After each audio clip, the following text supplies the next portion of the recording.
Pilot, we will wait for your confirmation of thrust before releasing the vehicle. Roger that.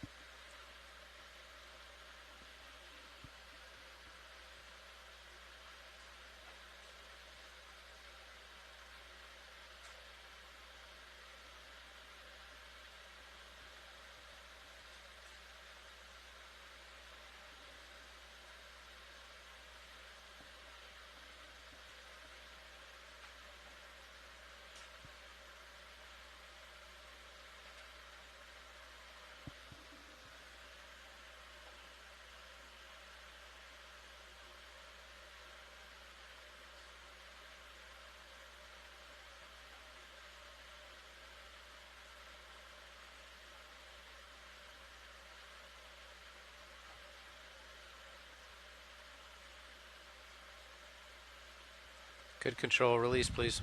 Pull the pin.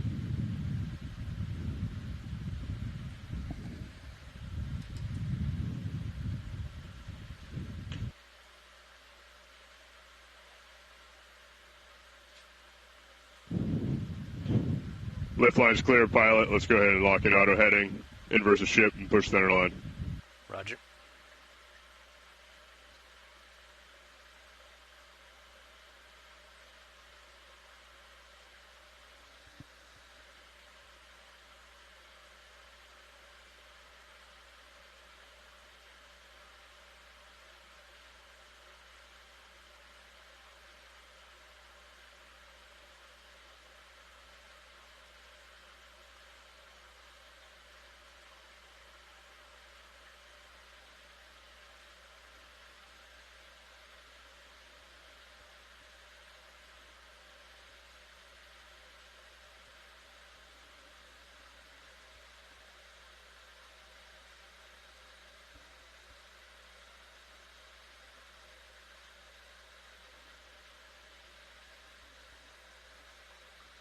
Off stick, auto head on. Good copy, pilot. That's looking good. We'll bring it center line.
All right, deck. Let's launch Sirius.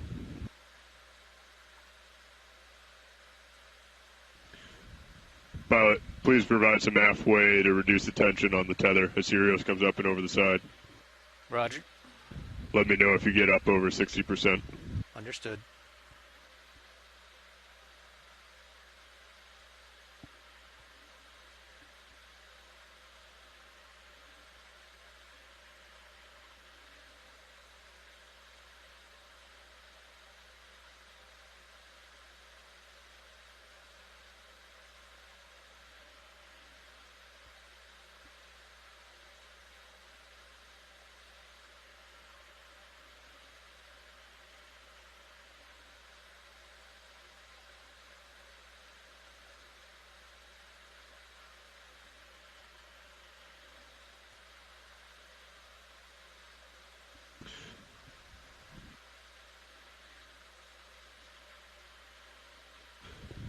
That's looking good, pilot. Let's maintain that.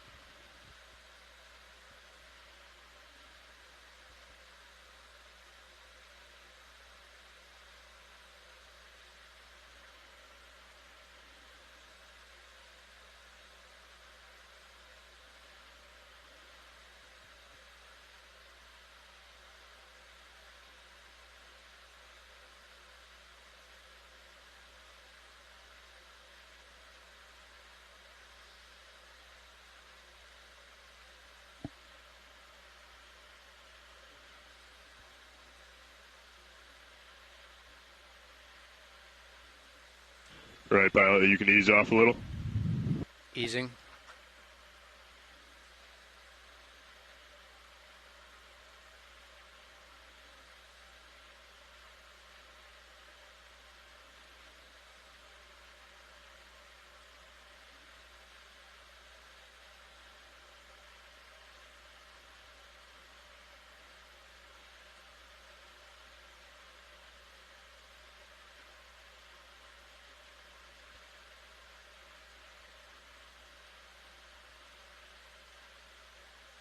Okay, pilot off stick. Pilot off stick.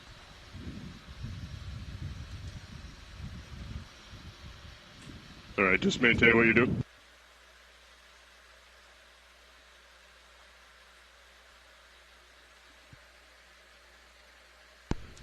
Winch 0 counter. Pilot 0 wraps. Counter 0. Wrap zeroed.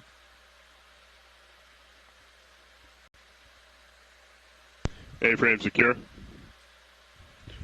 All right, pilot, let's go ahead and descend down to 50 meters, going 15 meters per minute. Winch will do the same, calling out every 10 meters. Going down. Descending.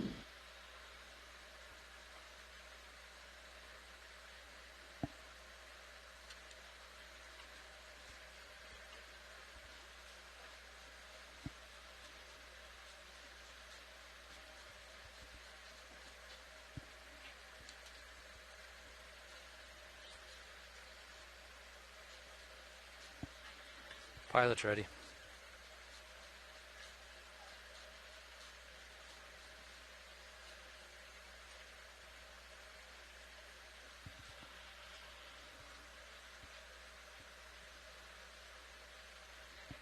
One 0 meters, wire out. D2 passing 2 meters, slowing down.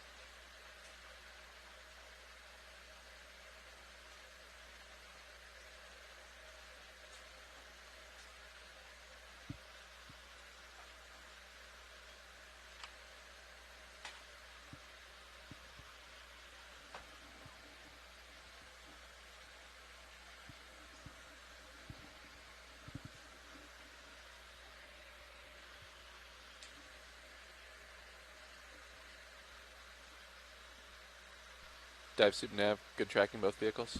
Good copy, Nav. 20 meters, wire out. D2 at 4 meters.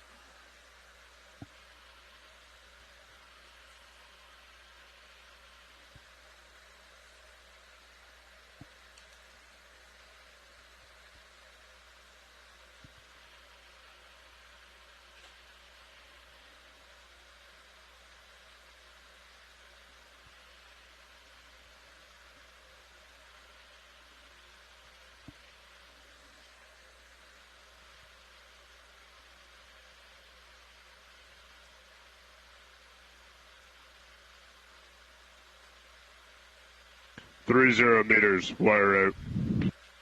D2 passing 9 meters.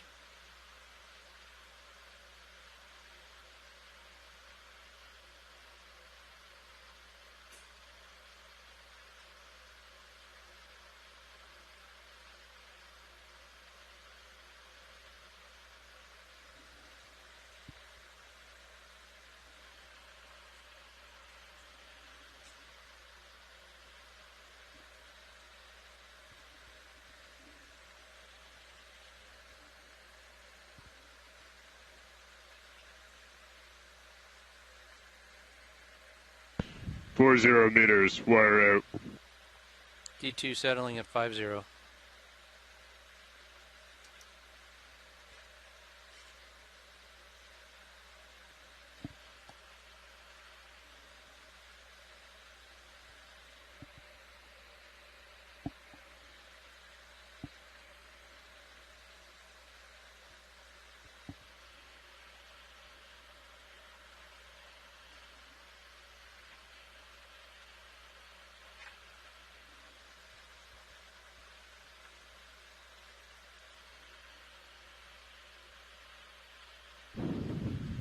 Vehicle's holding 50 meters.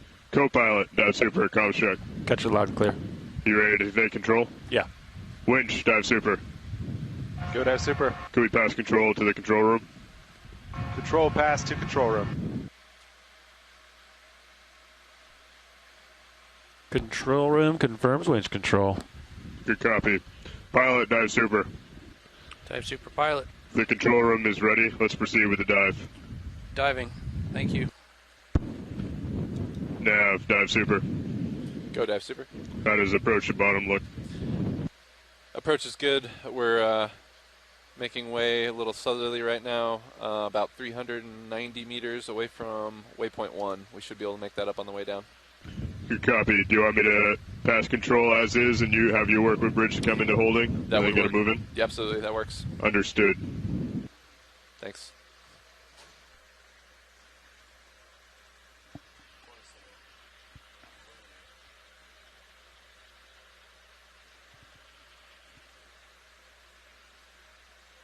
Thrusters are happy. Ground faults are nominal. Thank you.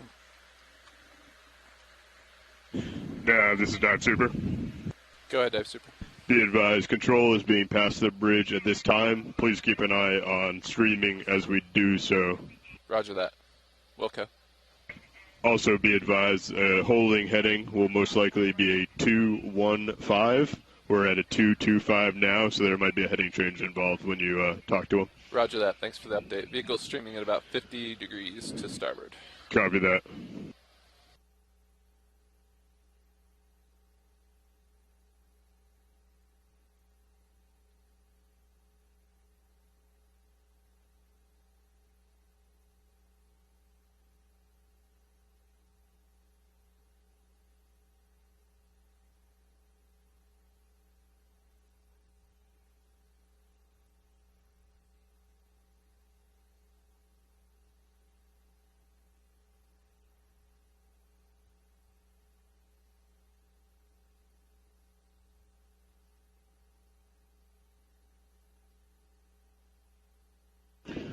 Nav, dive super.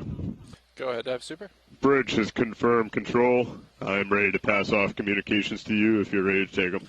Nav is ready. Nav has comms. Nav has comms. Nice launch, dive super. Nice launch, control room.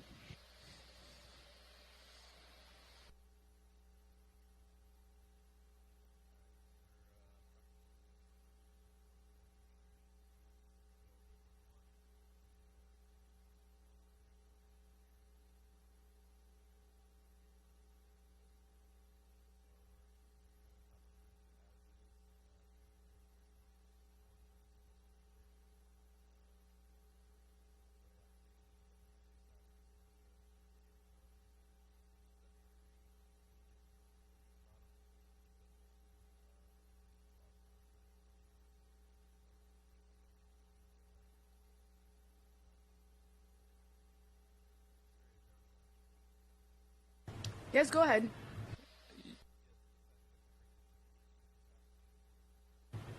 Okay, we'll do. Thank you.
Nav, this is the bridge. Hey, bridge.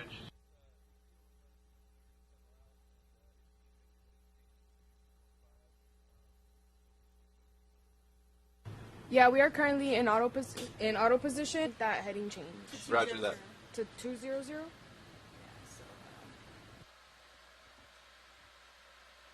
Can you confirm bridge 200? RV nav bridge, yeah, we are going to come to 200 instead of 215. I think that's going to make our thrusters happier. Good copy. Yeah, that works for us. When you get situated and you're comfortable, can you let us know, and we'll look to put in a ship move as soon as we can. Absolutely, we'll let you know when we have reached our heading of 200. Roger, thank you.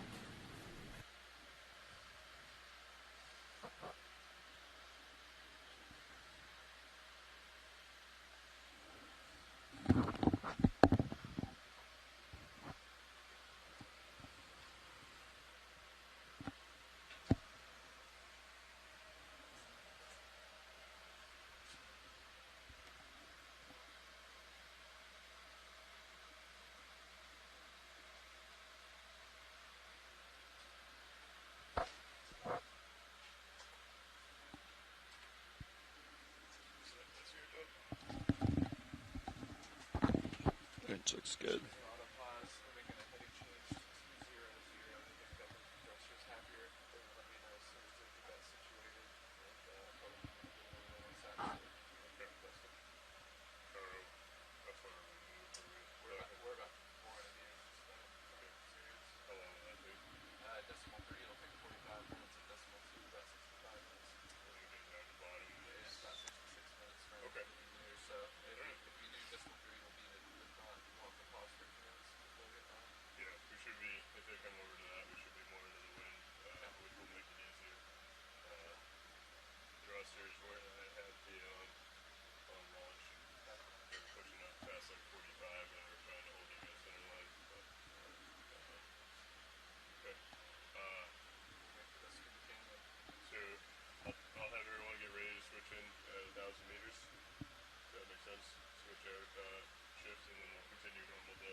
ROV nav bridge.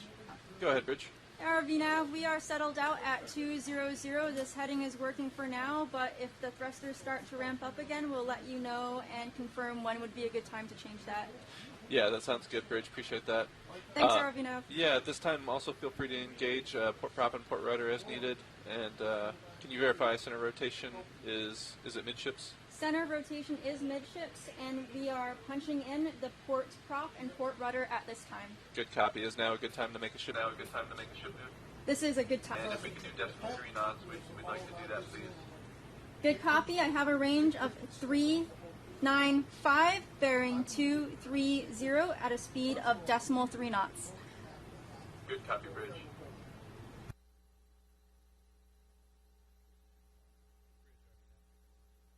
ROV nav bridge. Revisement to that, bearing 395 meters, bearing 230, decimal 3 knots. Good copy, ROV nav. I have a range of 395, bearing 230 at a speed of 0 decimal 3 knots. Good copy, thank you. Well, actually, this is your co-pilot speaking. Hey, just let you know, we are approaching our 375 meter depth Niskin sample. Okay, just so you know. All right. Survey 2, Clipper. We have a Niskin sample coming up pretty soon. Thank you. Video, this is your co-pilot speaking. Hey, we have a Niskin sample coming up pretty soon.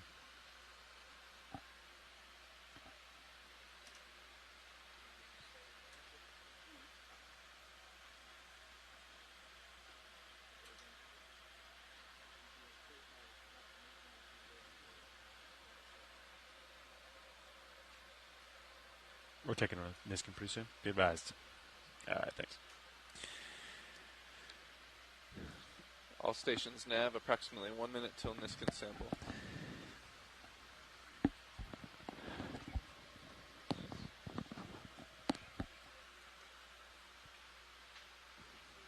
Let's see how close I can get to 375. I'm going to go by the parascientific depth sensor today. Plume from Squid. Ink. 360. 14. Did you already reset? Resetting now. 9, 8, 7, 6,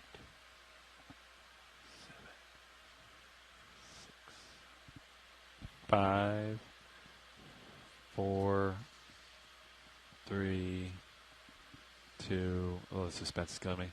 1. Bam. Mark. 1757. Niskin bottle number 1. ROV depth 375. Thank you. Sample 01 water. Hydraulics are disabled. Back to you. Nice work. Delta 4. Most excellent. Streaming looks good. Our navigator is moving the ship and the vehicles to our waypoint 1, the start of our dive site. What's the contour depth at waypoint 1? I will be putting that in presently. Contour depth at waypoint 1 is 2,200 meters. 2,200,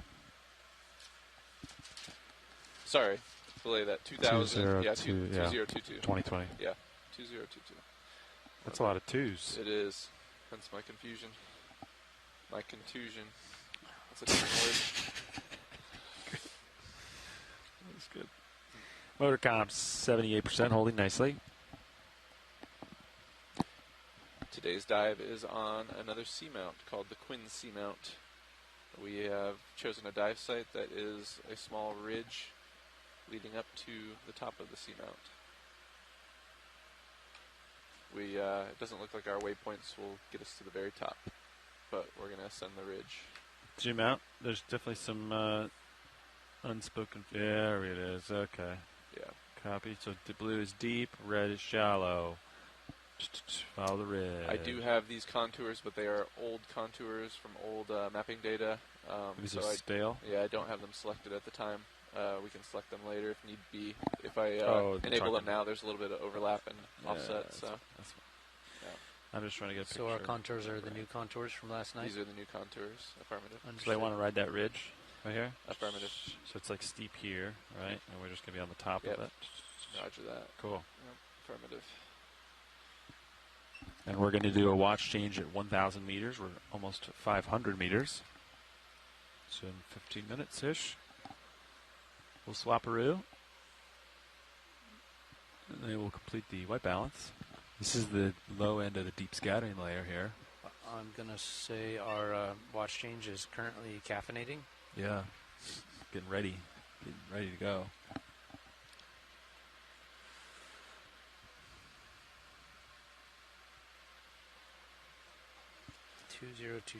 I would proffer that we have one significant digit too many.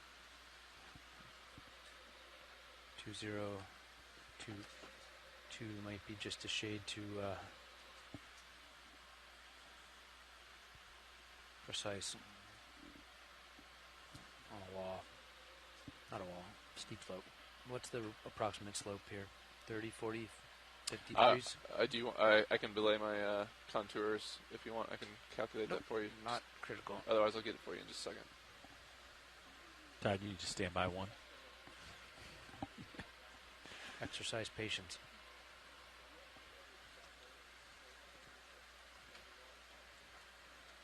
Patience is a virtue. I used to consider myself a patient person.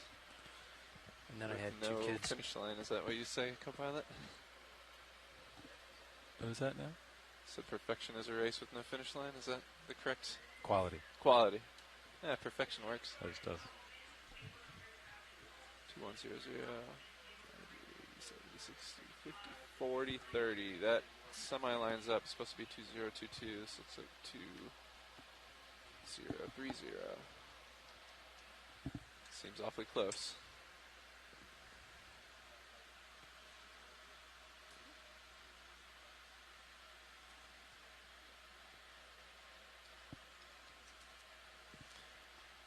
Typing as fast as my 8 fingers allow me.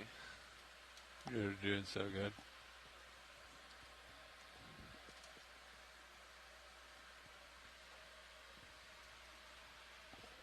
What do you think of the craft white balance, Todd? Pretty easy? Yeah, Have I you, enjoyed that. I think it's better than the shilling for sure. Sean likes to lock out joints. You familiar with that? I am. So he, as soon as he gets one thing done, locks it. And then And plays with the other. plays the others, and then locks. Okay. And then that way, like, in the ship rules, you don't, like... Yeah. I don't think we're going to get there today for our watch. No, we won't. They'll have to do it. Yeah. I was going to say just to play with the teach execute function, yeah. just to give that a try. Yep. I kind of like just to do it myself, though, but Yep. it's more fun. How was that replacement monitor 10 today? This one? Yep. Looks great. I haven't changed it, to be honest.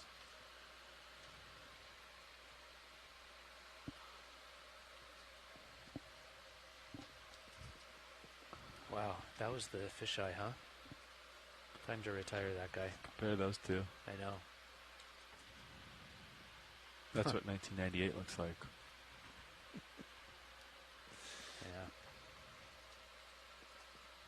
Yeah. Ooh, we have a replacement pilot coming in early.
Who's gonna? Are you doing 0.3? Are you gonna beat us there?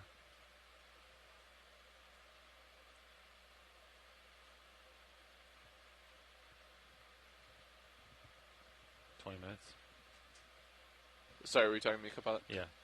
You asked the time till we get there. Let me look. We're about 230 meters out. Moving decimal 3. Puts us there in 25 minutes. Is that what you said? I looked at the target time here.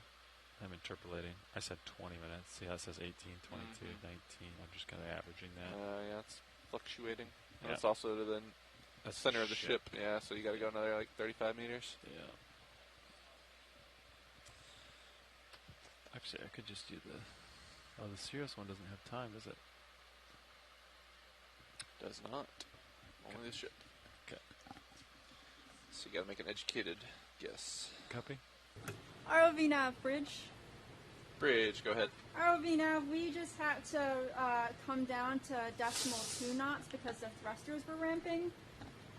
But they're looking happy at decimal 2 now. Roger that. Thanks for the update, Bridge. Can you keep an eye on that? I don't know. Would it be worth trying to ramp back up if possible, or do you think it's going to be tough? Just as I'm saying that, bow thruster is already ramping up, and I'm having to come down to decimal 1 knots. If you're okay with it, I would like to do another heading change to back to 210, and I think that's going to help us because the wind will help push us a bit. Roger that. Yeah, go ahead and feel free to come to 210, you said? 210. 210, and then if you can ramp up, just keep us advised, please. Good copy. I'll make that heading change and try to come up in speed again. Thank you, Bridge.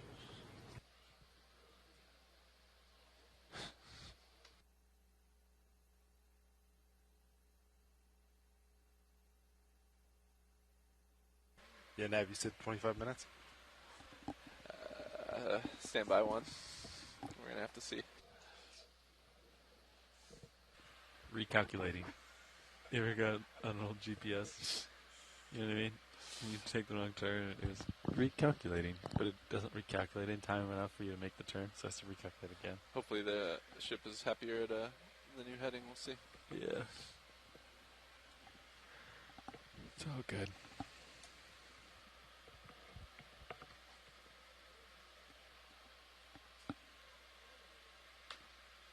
The Gulf of Alaska. That's what we're in right now, right? Look at us. Is this called?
ROV nav bridge.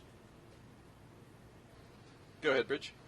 ROV nav, we have completed our heading change to 210, and we are back at 0.3 knots. We'll hold this for as long as the ship is happy, and we'll update you if we have to come back down in speed. Excellent. Copy all. Thanks, Bridge.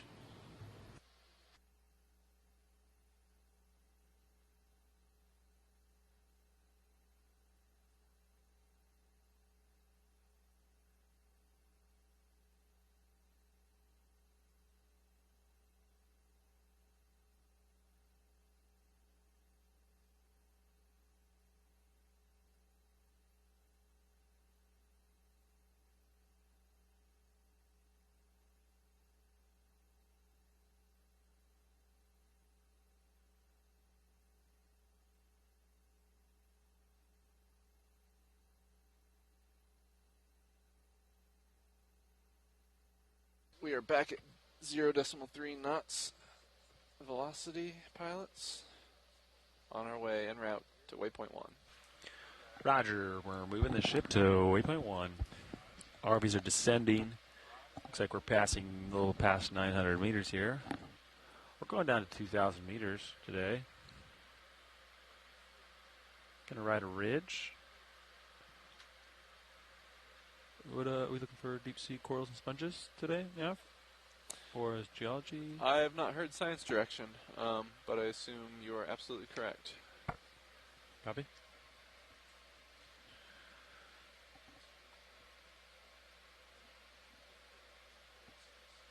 Winch looks pretty good. Tension, nominal. Sean/pilot. This is an overview of our dive site here. It's a seamount called the Quinn Seamount.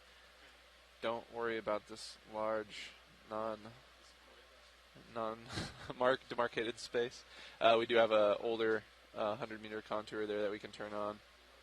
Just kind of clutters our current contours. So. I think the top of the seamount is 600 meters. Just for your information, we're acquiring a ridge closer to the bottom. Survey 1's calling you, Roland. He's got his headset on. Roland. Survey 1 is calling you.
Pilot? Hey, Copilot. How's it going? Good. Good. Let's see, just past 1,000 meters, heading down. Landing on a roughly 14-degree slope today. Copy 14, 14.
All right, so assuming that the ship can hold this rate of transit, we should have about 7 minutes before we'll get on station. 7 minutes before you require bottom.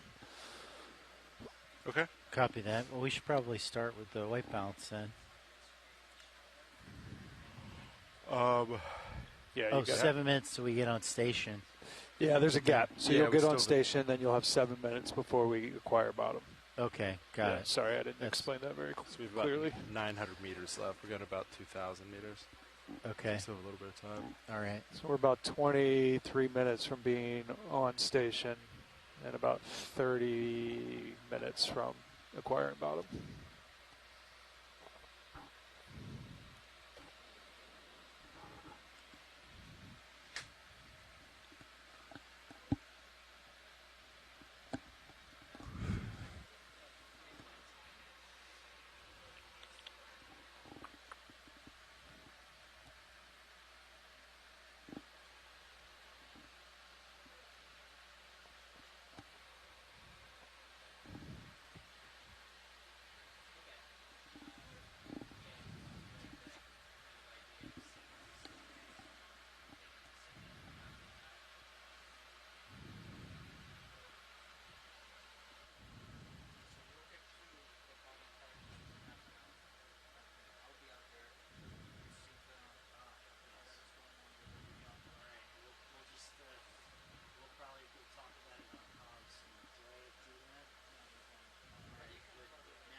What was that, Andy?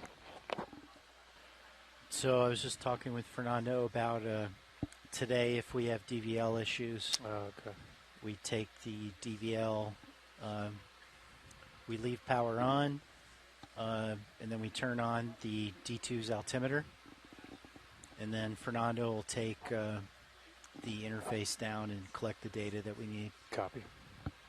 Sounds like a plan. And he's going to be in the dry lab, so I wasn't sure. I thought Nav had a dry lab button on there. No. Yes. Yeah, I thought we used to, but there's not one on here. Okay. Can add it if not. I don't know what you would take off, though. What about video? Take video off my panel.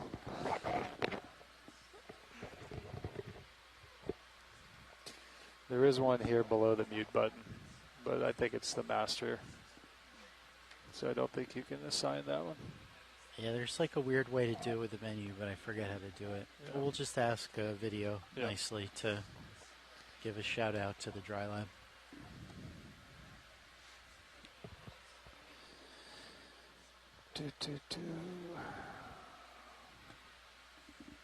Ooh, I like listening to the hydrophone. It's soothing.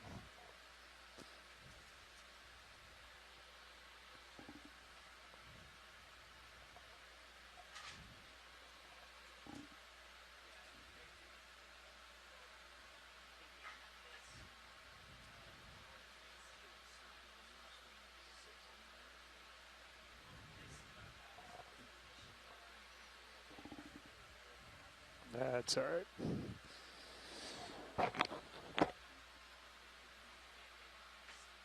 I want to keep the hydrophone, please.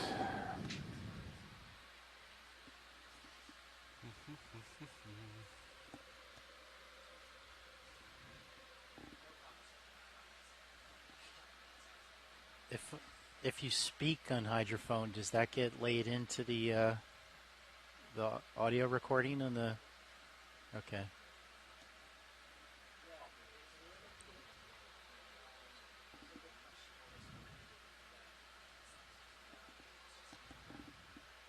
Gotcha.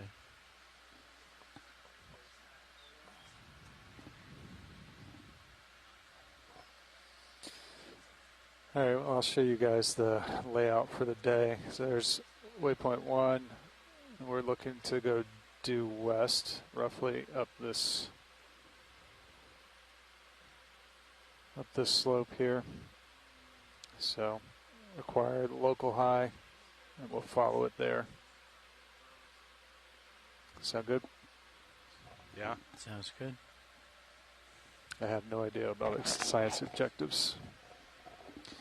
We took one Niskin already, but I haven't heard otherwise.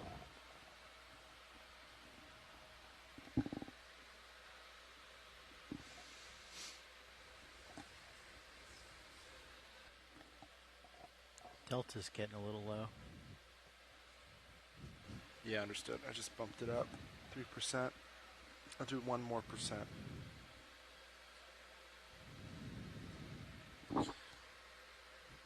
Maintaining Z bias 69%.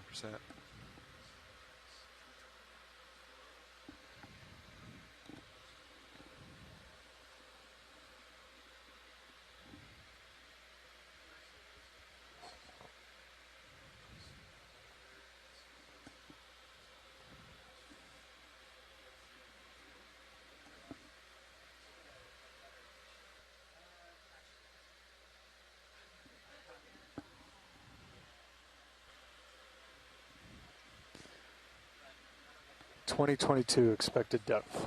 2022. Copy. You're super soft, Sean. Is that mumbling, No, perhaps? somebody had you turned way down. Oh. John did not want to hear you. What Or are you whoever gonna do? was sitting there earlier.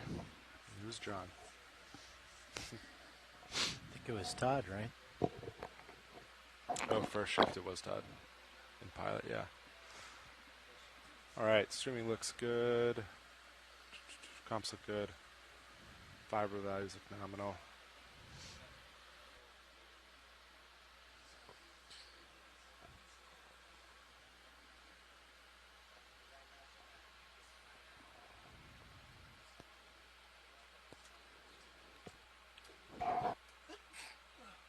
Bless you.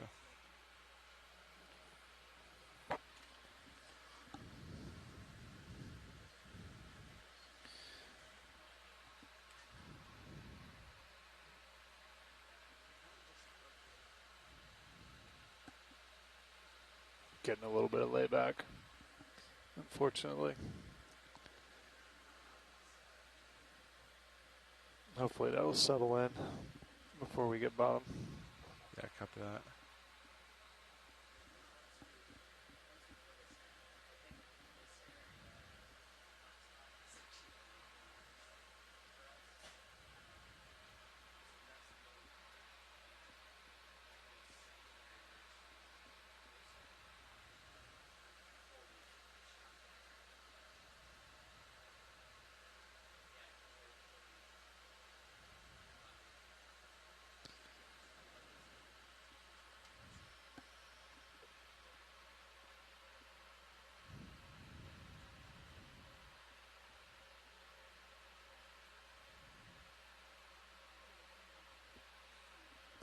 Have this set up perfectly every day and it gets moved.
All right, video.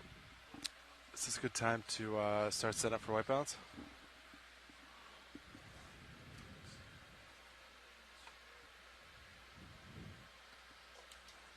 Copy that.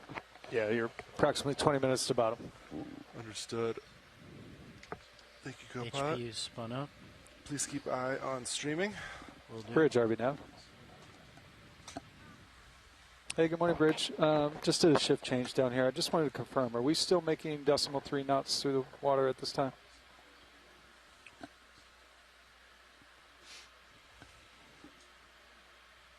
No, I think 3 is just fine. Okay, thank you, Bridge. Put the camera at 3.5. Positive.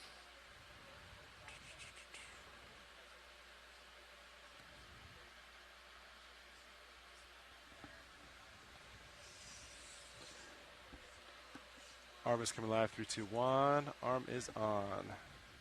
Let me go into play.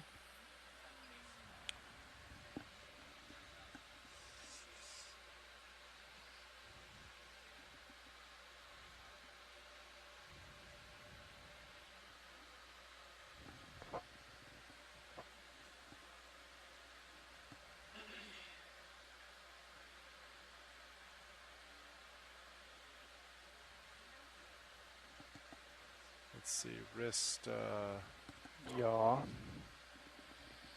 yaw, that makes way more sense. I thought that was a V. Could not figure out what V stood for. Okay, all right, video, you want to come in with that? Do you know what it's the sensitivity and the collision when it's trying to reach that? What that is? It's like 100 and then something over here. I'm not sure. Yeah. Not sure what it's broke up into.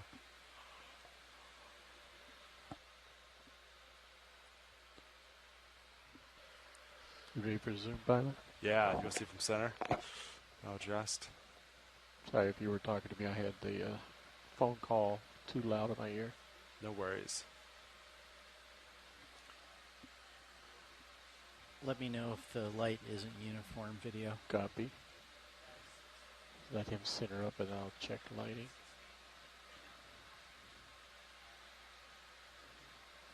Okay. Pretty close. Not bad, huh?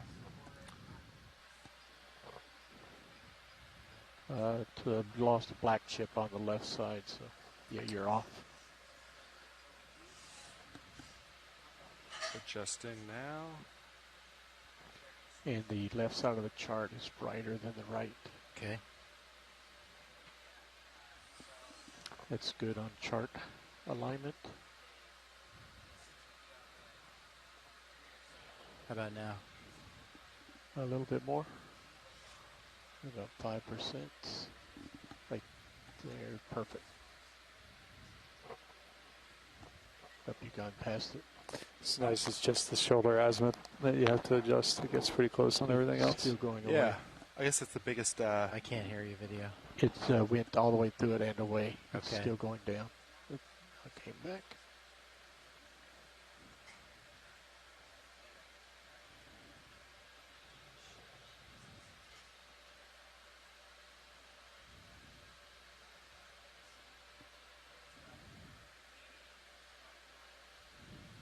Trying to come at it slowly. Yep, it's coming back in. 5% difference. 3%. And right there, it's about maximum. It's starting to drop down. That's good right there. It's still dropping down for some reason. I stopped moving. Yeah, it's Do you want still me to keep dropping moving? down. Light level's still going down. Oh, weird. It's still Let me make sure that it's 100. still going down. Now it's bumped back up and stopped. It shouldn't be moving. Yeah, I've never seen that do that before. You didn't port lower? Is that correct? Yeah. Yeah, I was looking at it. It didn't look like it was moving. All right, I'll go back out. Okay, it's bright. It went through it, and it came back down.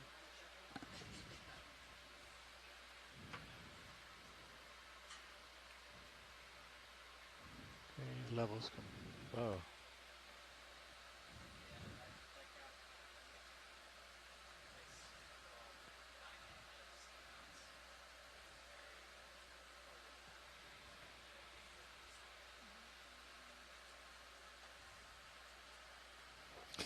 $15 to bomb. 1-5. Copy that.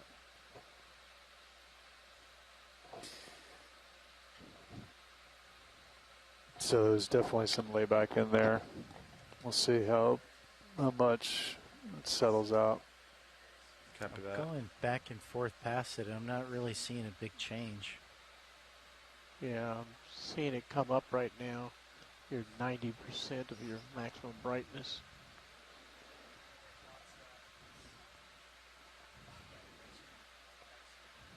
So, do you think it's a pointing issue or something else, or? It looks fairly square on the chart. I mean, it's within range that I can work with it. Okay. It's just that was very strange that it continued to dip once you started it in that direction.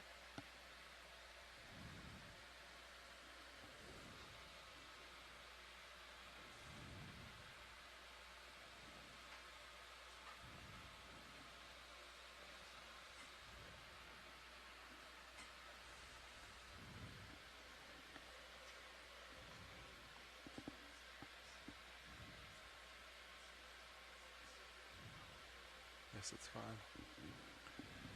You should be able to click it and move it to the side. Uh-oh. I think if you like left click and hold, you can. Ah, okay.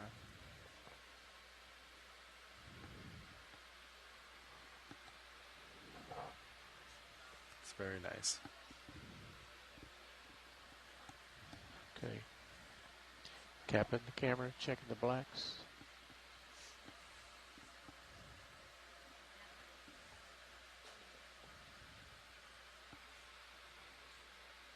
Looks very good. RSing up.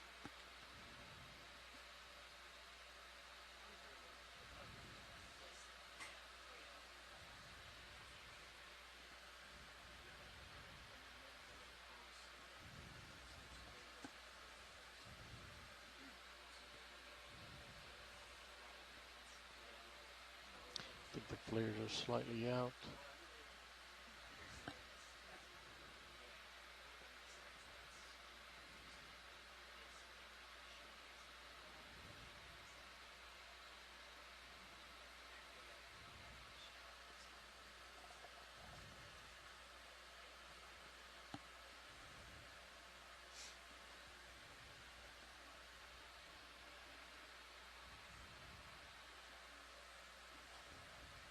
Like that.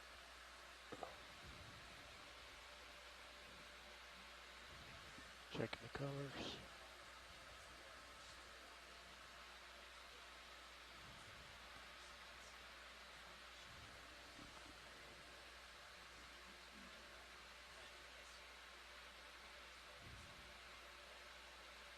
Seen better, but it's acceptable. Oof. Rotate for HD2.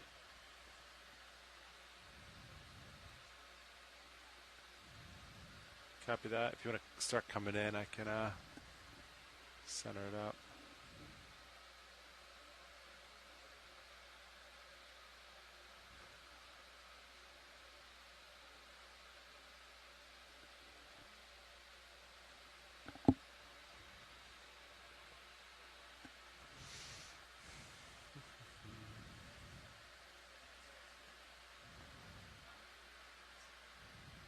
$1,700 about 300 more to go. Winch tension looks good. Comps look good. Streaming looks good. Delta 6-7.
Gauge D2 is clear. Copy that. I will go for stowing the craft.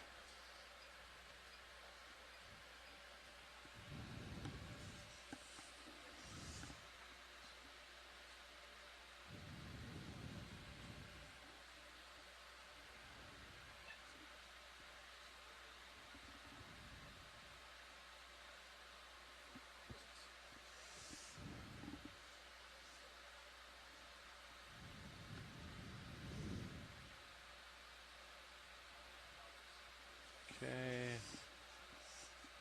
Craft is off. Thanks, everyone. Great work. Thank you. All right, about 200 meters to go.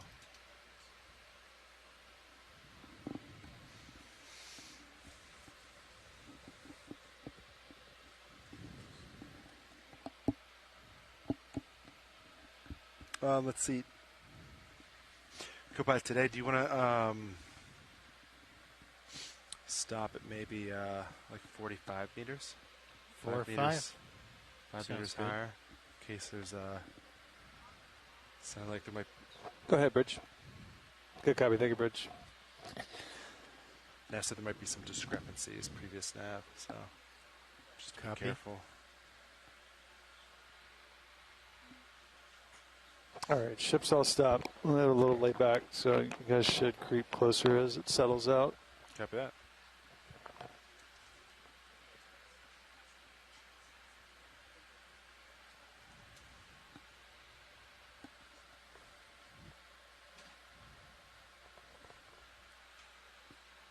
I think so. Yeah.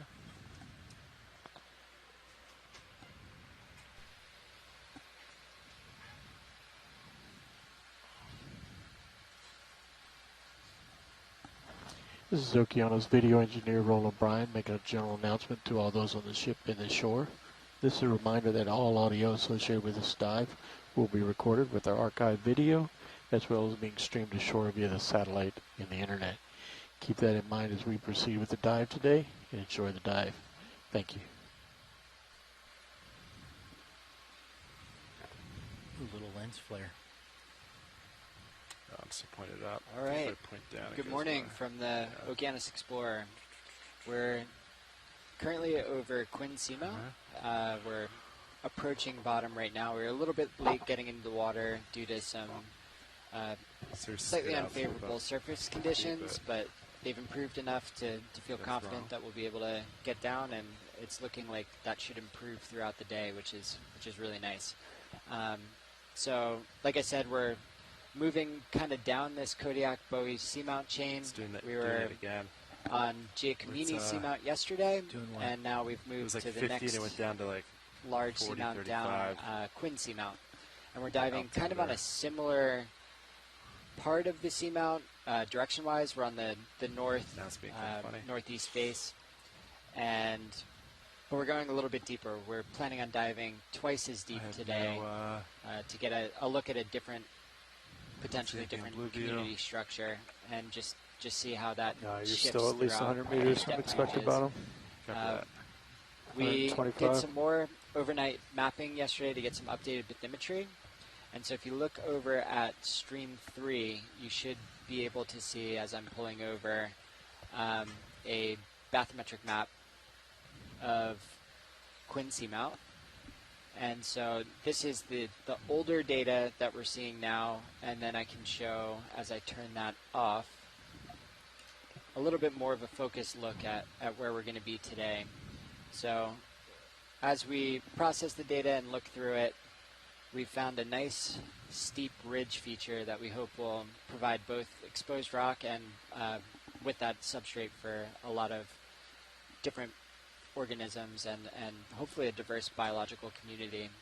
This little yellow line that's going straight up is actually where the ROV currently stands as it's descending. And this orange line going up is where we are intending on going. Both conditions and distractions permitting. Expected depth But 2022. with that, we'll do a quick So we're about introduction 80 of the meters science out. team on Roughly here. 85, yeah. I'm Sam Candio, If and I'm the bathymetry expedition is to be coordinator for believed. NOAA Ocean Exploration. That's We've matching been up doing with a Sirius lot of now. the planning and logistical work and Sirius getting does out look here good, for yeah. our 5th expedition of our Seascape Alaska I can't believe Expedition you yet. Series. And then I'll pass it over to our science leads to introduce themselves About and maybe a 75 little meters bit more bottom, about this roughly. dive today. Yeah, hi. I'm Jamie Conrad. I'm the geology lead on this cruise. I'm with the U.S. Geological Survey at their office in Santa Cruz, Okay, blue view. known as the Pacific 70 Coastal meters and out. Marine Science Center. So that looks like Yeah, Sam mentioned, I'll Sirius just is give good. a little brief Oh, geological D2 could be in deeper water. That might be correct. background Yeah, on this. okay. Sam mentioned we're I don't diving know if it on would the be that much Quinn deeper, Seamount, which is but it might 2 be less seamounts than 10 meters. to the east Yeah, of copy the Okay.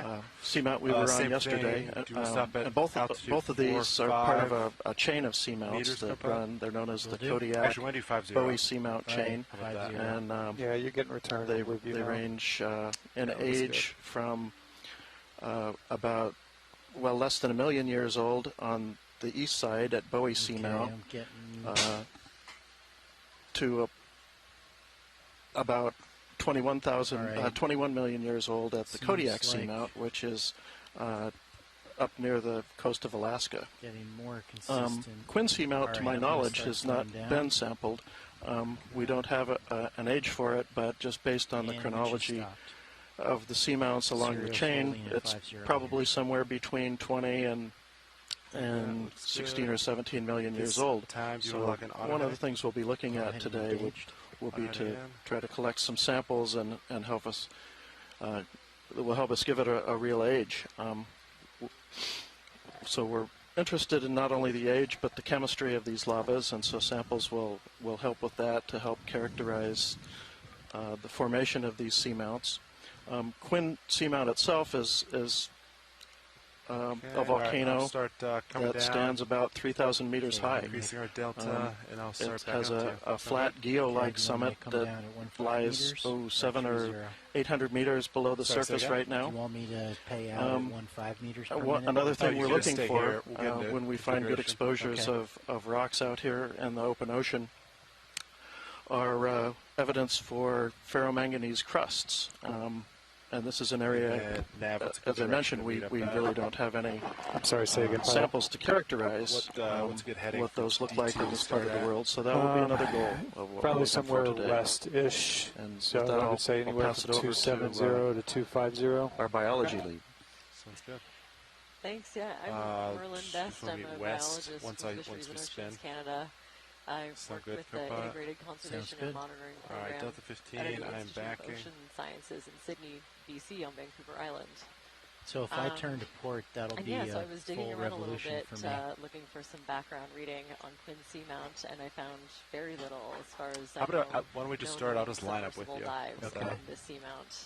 And then we I can, found one visual survey drop from there. camera from 1979, so we have like Got you in the Titan. some You're just very leaving the tail cam. broad level identification from those, and those are from the top. So as far as I know, I couldn't find any data for any kind of survey. There's also the trawl survey Delta around here, 19, about exploratory 20 one, there. but they didn't touch the bottom or reach these depths as far as I know. So the what I have to go off of is kind of what we've seen from similar coming to seamounts. review. But I think on this one we can almost expect there. to see something different and new. Is Okay, the I'm point. looking This down is at actual exploration. So I could guess, Negative I'm hoping 100. to see Copy that. some I'll let you sponges get out and in front, and corals. then I'll go to 90. Probably good. different species from what we were seeing yesterday. We're at a different depth profile. Maybe more black corals, maybe more, clouderizids, Okay, I'm rotating. all the fun stuff. But basically, we don't know. So we're taking this opportunity to go and have a look and find Yeah, out. that's 90. We'll use this transect Copy to that. I'll characterize center- the community that we're Center seeing. about there. Taking some And opportunistic then, samples along let's see, the I'll way. start to spin and you can stay get there. some Okay. very Let's directed go lines now. to see if we can fill in those gaps. there's Weather looks good going over me. it's not out of the realm of possibility that we'll see some endemic species here. So species that are only known to this seamount. So it's not out of the realm of possibility we could find something new.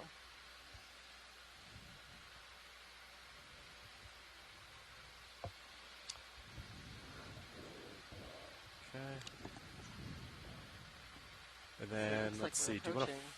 We should be within a few tens of meters at the Go bottom. slow, and I'll kind of stay This center is on one you. of my favorite Copy parts, that. just waiting that for will look good on blue view, and bottom also to your come into sonar. view. All right.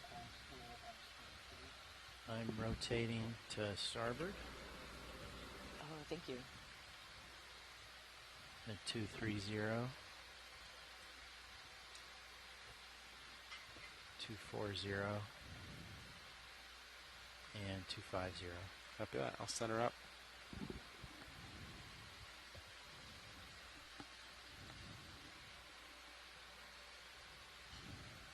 So I'm looking here.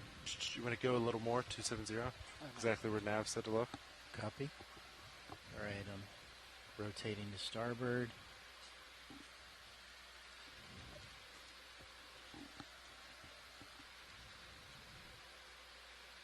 And I'm at almost at 270. All right, I'm at 270. Copy that. Okay, I'm going to center up, and I'll slowly start pushing out. I think it's not super flat here. Altimeter seems to be jumping a lot.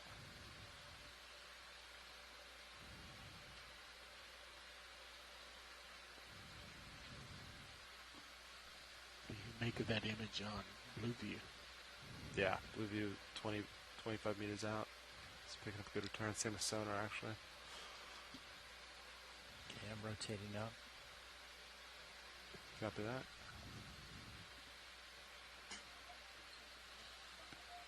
It's at 7.2. Copy that. Okay. Do you want to start coming down slow with me? Copy that. At 1.5. Shoot about, yeah, shoot about that. Sound good? All right. I'm paying out. Okay. All right, yeah. If you're watching Stream 3, Cam 3 online, you'll see Okay, I'm at one of the 1.5 screens meters is a the minute. radar, and you'll see the returns from the bottom as we're getting close. Yeah, what are you seeing on that? The kind of the parts that are lighting up there in yellow and green? What does that mean to you? I'm not sure where that's from. Is that from Sirius?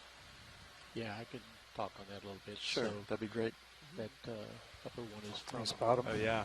the Bottom. ROV sonar, and that is Okay. the brighter Do it you wanna is, pause the there? farther the return. Holding.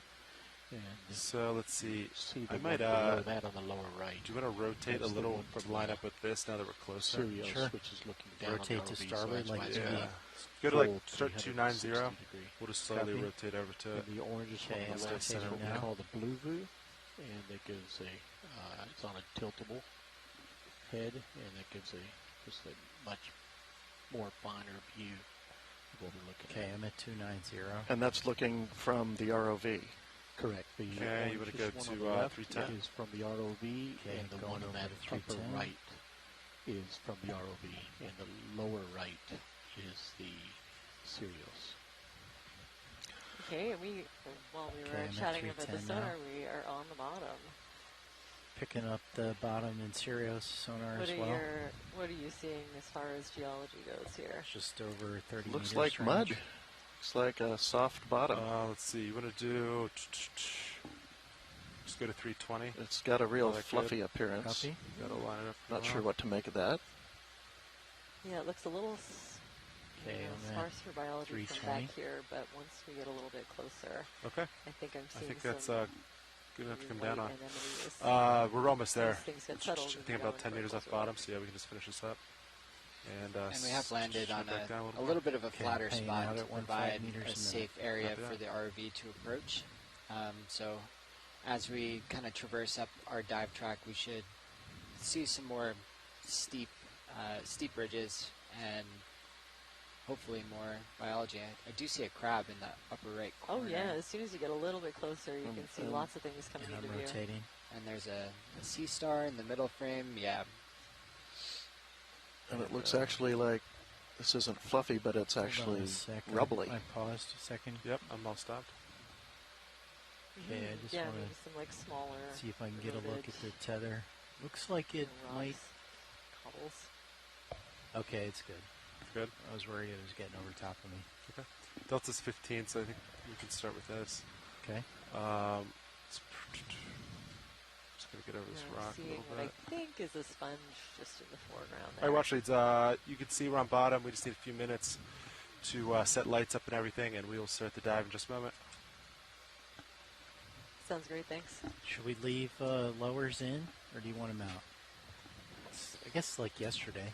Just want to do like kind of like this. All right. Okay, that's Some blocky, likely basalt volcanic rocks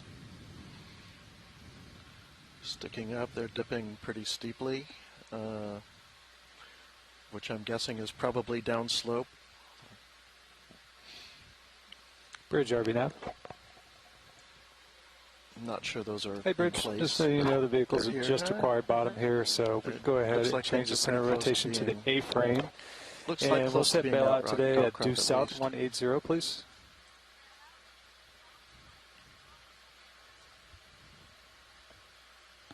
Good copy all. Thank you, Bridge.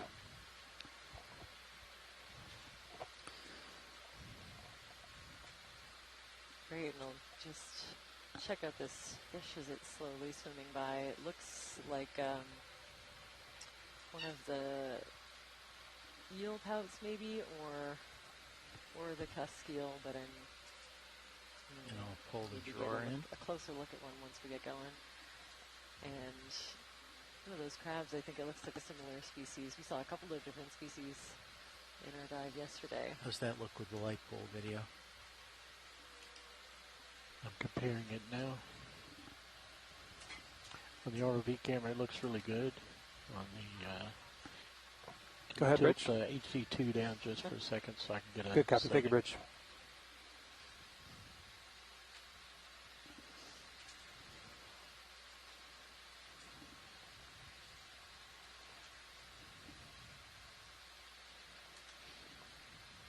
I had Auto XY in. That looks good, Andy. Thank you. He's doing Okay. the lurchiness. Hey, so folks at home, if you can As yesterday. check out the To like center of the 40 screen, meters. you might see these two little Okay. red You wanna dots put it back floating in for around. the Those watch. are our lasers. Yeah, so, they're exactly so 10 are you centimeters okay apart, with, so that's what we we'll use to engage decipher the scale altimeter? of And, So what we're yeah, seeing whatever on we need to the- get the data. on the sea All floor. right. Video, would you mind, when you get a chance, no rush, would you ask DryLab to take over the DVL? So with that for Will scale, do. looks like we're looking at something like a field of cobbles or There's no boulders. data person in there right now. One of those Okay. things that if you had to hike I'll, up it, you'd contact probably not be Fernando. very happy, as they'd be tumbling down the hill with every step you took. Oh, Okay, my the ankles are screaming altimeter's just already looking on at it, so you can tell him that he's just free to do it when he's able. Thank you, video. Okay. All right, watch leads. I think we're about ready. We're on bottom, ready to go. Pretty steep where we landed. I think it's a little steeper than we estimated originally. I could do some side to sides to give a scale of what we're looking at. Start the dive with. Sure, sounds good. I think our estimate was 14 degrees slope, which would be pretty flat, but this looks pretty a little more than that. Yeah, it does look fairly steep here. See a good view on the manipulator cameras up there. Oh, yeah. Yeah, we have a really good view The DVL. on one of those lateral Thank you. cameras of the steepness. Yeah, it's a little more cliffy than flat bottom.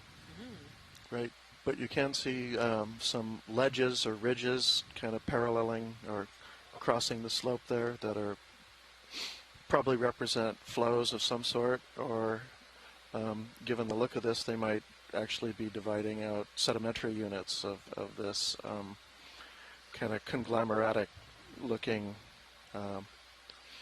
features we're seeing on the seafloor here. So I'm guessing this is mostly stuff that is being shot off the side of the volcano with time. That's just kind of rubble that's falling down the hill like a scree slope. But over here we see what look like pretty good outcrops, and they seem to me like they're parallel to those things we were seeing over to the left. So I think we're getting a kind of a general sense of the way the volcanic rocks are lying, and those are actually flows that probably cascaded down the side of this volcano when it was active. All right, watch it, Doug. Good to start and move uphill? Sure, we're good to Sounds go. Yeah. Do you guys want to start with 15 meters? Sounds good. I'm looking like 320. 320. Yeah. Okay. How does that sound? Yeah, the bathymetry is pretty far off then. Yeah, understood. So we'll just go with what you guys are seeing on the boat. Yeah. Bridge over now.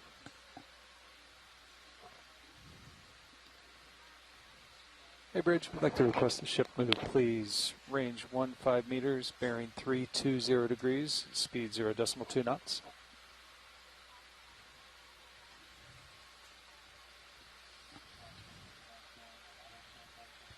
Good copy, all. Thank you, Bridge.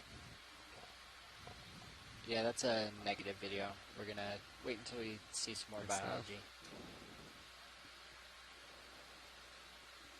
Oh, could you bump, is my drawer bumped in now? I bumped it in. Great, thanks. Can you see my wings all the way outboard? Starboard way?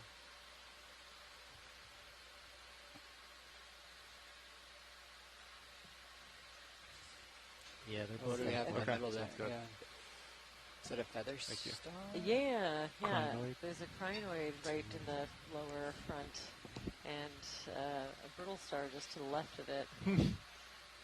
These are the ones I think they call sea lilies. They're also pretty good swimmers when they put their mind to it. I think we saw one swimming a little bit the other day. Well, actually, it's, for reference, there's not much current down here, if that is helpful at all. Oh, okay, great.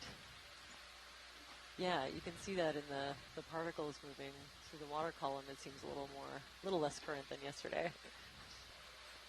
But yeah, zooming in, you can also see like dozens of brittle stars surrounding it. They're everywhere. Yeah. That's beautiful. But yeah, so this sea lily, this crinoid, is related to those brittle stars. They're all echinoderms. And this one here is attached, you can see kind of in the background, it's sort of, long, thin appendages that it uses to attach to those rocks, but they can detach That's when motivated. 41. Yeah, take it up to and move each of these arms independently, and it allows it to swim. That's 84. And it looks like there might be a prey item there that it's, at least thinking about catching. Oh, there it goes. Might be a little bit on the big side. Hey, Andy Fernandez back there behind you. Very cool. Yeah, so it'll sweep these appendages, and you can see they even have little lateral extensions to kind of make a little net almost, and it'll sweep that all the way down just towards jump the to mouth if it can. See it? It's 120.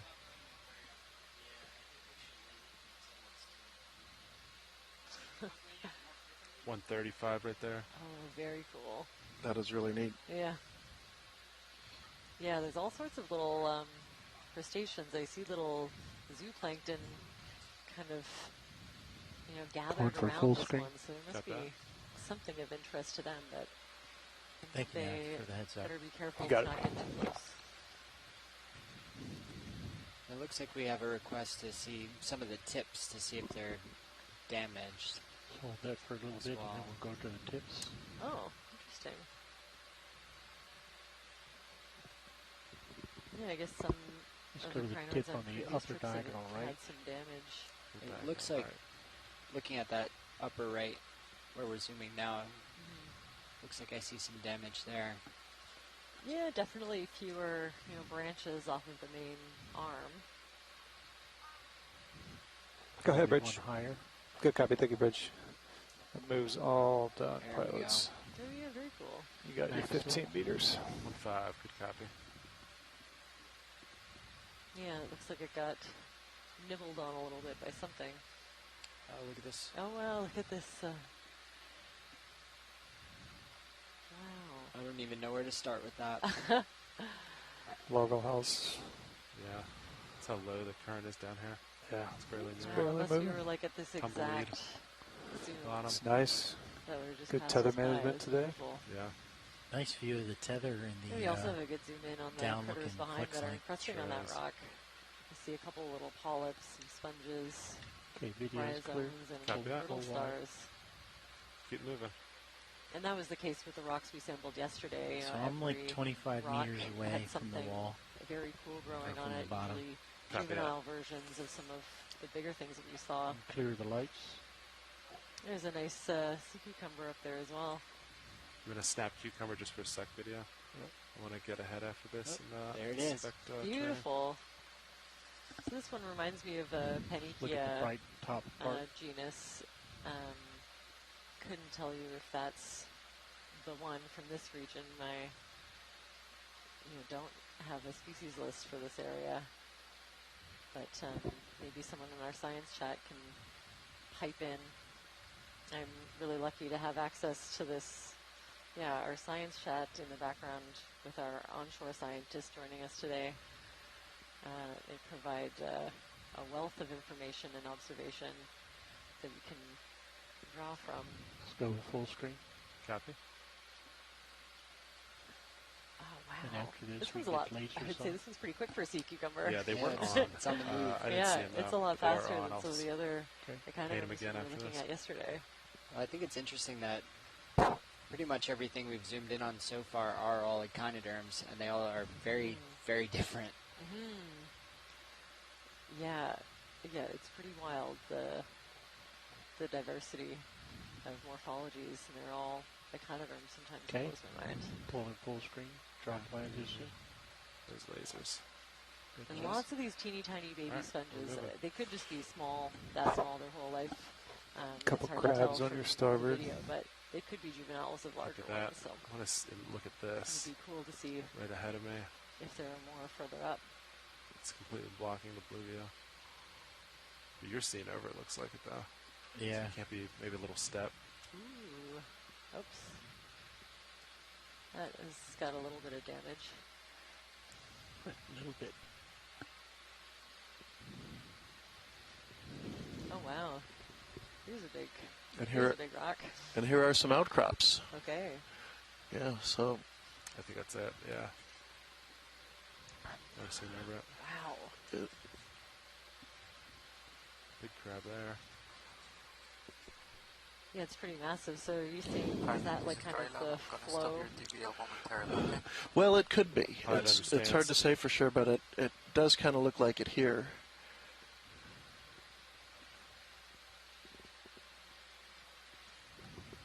One of my thoughts was, we see the rib in the bathymetry, but it's not clear exactly what it is. But and one thing I thought it might be is actually a dike, an intrusive volcanic rock that's formed this kind of vertical wall that sticks up, and those can be kind of resistant and Or can you zoom in on that? slide and Lower left. Lower left. and kind of trend down the ridges the way this ridge is. Of course, this can also be erosional, so it'll be kind of interesting to see. We might be in the same rock all day long, as long as we stay on the ridge. Okay, pilot, this is dry lab. I'm gonna stop it right now. Maybe like for. But that it has that kind of dry lab. look like it's dipping down the slope tells me that Lasers. maybe more Alright, might video. actually be flows. Ah, okay, another one of these crinoids. Beautiful. Yeah, it was hard to tell from far away. Wow. One of the genera that we have a bit farther south is Florometra, so I'd be interested if this one ends up being a similar genus, maybe a different Let's species. go down and look at its legs. Copy. ROV. Yes. Actually, would you mind panning a little bit to the left also? There was a coral, a really small one. Yeah. Do you mind if I zoom on the tips of this real quick? Yeah, please. Great. Thank you. Then we'll do that right after this. And we've had a request for a zoom on the Siri at the bottom, so that those kind of attachment appendages. Copy that. Thank you. Kind of blocked, but see some of it.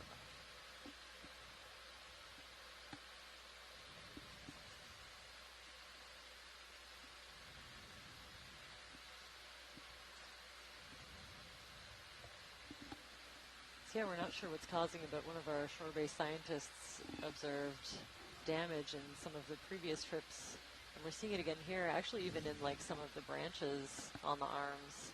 It looks like they're missing tissue. Tilt down. Or at least pigment. So that's considered unusual and not just normal wear and tear?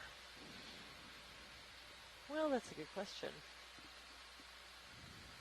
I could imagine if it was trying to wrestle with something a little bit, bigger than it could chew, it might end up with some damage, but is there something that's also predating on these a little bit? And watch, you said to the left of this? Yeah, Next. I think if you pan out, there's a really small coral white color, kind of feather-shaped. Tell me when if you see it Still before I do. looking. There it is. Sorry, up now. Oh, got it. Yeah. Okay. I'll give you full wide. Yeah, I'll get a little closer. Get real close to its really small polyps.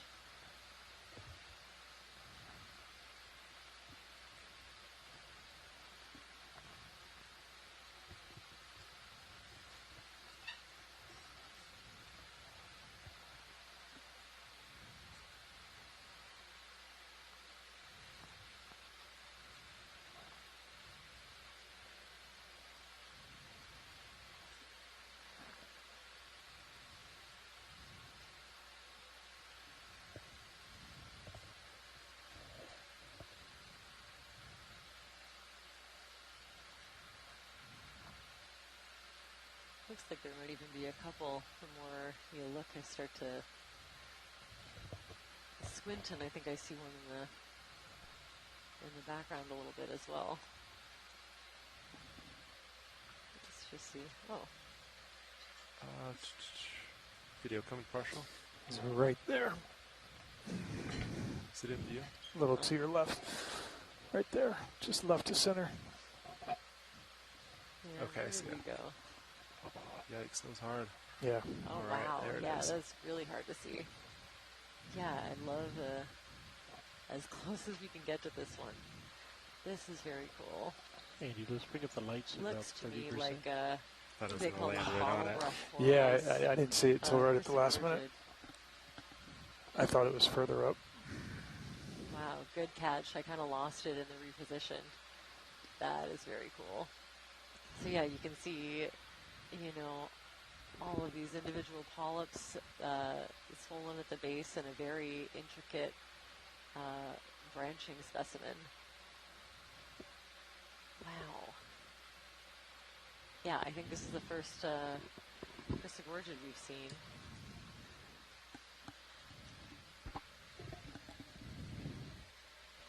And you can see, yeah, again, all of the 8 tentacles out open to the water column, trying to grab onto little bits of Going full screen. that marine snow or anything else that it can grab. Is that downslope? No, that's upslope. That is, okay. Yeah. Okay. Sorry, video, did you say something? I said I was going full screen. Got it. That's a beautiful close-up. Wow. Thank you. Thanks for finding that again. Yeah, of course. Hold that shot. Holding. Yeah, but Bathymetry is saying, 260 this way. Did we want to...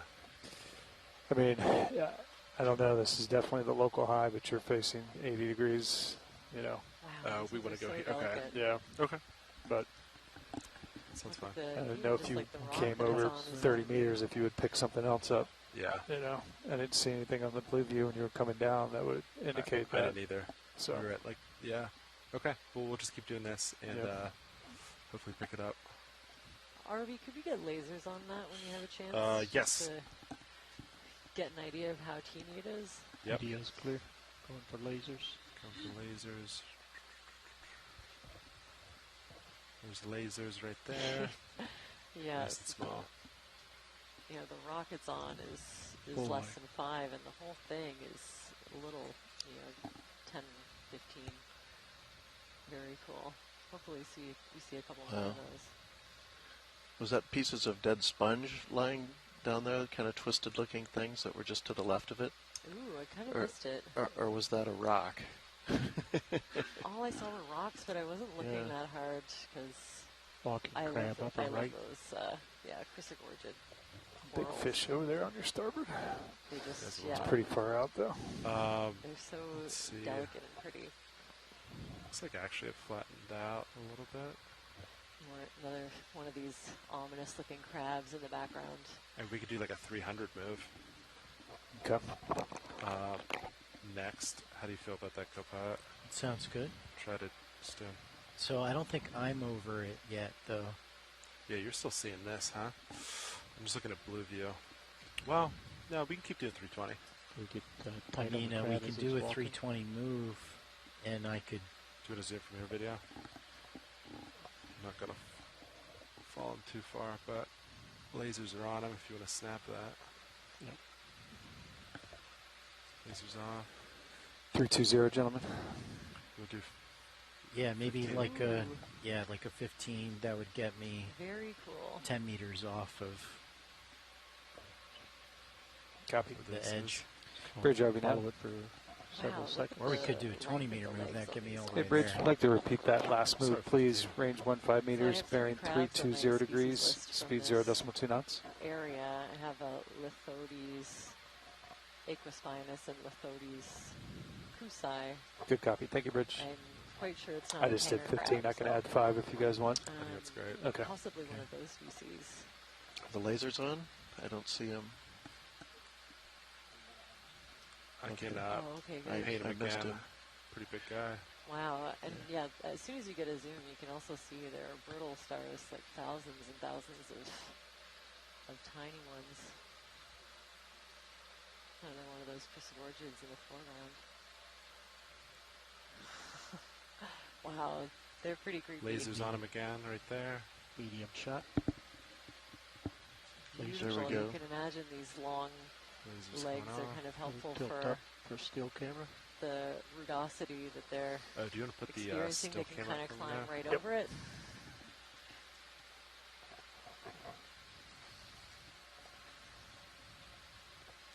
Up. Copy that. One of the things I was going to request today is if we could get closer to objects. Yeah, I think this is an expert to at get walking better over imagery these. for the steel. So, Roland, if you watch my varying toes, rocks of varying Yeah, as sizes. close as I can get with the still without just dragging on the ground. No, I mean, did not for this one, like in general today. Oh, okay, I was copy going that. to request that. Yeah. Okay, video's clear. Sure, copy that. So he's maybe 30 centimeters There's an across, object maybe to the a left of foot where or the so. crab is going. Okay. It's now coming into Yeah, I kind of lost the. lower below that rectangular rock. I lost the scale. It's so easy to get to Definitely hone in below on, the Right. Yeah, on they the details. they yeah. flashed for a minute, and I Fish took a coming little into view. notation, Okay. mental note.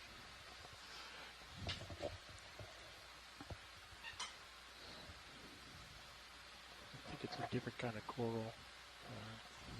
Lower third of the screen. So I get asked to characterize the difference between Tilt down, I'll tell you when, substrates I'll follow it in. for our annotation Center work. now. Do you differentiate what to you is a cobble versus a Perfectly boulder? Is that a centered size there. thing? It that sure a is. Feeling? Okay. It sure is, and I'm afraid I'd have to look up exactly what it is, but I can tell you that yes, the official sizes go from sand to pebble to cobble to boulder, See if it climbs on you. and at least to my wife's estimation, a boulder is far smaller than it should be. I think a boulder is bigger than 10 centimeters. Oh, that's So not what I would consider a yeah, boulder. yeah. She was not on. My wife was not happy with that either. Yeah, it's a little crab there unsatisfying. rolling. Copy. Oh, very cool. But- So this but- is a black coral that we're I don't zooming in on wanna hit 'em. really quickly. You just snap this one, move You on. can see the dark black skeleton kind of showing through the orange tissue. Looks like it's got a couple of associated fauna on it. Yeah, a really small individual. All right, we'll keep moving. Host for all sorts of different critters. Yeah, I think when getting back to cobble versus boulder, I think we were using objects like a basketball. Like if it's bigger than Try a a bridge. basketball, it's a boulder. Good copy. Thank you, Bridge. Not All right, as that loop's scientific, complete. but really helpful. Right. Copy that. Sponge off to the right. Two of And then them. between like baseball and basketball, Lasers to on. me that's a cobble question mark. Right. Right.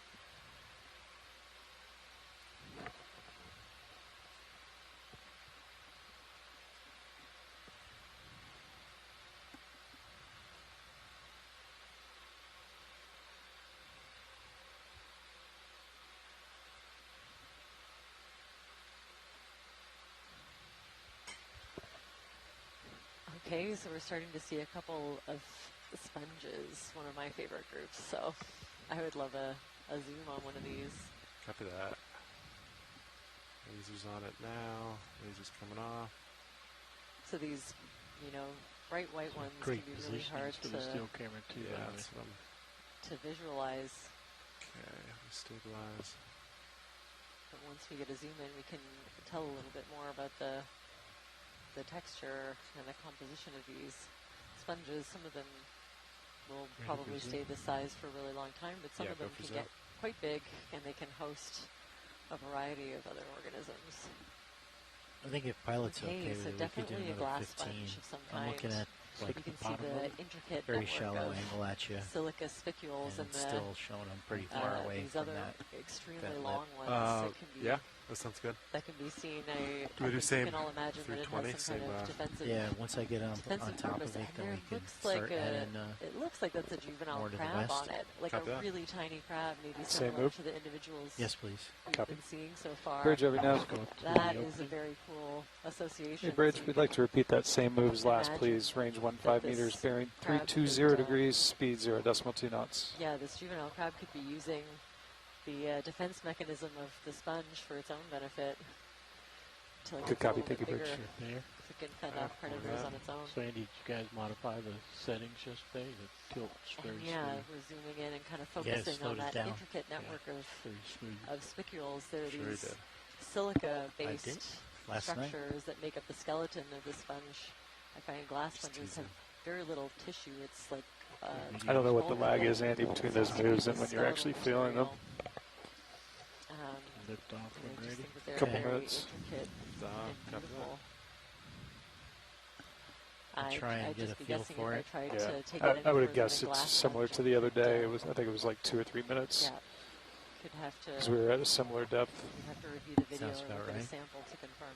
Can paint this crab with lasers real quick as we're passing. That was very cool, seeing that juvenile Yes. crab and then the adult one kind of in the area. Maybe purposely using some of these Is that an sponges enemy as upper right, that sponge-looking thing? a place for these find out. little refuges for the juveniles. It's got a bright center, which looks different. And Robert Carney online has helped me out with size. The cobbles are larger, boulders are larger than If you have a snap, is 25.6 it goes centimeters. into this there. Oh, look at that. Yeah, just came right through, right in front of our cameras. Just keep following it where you can. Wow, He's, beautiful he's way further cephalopod. than I Yeah, can keep up with just him. fading in the That was background. beautiful. Yeah. Oh, that was amazing. There's some Just beautiful as I planned imagery it. captured. And you were able to make in a that quick, really quick rotator moment change. for Yeah. this I don't think I tagged him with lasers. yeah, really large You did. squid. Oh, I did? You did, Okay, Just great. passed by. I was looking I'm for him, but hoping, the red on red. hoping some of our cephalopod hopeless enthusiasts can journey for me. review the video and maybe get an ID, because Yeah, there's only a few seconds, but the video that we just captured is phenomenal.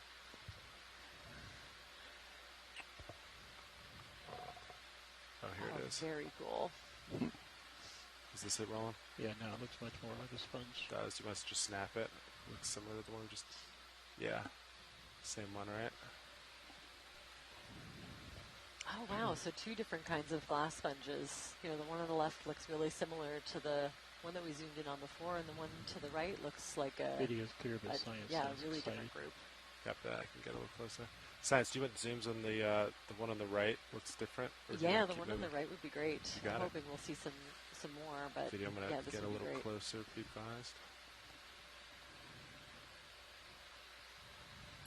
I think I'm on top of the kind of the ridge now, along with D2, so we can start heading more west for our next move. Okay, copy that. After this, we'll center up and we'll get lasers on him, and we'll reevaluate. Go ahead, Bridge. Good copy. Thank you, Bridge. All right, Roland, you want to come on in?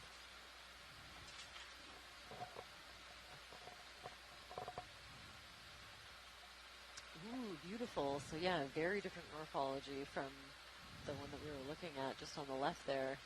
This one is really, you know, thin-walled kind of folding. And you can imagine if it gets a little bit bigger, that would kind of create a network of these folding tubes almost. Video's clear. Copy that. All right, Beautiful. we'll keep Thanks moving for on. that zoom. Of course. So lasers one more time, and we're moving.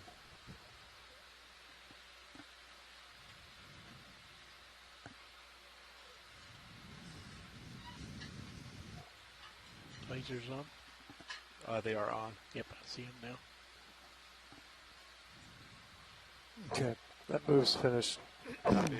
Let me sneak up a little bit, and Yep. then let's look for next. More like 270-ish. What am I looking? Oh, I'm looking at right now. Yeah. Yeah. Looks like it flattens up a bit, which is kind of what we expect, right? Yeah, that puts us on track with the bathymetry. Okay. When did that last move end? Like a minute ago. Okay, we'll let it settle before we rotate Cirrus head. Yep. And then we'll go with that from there.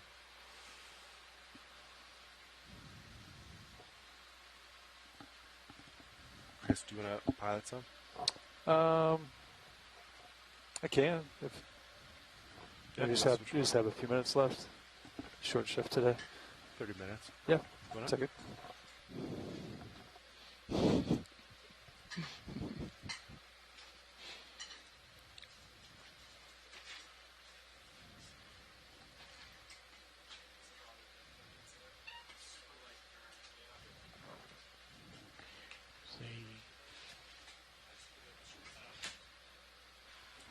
I think we got another different kind of sponge there on the right, and straight to the left there's a very small starfish on the center of a rock.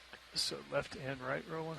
Yeah, just two objects I see, and I'll let you know when you decide. Looks what like you're this area is after. flattened out. Are you heavy here, Sean, or are you just... It feels a little heavy. Yeah, copy. We'll take the sponge straight out, I guess. We can kind of see by the marine snow that's falling in the background. So we the bottom current here right, looks a lot. there's a stock lower corner. More Copy, calm I see it. than Get that we guy were first. Yesterday.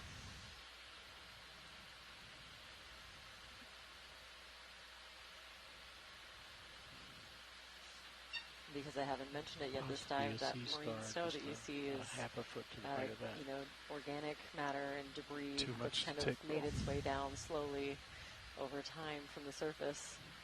So anything from, you know, the I'll take primary the stock production first. at the ocean's surface that hasn't been recycled on its way down will eventually end up here and be the major energy source for the communities that are found here. So a lot of these things, like the brittle stars that you're seeing attached to this black coral, are probably at the top. climbing up it so that they can get better access to the water column. And it's, you know, I think you can see them sort of reaching for little bits of this detritus or dead organic matter Copy. in the marine snow. I'll pan down whenever you're ready. And this view of the black coral is very cool. You can see, you know, the dark black skeleton underneath the lighter colored, orangish 30 to 50% tissue. light? It's at 36 right now. A really good example of the go, way that's that good the there. branches are arranged around the stem of this Okay, go coral. ahead. Start down. So depending Coming on down if there easy. are So now 2, if you, 4, just or lower 6 yeah, or the more camera, let's stop on rows that. of these Okay.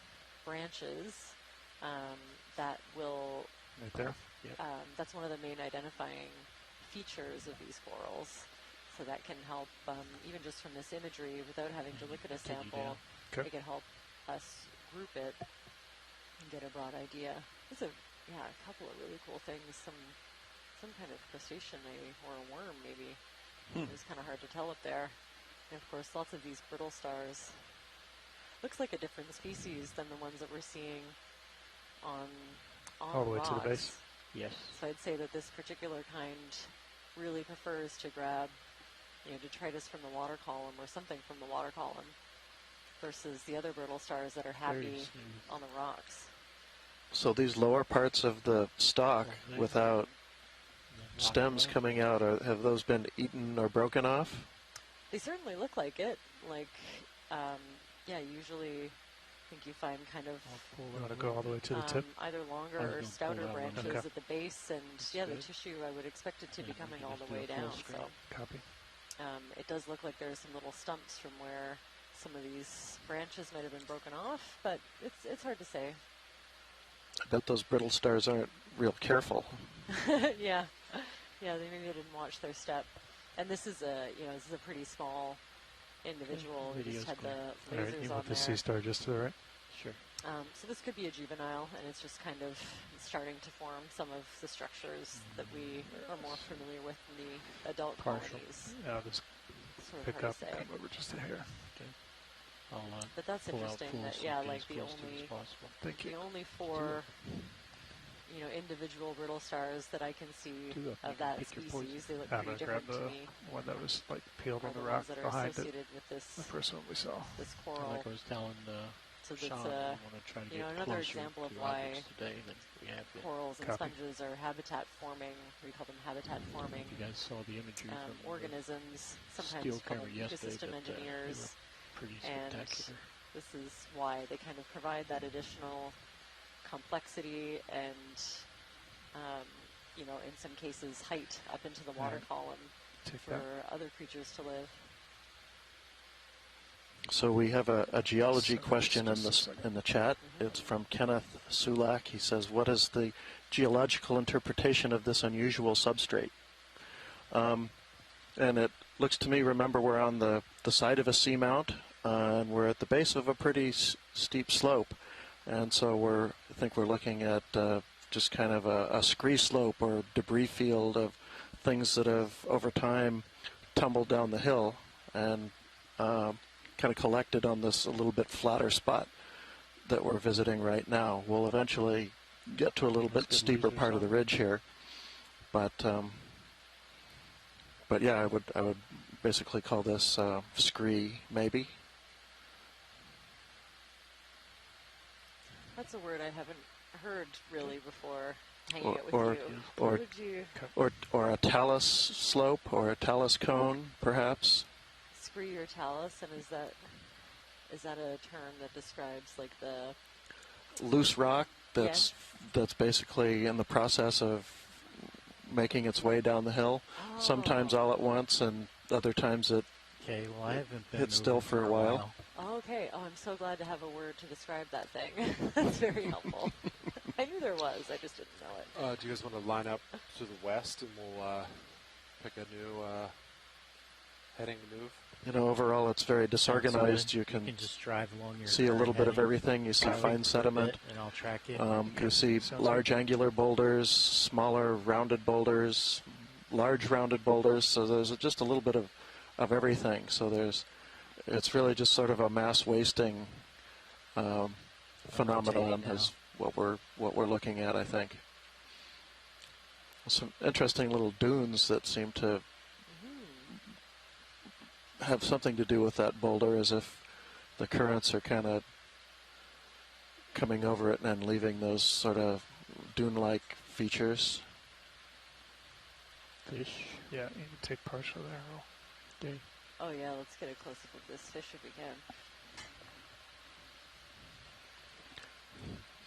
Yeah, Kenneth mentions the word scree is used a lot among mountain climbers, so they could probably relate very much to what it would be like if we had to walk up this.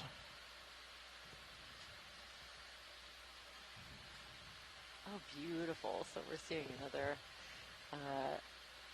one of these fish.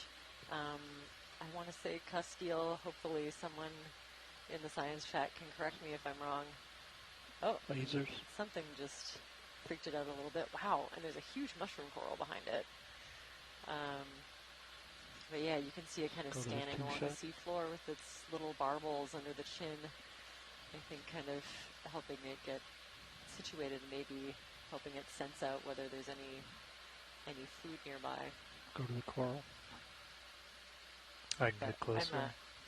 I'm an invertebrate biology person myself, so I can't stop looking at that giant mushroom coral behind it. We all have our biases, so I'm pretty transparent about mine.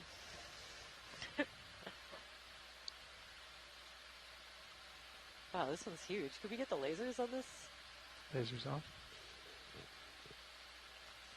Oh boy, he is big.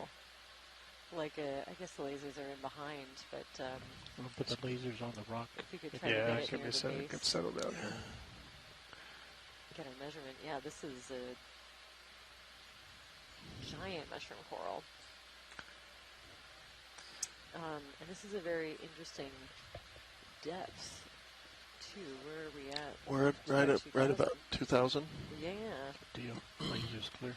So yeah, he's 20 centimeters across. Yeah, easy. Come in there. Huge. So there's a few different genera in this group. We call them mushroom corals. It might be a little bit hard to see because all the polyps are out and, kind of suspended in the water column, but when they retract, they can go completely inside of that cap and gives it kind of a mushroom-like appearance with the stalk. And this, wow, you can almost see individual, you can see individual sclerites. And a sclerite is a...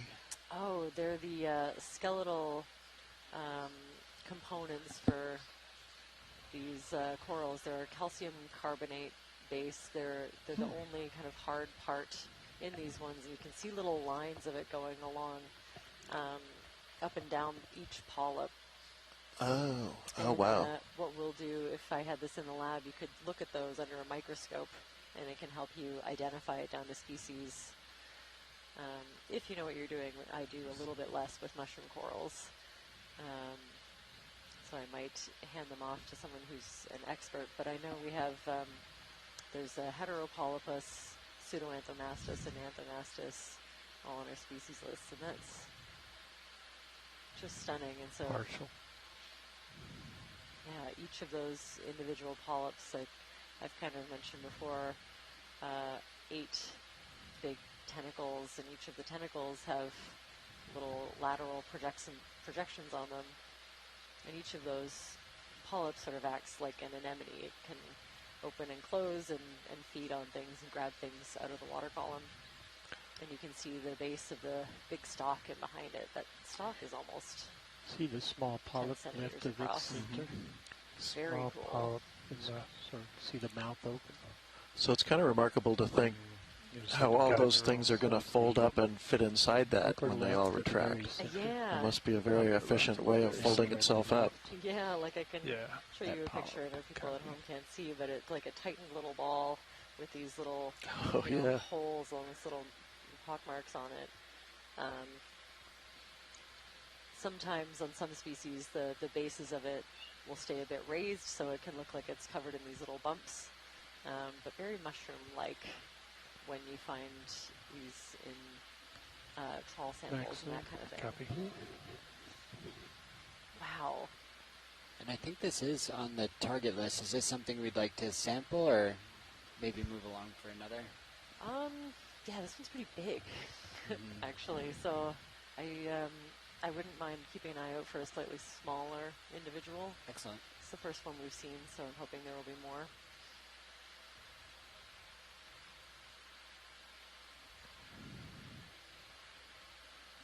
Oh yeah, you can see kind of little granules in the outer, cortex, the sort of dermal layer on the outside.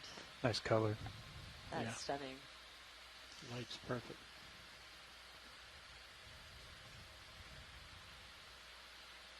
And yeah, this one looks really happy. Its polyps are just kind of hanging out in the water column, nice and Slight tilt extended. down. We'll take one more full screen. Yeah, if we were to brush up against it, just like an anemone, it would close and ball up pretty quickly. And we're clear. Copy.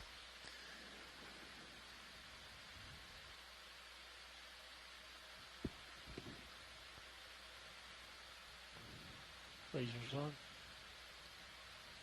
And you can see some of the You want it marine back on? snow just kind of just lightly, turn it back on. lightly Move falling away. and moving around in the current. Lots of rocks to measure. That's a in this beautiful shot. Thanks for that. That was so cool. I'll come back to center up, Andy. area. Okay. See pin on the upper left. Yeah, heading that way, Rowan. Or is it a black coral?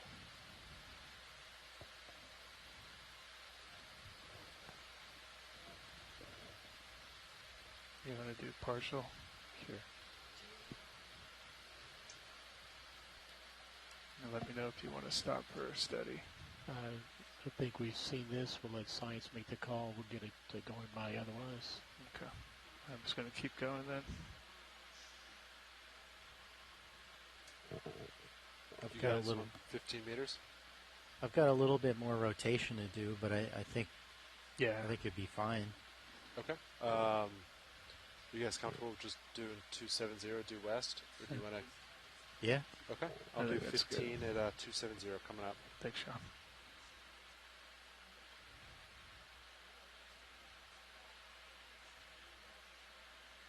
I'm rotating a little bit as you're moving, pilot. Good copy. Hey, ready for ship move? 15 meters, that's 15 meters at 270 degrees, less than 2 knots. It's a different sea star at the bottom. Yeah.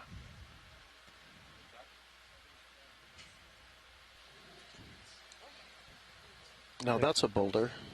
Just so you get a quick idea how big across that is, and very angular as well.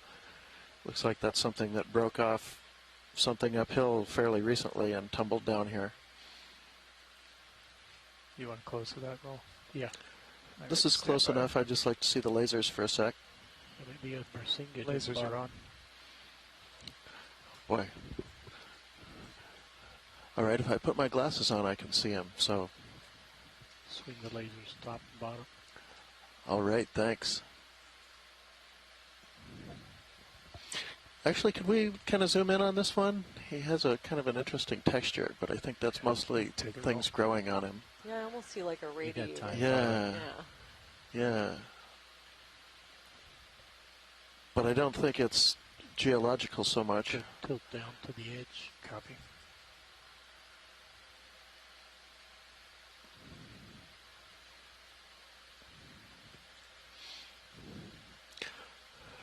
I'm not sure what I'd call that. I'd leave it to the biologist to. There's a good spot hold there. Oh, like the layer That on top? yeah, the is that This is like algae. a little, Yeah, well, no current not down algae here. for sure. Oh, right. At this Makes it depth, easier. Too deep?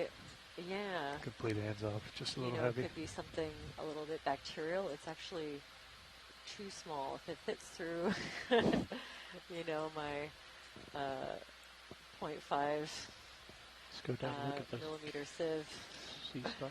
then it's like less and less studied by me. Oh, Ooh. you got some Oh, these are very barnacles cool. hold there. What are Yep. those? Oh, I could deploy the lowers a little bit They look more. oh, now that we're barnacles. pretty Oh, you flat. could put out very the cool.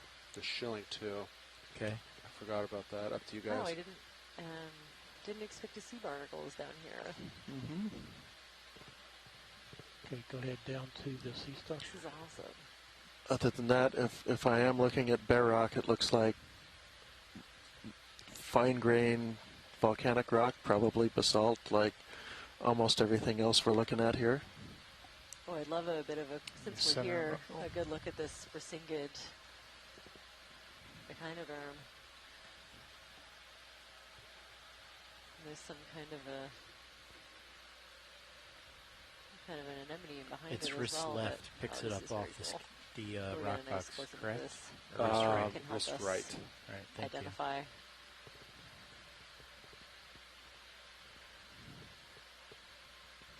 Oh, we got an idea on those barnacles from Robert Carney in the science chat for rucomorph barnacles. Apparently they're very Full screen primitive of sea star. Copy.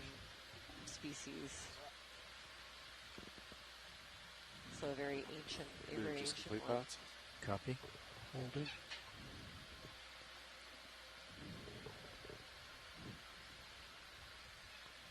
Oh, Let's very look at cool. the lower center Yeah, some tip. kind of, if I had Lower to guess, center like tip. a tube-dwelling anemone in the back, but it's hard to say. You can see all the, kind of common characteristics of the echinoderms that we've been seeing.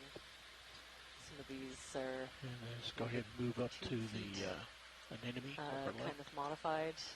Usually these are fairly stationary, but they can move. Left female. But I'll often see them just kind of perched at the top of a rock or something, a little bit higher, and kind of wave their arms around from one spot.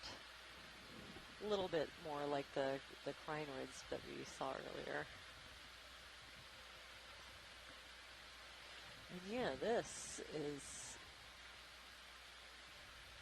very hard. I mean, if it is a tube-dwelling anemone, it's a little bit different than the ones that we were seeing earlier.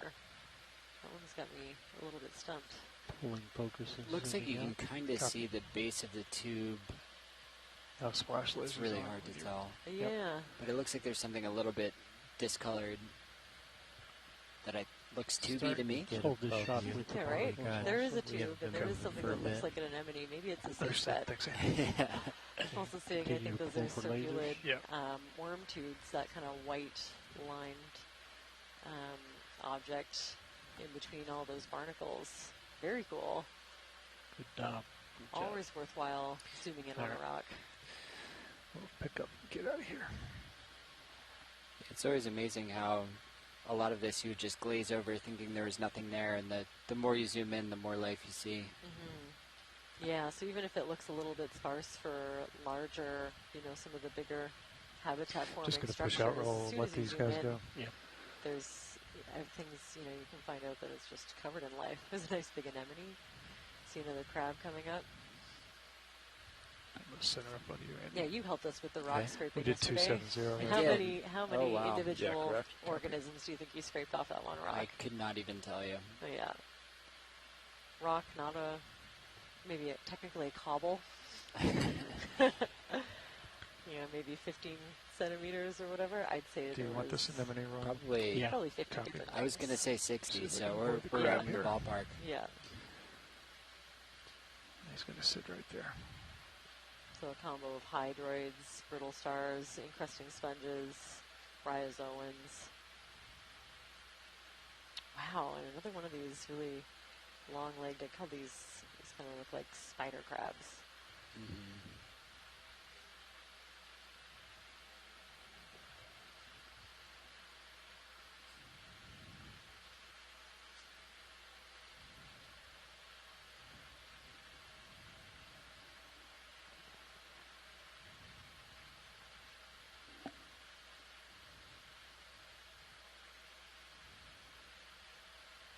And yeah, some kind of huge anemones.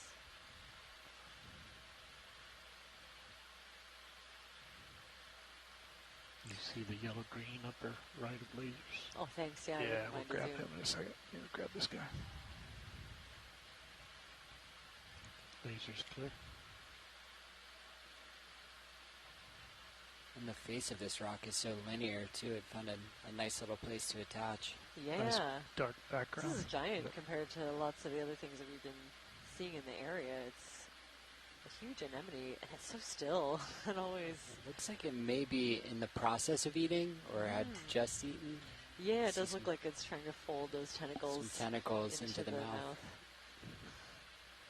Yeah, so maybe there's something good at the base of those.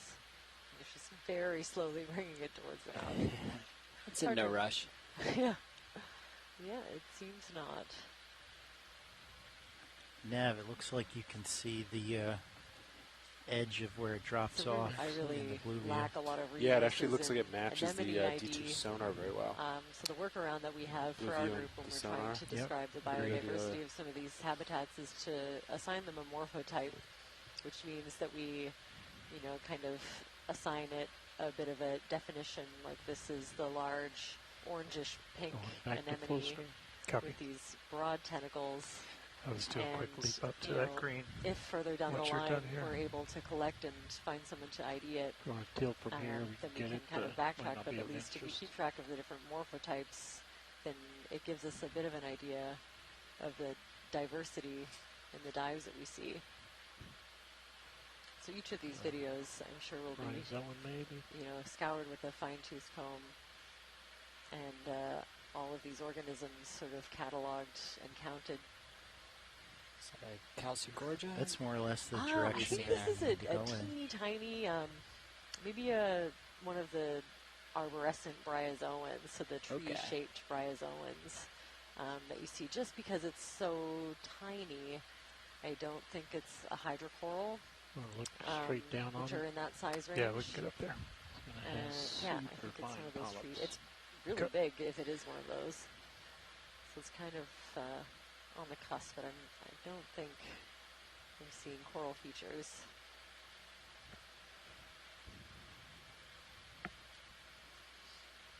And yeah, more of those barnacles. If you need to take a rock sample anywhere, I'd love to get one with a barnacle on it. Looks like we have plenty of options around here. Yeah, it sure does. Yeah, it's hard to tell, but some of those, once you get a little bit closer, a lot of those white dots that we're seeing in the background, I think are these very cool little barnacles.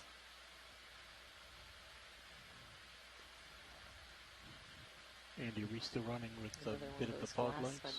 No, fog lights are scared right now. You want them on? No. I was just wondering because the water was so clear I hadn't seen any. Coral in the background. All right, we'll kind of center all the way to the top back there. Yeah. Tiny. Yeah. Oh, yeah. Another view of this really tiny.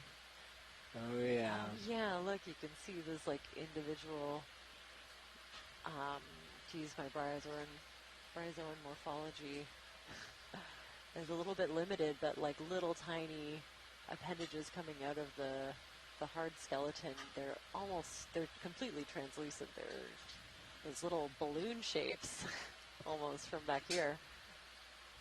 That is very cool. So yeah, not a coral as I know them. I don't think. I think it's, yeah, not in my ID guide, that's for sure. We can use this beautiful imagery and this really amazing close-up. I can't imagine any other way where you would see those features in situ. This is such a deep, living organism, and if you got it up in some kind of a trawl, look at the which yellow, is the other way that we have section access to left. deep sea specimens, you can imagine those characteristics getting knocked off pretty easily, or maybe even retracting and just not being visible. You can see maybe a little bit of damage at the tips of it as well. That's very cool. Okay, I'm looking down at your pilot, so I Copy. want to push forward. Sounds good. Thanks, Andy. And yeah, a little, I would say, a rosellid sponge in the foreground. All clear. Copy. Very cool.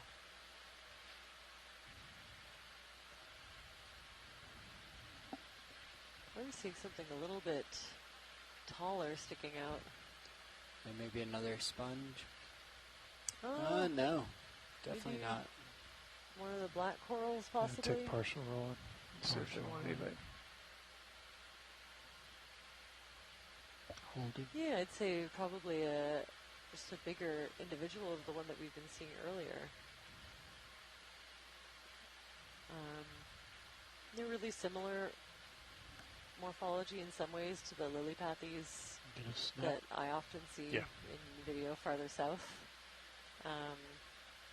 But it definitely looks like it has a different pattern of branches coming off of the main branch, so this would be an interesting one to ID. Pushing focus. I can get closer if you want. Another Chrysogorgia behind. I'm happy with it. Okay. And maybe some kind of another shell or something.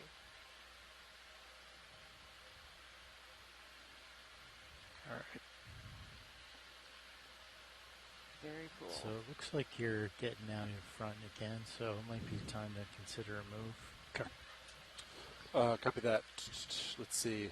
It's flat, so we could maybe do a 30. Yeah, it's just going to come down to stopping and looking. Up to you guys.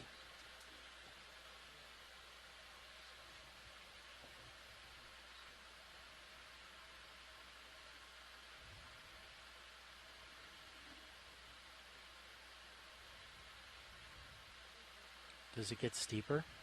Towards no. 2? I mean, eventually it will, but you're not going to see it. We do have a minute left before the shift change. So maybe not. We could just not put in a huge move. Just move about 15 in. Yeah, that makes for sense. now. 270.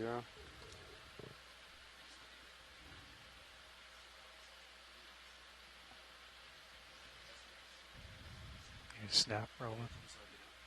We'll give a pirouette as you go around it. Just practice your skills. Okay, we just did a quick snap zoom, and yeah, another one of these kind of Take more, bushier black corals. I'll have to spend a bit of time with my key to see if I can ID this one, because it looks like we'll be seeing it quite a bit. I think it's the same one we just saw. I think it is. Yeah. Yeah, if I look, I can see She's going 1, to try to 2, identify it. Okay. 4, maybe 6 planes that the branches are coming off of, so that can definitely help narrow it down. Although usually when I think that something's gonna be really easy to identify, I get it back to the lab, and it turns out to be something doesn't fit into any key, is likely completely new to science. Like so it's never a safe bet to think that you know what you're looking at. Yeah, I feel like especially with the more poorly sampled species, the taxonomy is changing pretty drastically every time we get some more information. You can be pretty certain it falls in one group, and then that kind of gets turned on its head. That far away, any little turn is going to magnify I definitely think these deep sea samples, like with the, increased in access, we slide over here and then they've rotate definitely out been for Bobby. filling in some taxonomic gaps that have existed for a really long time. Solitary hydroid. So if we can, Up one top. of the things that we'll do when we coming get samples on board. Oh, can we look at this straight ahead below the crinoid? Oh, these are very cool. Yeah, let me creep out of that. Get slightly to the right of it. You can get it in with the crinoid behind it.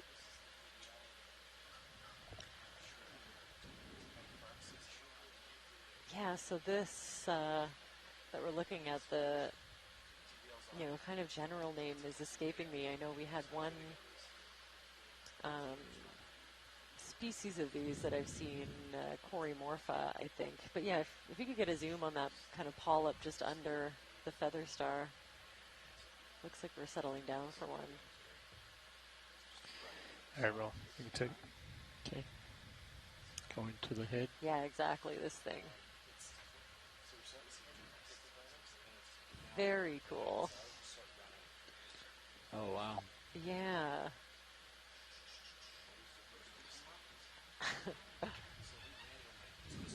So look at this. What group would you even put this in? Oh my gosh. It almost looks like a flower. Yeah, for real. Very, like, I think that I wouldn't expect there to be any, like, hard skeletal parts in these. I think they're, like, incredibly delicate. You can imagine the odds of getting something like this, you know, getting a sample of something like this would be very low unless you happen to drop a core right over top of it. You know, if it got into a trawl, there wouldn't be much left.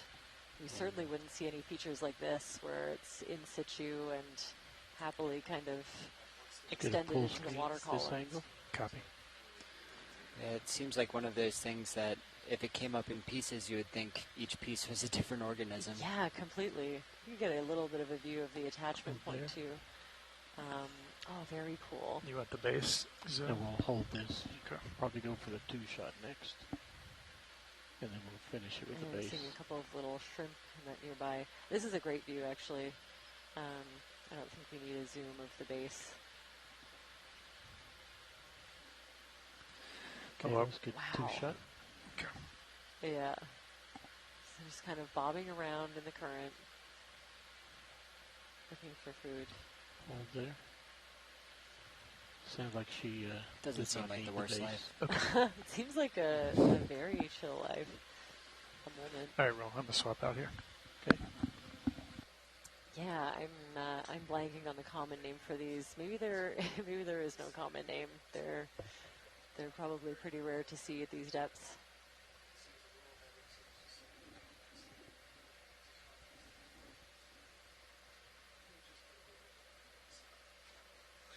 If we see another one, I'd definitely consider a sample, but I'd love to cover a little bit of ground before we get too distracted. Sure.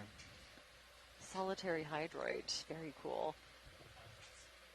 So kind of, I'm imagining those little kind of tree-like structures that we see creating a fuzz on some of the rocks are colonial hydroids, so they're kind of made up of many different individuals, and this one ship move ended a couple minutes ago, but you should have a few minutes of swing left. You know, moving up 270. Yep, almost on top of D2 now. Not quite. Good morning, pilots. Welcome to the Actually, if we could get, I don't know if we had the lasers on it before. Just a quick idea. That's great. Before we... Pilots, one of the things we're trying to do today is get close to the objects to get better imagery for the still camera in general. Compared to yesterday, which we got some amazing still imagery yesterday. But that was a general comment that the video team wanted me to relay. Actually, I'm seeing quite a few of those little yellow... Get very close. Got it. Dry zones, maybe, yeah. It's funny, you see one, and it's the first one kind of catches your eye, and then you get a feel for it. You can see lots. Same with these little barnacles, I think. There's another one of those crabs. Wow. Yeah, these, you know, really give me like... surface of the moon. This feels like an alien planet when I see those kind of crawling. Yeah, spider-like crabs crawling over the surface. It just, big and like several... squid in front of us that we got for a few seconds. This is giving me alien planet feelings. But of course, it's just a very deep and inaccessible part of our own planet. Which is almost more bizarre than some of the aliens you could dream up. I think it's way more bizarre. We've imaged several of those crinoids really well. Roger. One solitary hydroid. I think that's why you sometimes see let me know if inspiration you see for something we some of those sci-fi movies from deep sea creatures. Since you've been here. Yeah, I love that. I think eventually they're going to want to sample rocks with barnacles on them, but right now they Star Trek, they all look suspiciously like humans. Where all you have to go is a little bit. All right, go ahead. A little bit deeper. Later they're going to want to sample a rock with barnacle on it, but right now they just want to make some distance before they start sampling. Roger. Probably also one of those mushroom corals, and possibly a solitary hydroid. Roger. the alien shrimp is one of my favorites. Yeah. Coral You reef know, to the yeah, right I don't think edge, it was. I think it towards was the edge. actually not an inspiration for the Roger, we'll come back the for that alien one. creature, just a happy going out kinda towards this coincidental edge. look-alike. There's a little tug there. I like to think it was the inspiration. Yeah. Well, Guess we'll never just know. the surge plus the pull.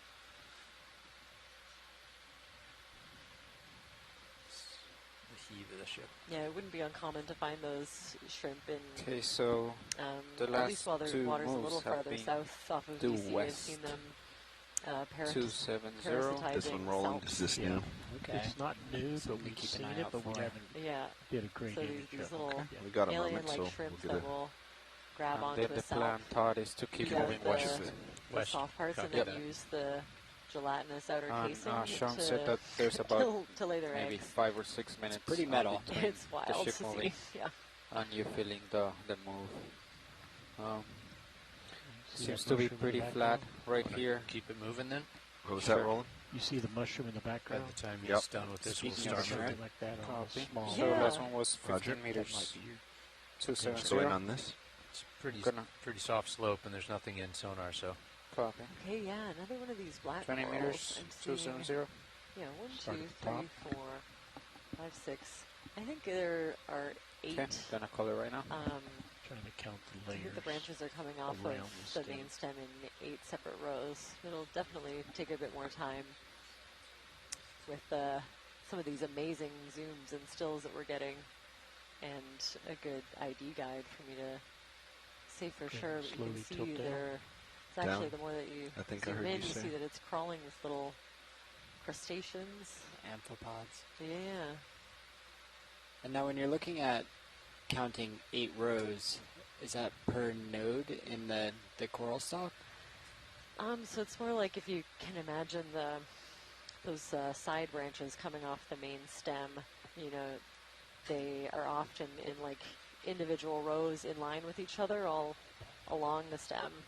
And so I think, you know, kind of like when you're looking straight on full at screen. like a fir cone, or a branch, sorry. A rock is... And you can see them coming off in like 2, 4, 8 rows. Yeah, that's one of the main ways that we lump together different black corals. So that won't get it down to species probably, but that could give us a good idea. All right. Yes, clear lasers. Oh, we already had it when I started, didn't we? I think that's a geology note for you because I don't know what it means.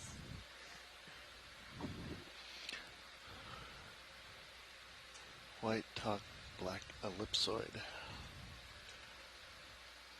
I didn't see it. I didn't catch it. I was too busy looking at a coral, and I don't have an eye for it.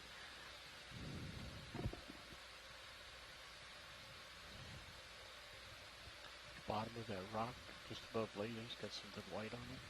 Yep.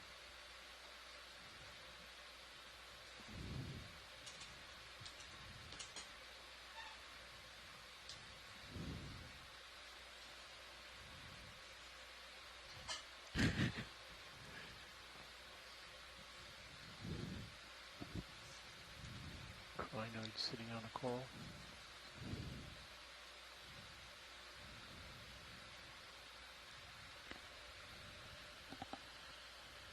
It looks like we've been seeing these feather star crinoids kind of throughout the dive. These large echinoderms.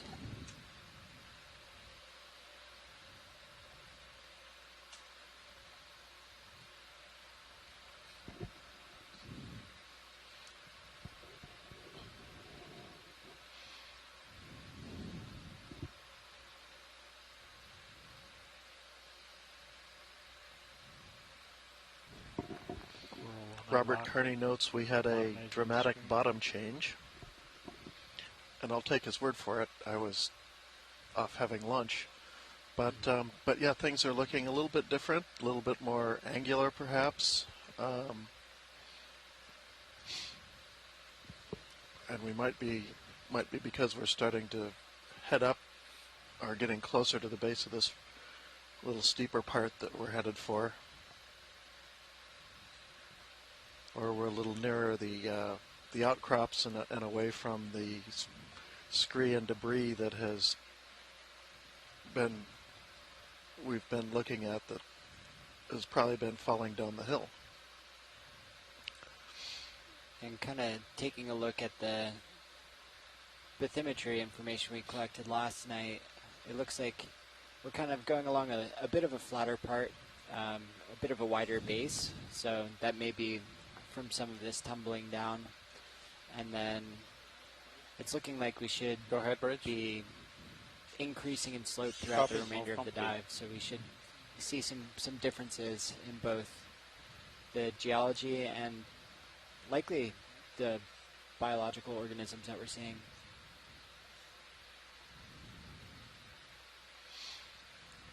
We were kind of talking this morning as we're moving across these seamounts throughout this expedition of how we can compare and contrast what we're seeing in the different depth ranges and on the different. And this worm is beautiful. Do you want to keep moving, Todd, or do you want to give it a couple minutes? I think that's going to be too small. We want for to still just cam. keep going. Yeah, let's Copy. keep it going. All right. Bridge, deserving nav. Let's repeat that last move. 20 meters, bearing 270 degrees, speed 0.2. I was trying to get it in the still cam, but it's awfully small. And now at the start of this dive, I broke one of my cardinal rules, and good copy.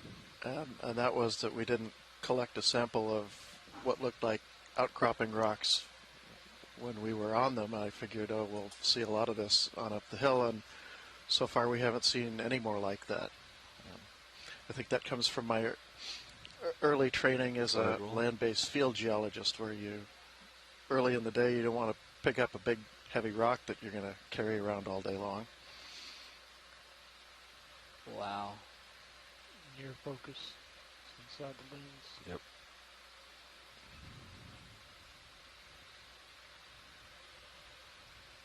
Current's not bad, but it's not insignificant for these little things. You can see the shrimp going across pretty quickly. This bright white objects just right in the center keeps grabbing my eye. Can't determine what it is. This kind of boomerang looking thing? No, the one on the right. Maybe it's barnacles on the side of a black rock. That's what it is. And so, Jamie, through some of these expeditions, I've always heard geologists looking for in situ. So with some of this scree talus type things, scurry off to the big rock. Is there? It's kind of harder to tell where that actually comes from, correct? Is that kind of why we look for parts of the rock that you think are in place? Exactly. You always want to like be sure of the context of any samples you collect, and so when you're collecting from in situ or an outcrop, you're fairly sure that the rock is representative of well, the rock where you are. With this stuff, it's come from somewhere, clearly uphill, and it's likely very much the same stuff, but you don't really know. But in a pinch, you know, you look around and everything looks kind of the same, and you could sample it figuring it's representative of something that's nearby or up the hill, and sometimes that's the best you can do.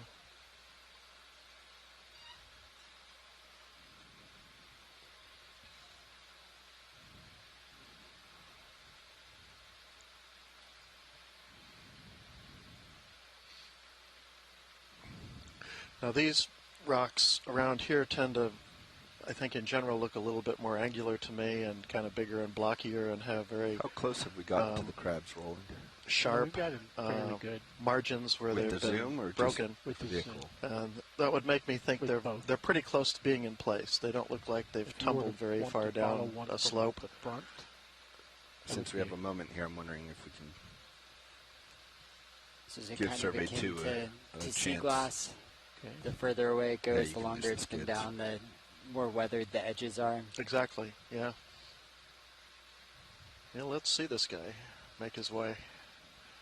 He's walking with a purpose. Yeah. Laser's clear.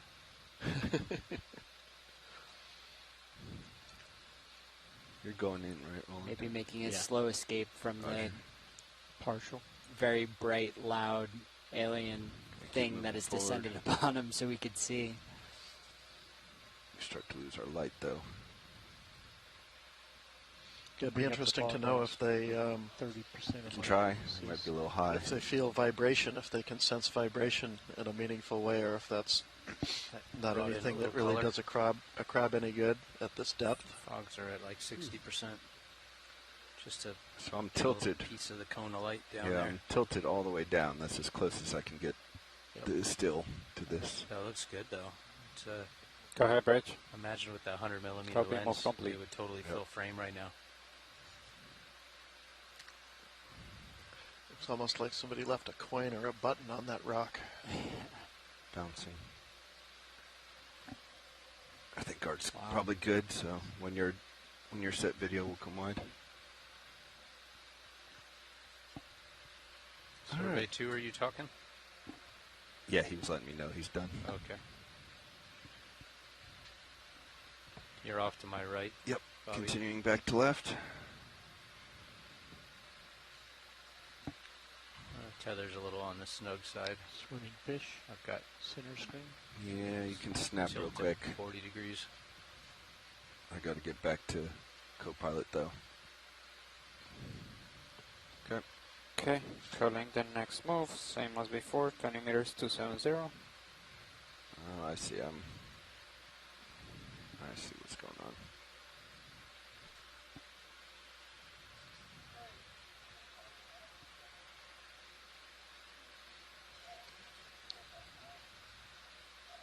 Nice.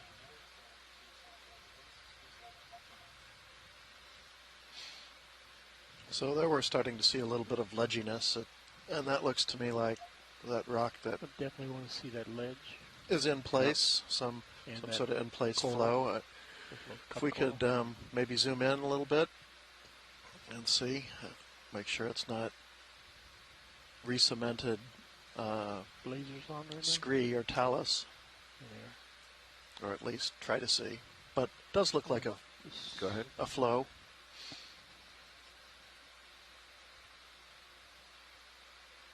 Mm-hmm.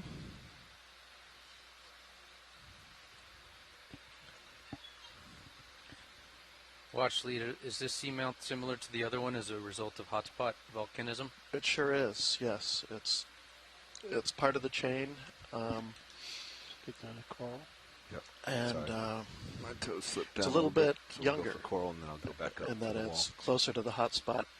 How much younger we don't really know. So one of the things we'll want to do today is get a sample that we could date and put a real number on this. And this might be a good place to get a piece of rock, since we're looking at something that is in situ. It is When you're clear outcrop,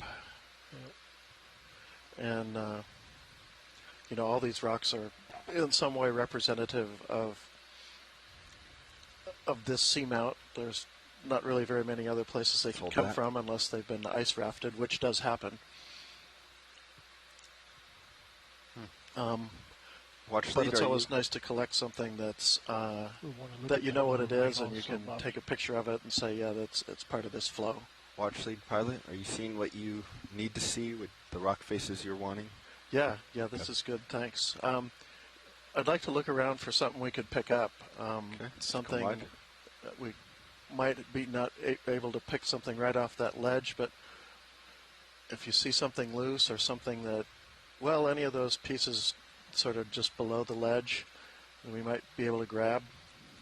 Be Have advised, I'm probably starting to march past you a look little like bit, they've Bobby. fallen off Yeah, it. we just started a move. Okay. Do you want me to stop it? I'm going. Where are you going? You're going off this Yeah, I'm ridge? there's- Well, if we can work our way up along this ledge, that'd be fine. That's my head right there. Excellent. Should we stop this move and kind of go along the ridge? I feel like we're getting pulled off it, right? Yeah, I think maybe like we're right here instead of there. Bridge, isn't Yeah, it? I think along Yeah, I this think ledge we there's a may local- see some more attachment points for some local some low. different species. Might have to pop down. I think we saw a stony coral attached earlier. Can do that. I'm not going to try my hand in an identification. Just jump ahead of my track a little and find a rock. Yeah, we can do that. 47, so you can, if you have to, you can dive down. come back up. Sort of lose that edge as we come down. Back up now.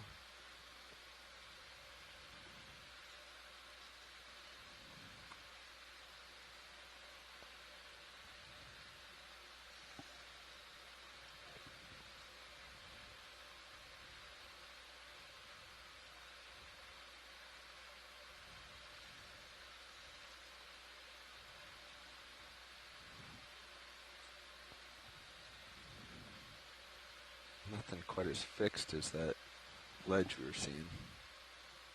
Well, some of those look pretty grabbable. What do you think? Maybe? There we go. Here's another ledge. Yeah, and that's that looks like more outcrop. Any of these at the bottom would be okay for you? Yeah, I think so. Yeah, let's kind of where the lasers are. Or yeah, over to the right. Possibly that one to the right. Go ahead, there, Rich. I don't know if that's too big or not yet. But You'll have to direct me with the lasers. Just to the right of the lasers, kind of that round. Just to the upper right of the lasers now. Kind of sitting kind of in the middle. Now, there you go. That one. Yeah. It may be attached to the wall still. Yeah. So Sirius is gonna fly by you Yeah, for I'm sure. already above you directly, So- Bobby, so snatch and grab. Yeah, Or I'm else sure what we reset. Yeah, let's get hydraulics up. It's up. You're ready. Or any of those ones around it, the one leaning next to it to the right, or that one that seems to be a little bit loose on the left would all be good. Whatever looks good to you.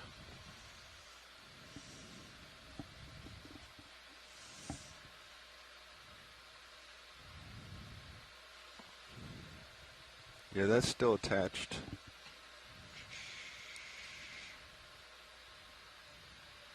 That little one is loose. Any of those are loose, those Yeah. three. Do you have a preference? How about a little higher up? I'm looking for maybe a little bit bigger one in that group. That one? Yeah, that'd be good. He looks a little angular too. That's good.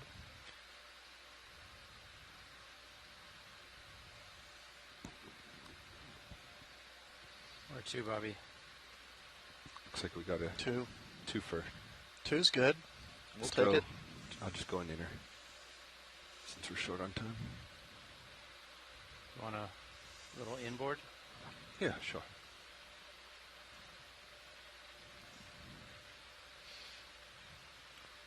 Good view from your Oh, actually, Shilling camp, don't forget to enter the sample on the website. Absolutely. So I'm going to kill your fog. There.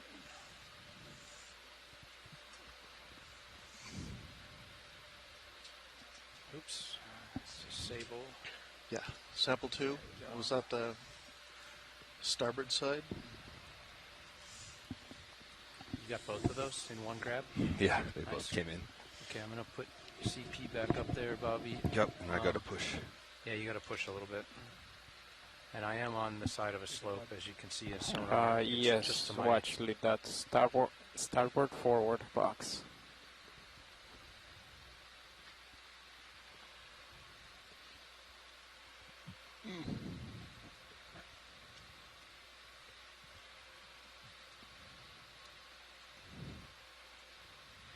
Starboard forward. Nice, Bobby. Okay. Coming up. Sirius is on track. I'm going to come up on winch quick. You're still down there. Tilting up a lot.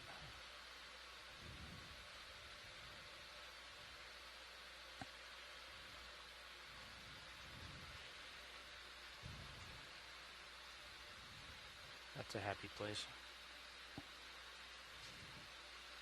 Probably noticed, watch lead, but we actually got 2 rocks in that sample.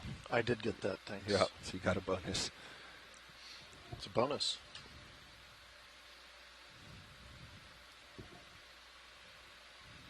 White things upper center, maybe barnacles extended. Copy.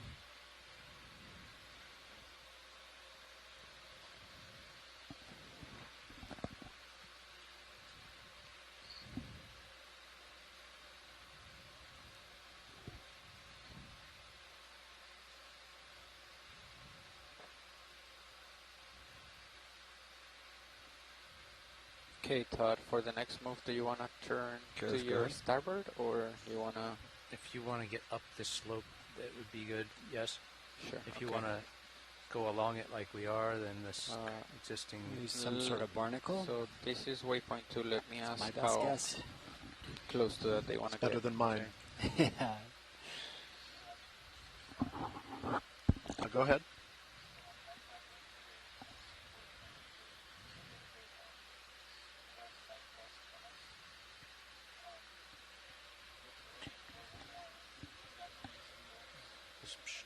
Lasers across it.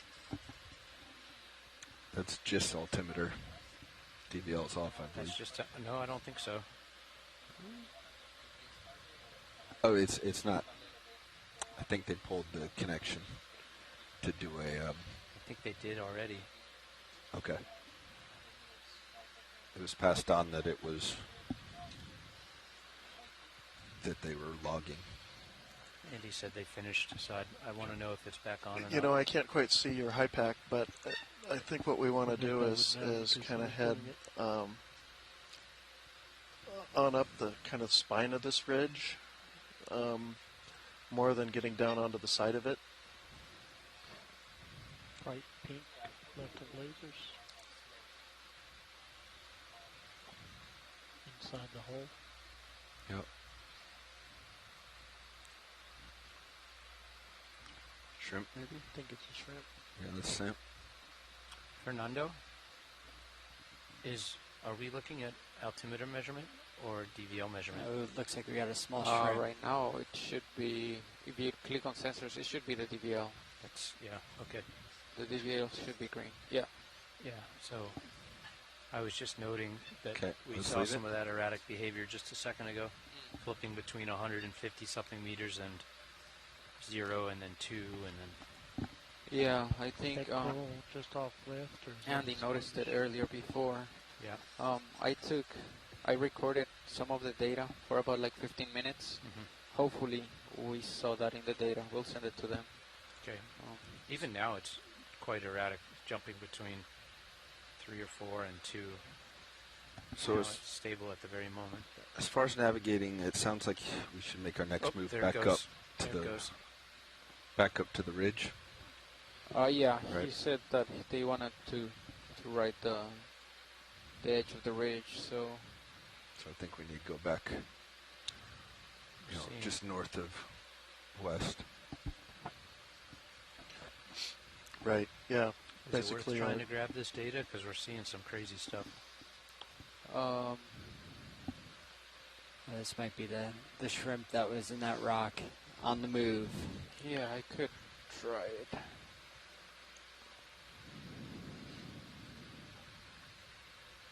Right now it's at 0.3, which is completely erroneous. Or is that you? No, we still have bottom lock.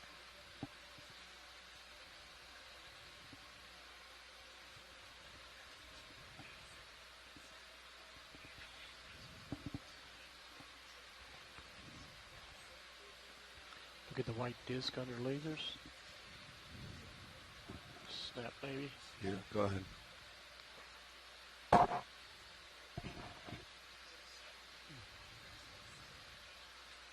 we got another stony coral, is my guess, with its tentacles extracted. Really happily eating away. A couple more encrusting sponges.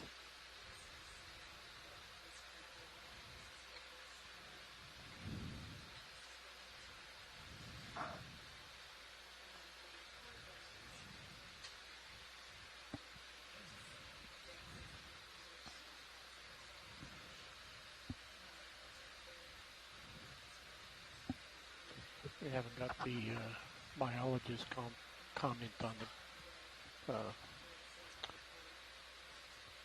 that coral, so when she comes back, good to capture some audio.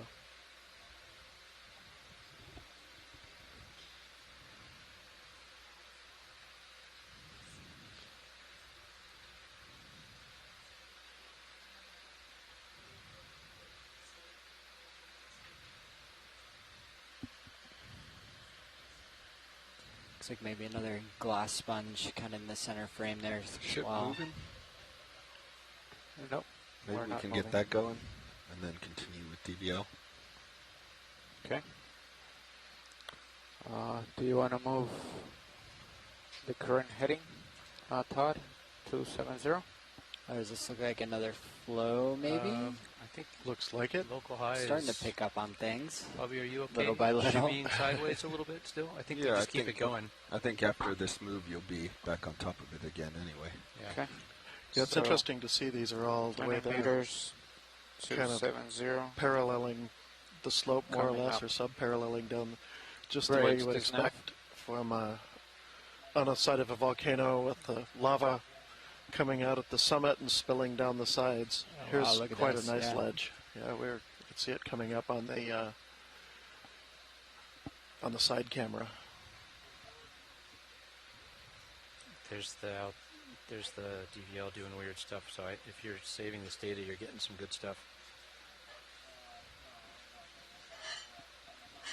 Yeah, there's quite the vertical face to it. Maybe about a meter high. Trying to extrapolate out that 10 centimeters. I'm pretty stretched out, aren't I? A little bit, yep. Yeah, having those two dots is so helpful because everything looks enormous as you're zoomed in. So our main camera here has an 8 times optical zoom, so 18. That's how we get those excellent shots, but it's also how I get very confused as to the scale of things without those lasers on. Roger.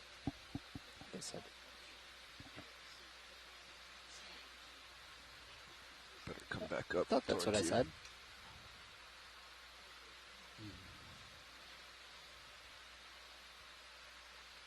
Come back to within range. See if we see anything. Coming back down.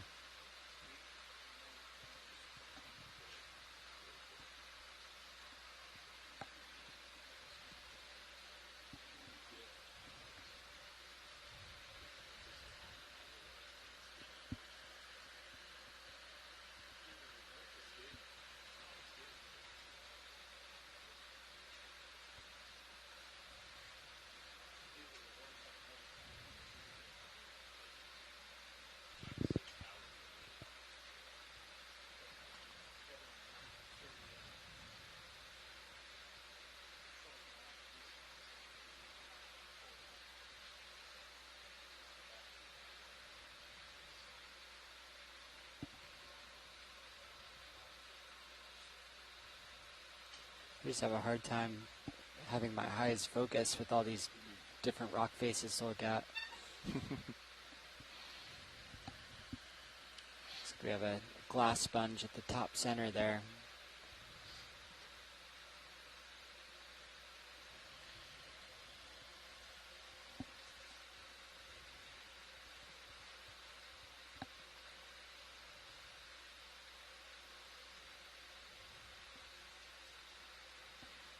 And another black coral. I think this is the same species that we've been seeing kind of throughout the dive. We're waiting on a ship move watch lead, so we're going to pause here, and it's at a good angle that we can get some still images of it.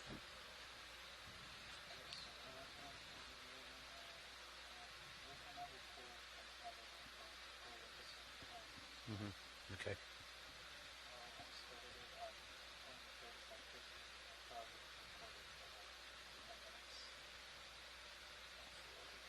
Okay. Although the angle's not ideal now.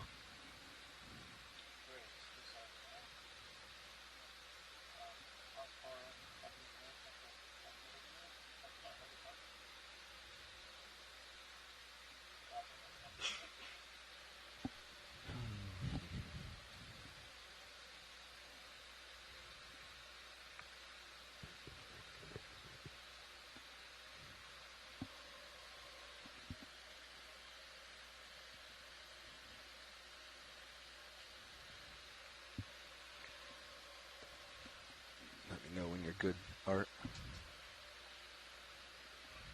Art. I was hoping it was going to show up a little bit better as we got closer, but Still pretty small. Moving away from another outcrop of some flows or flow units.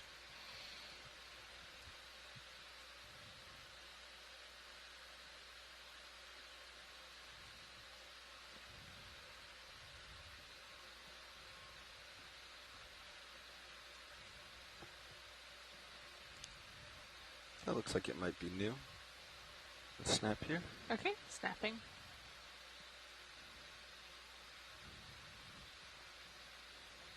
All right.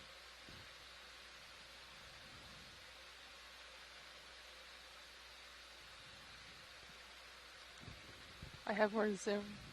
Yeah, go ahead. Okay, coming in. So my, not a coral biologist guess with this would be a Swiftia? You tell me. We have Merlin coming back in the room now, and hopefully they can help us with some identifications. There we go. I can do this. Yeah, I think this is one of the Swiftias. I win. So it's I did it. Yeah? Yeah, so this is a bit different from the one that we saw yesterday, but it has the same kind of orangish tentacles coming out of the pink polyps. More highly branched. Could be Swiftia pacifica, or there's a couple of other branching ones. Okay. Quick moment here. Oh, beautiful. Almost ready. Have you been seeing a few of these, or is this the first? This is the first one. Ooh. And yeah, Okay. like I don't have long. hundreds of Okay. tiny Do you wanna sponges keep, encrusting. moving on the same direction, all co-pilot? over. I think you got to get up and scoot ahead of Lots me. of brittle stars using the You can extra see height my camera. I'm getting to close get some to the access to the water column. 30 more seconds. I feel like Yep. every shot Okay, we've gotten sounds has had a good. brittle star in it. Yeah. And Yeah, it'd be time cool for to me kind of go. take a look and Alrighty, see coming if forward. there are other For ones that where move, these are different brittle Todd. stars than the ones that we're seeing Yeah. on the rocks. Copy. Unless There's a couple Bobby species reveals that seem something to really that we prefer haven't seen yet, he's got to get up being the a wall little here bit with me. higher up. That's full wide. Yep. Oh, very cool. Good timing. Oh, wow. The rocks look a lot different here. A lot more, Yeah, we're fine, Bobby. what would I say, together. Yeah, it almost looks like, you know, the flows usually get all the attention. They're usually the best preserved, but they're certainly not the only kind of deposit that this pretty thing you get out of volcanoes. That looks Very cool. often, especially if there's any kind of explosive activity up at the very summit, cool. you can get Is that just very a- rubbly flows of It's one of those ash and mushroom like a very big one. fragmented It is. rock Big mushroom. that will also flow down the sides of the volcano and make their own deposits, but they tend to be a little softer and they don't outcrop as well. But that might be what we're looking at. There does seem to be an abundance of kind of rounded, cobble-sized rocks and whatnot, in not very well organized in the way they're deposited. So Ooh, they and may on be the kind right, of just weathering there's- out of the slopes. There's something on the and rock coming down amidst the right next to blockier this mushroom outcrops coral. of How about a lava little flow. fog? Just a little fog? Yeah, It's sure. kind of like what we were noticing yesterday, where there's that very little, Yeah, you know, that's- sediment that'll or work. material on the rocks. They're all Mhm. pretty 30%. clear. So maybe a little bit more current flow in this area. Okay. Am I free to zoom? Kind of a similar Yeah. look to what we saw in the beginning of the We're gonna dive zoom in with just the a little mushroom bit. coral in the front and then that same sort of holothurian towards the back.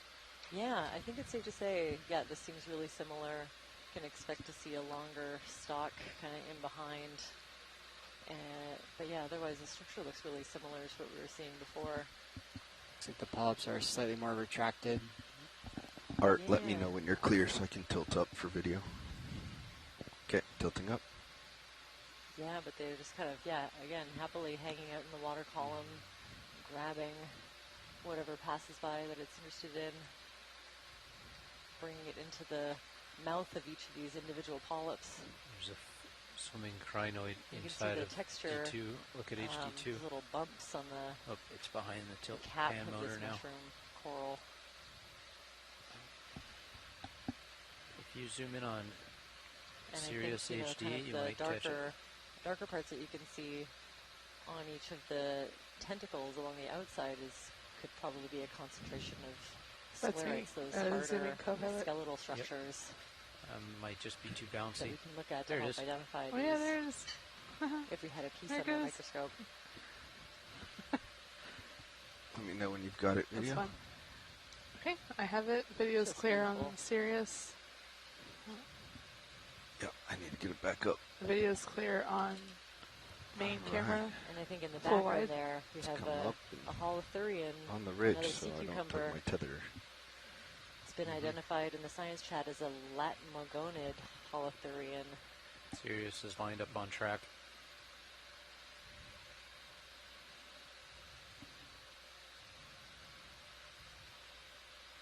So I can't see from your camera, but it seems Okay, that now it flattens out, Persingid. and so you keep going Lots this of these direction. interesting sponges.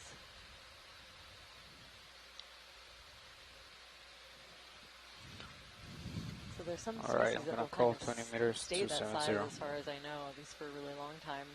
They kind of live their whole life as a little Bridge, small deserving nav. encrusting sponge, but some of them, if we zoom in, could be a little Next move, same as last. juvenile, 20 the meters larger range, ones. 270 degrees, speed 0.2. Fog secure.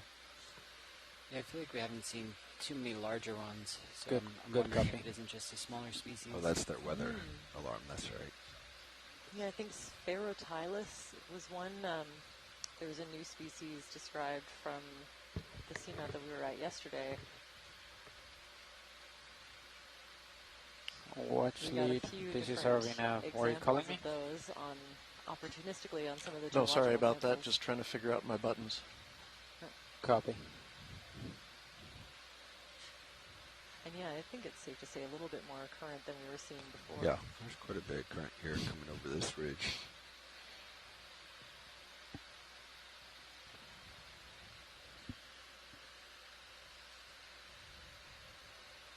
Thought I saw a rock pen for a second. It was just a shadow of a rock. I think I did see one earlier. You did? I think so. It was Oh, as very we cool. were transiting around towards the beginning of the dive. But I did not feel confident enough. Well, if it looks like a sea pen with a modified suction cup base, that's the only one that I know that does that.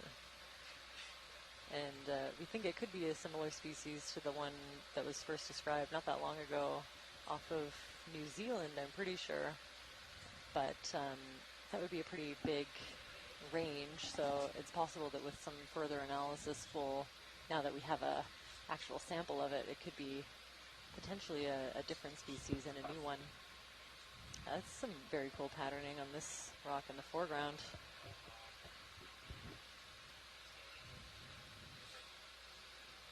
Yeah, that is an interesting weathering pattern and almost makes me think it's something that may be more associated with the carbonate rock. It's kind of what it looks to me, but it may be also some sort of a glutinate, something like what I was referring to earlier. It's a bunch of pebbles that maybe were re-cemented together as part of a flow that came down the side of the hill. Stubbed my toe. Okay, carrying on. Which I think is what it is. It sort of grades into a more volcanic-looking thing. Oh, cool. Yeah, definitely different from the rocks around it. I haven't seen that pattern anywhere else.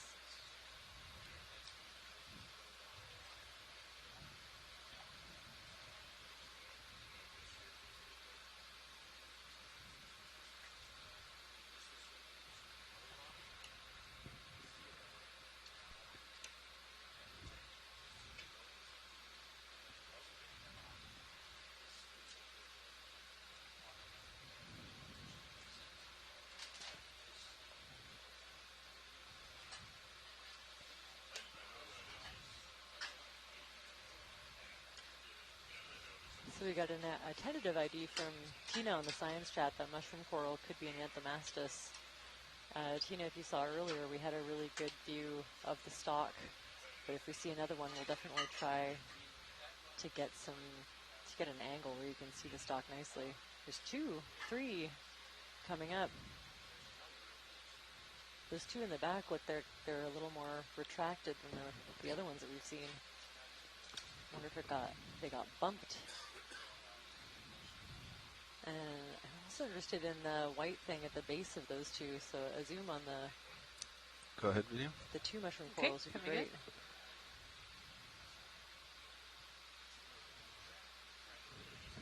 Go ahead, Rich.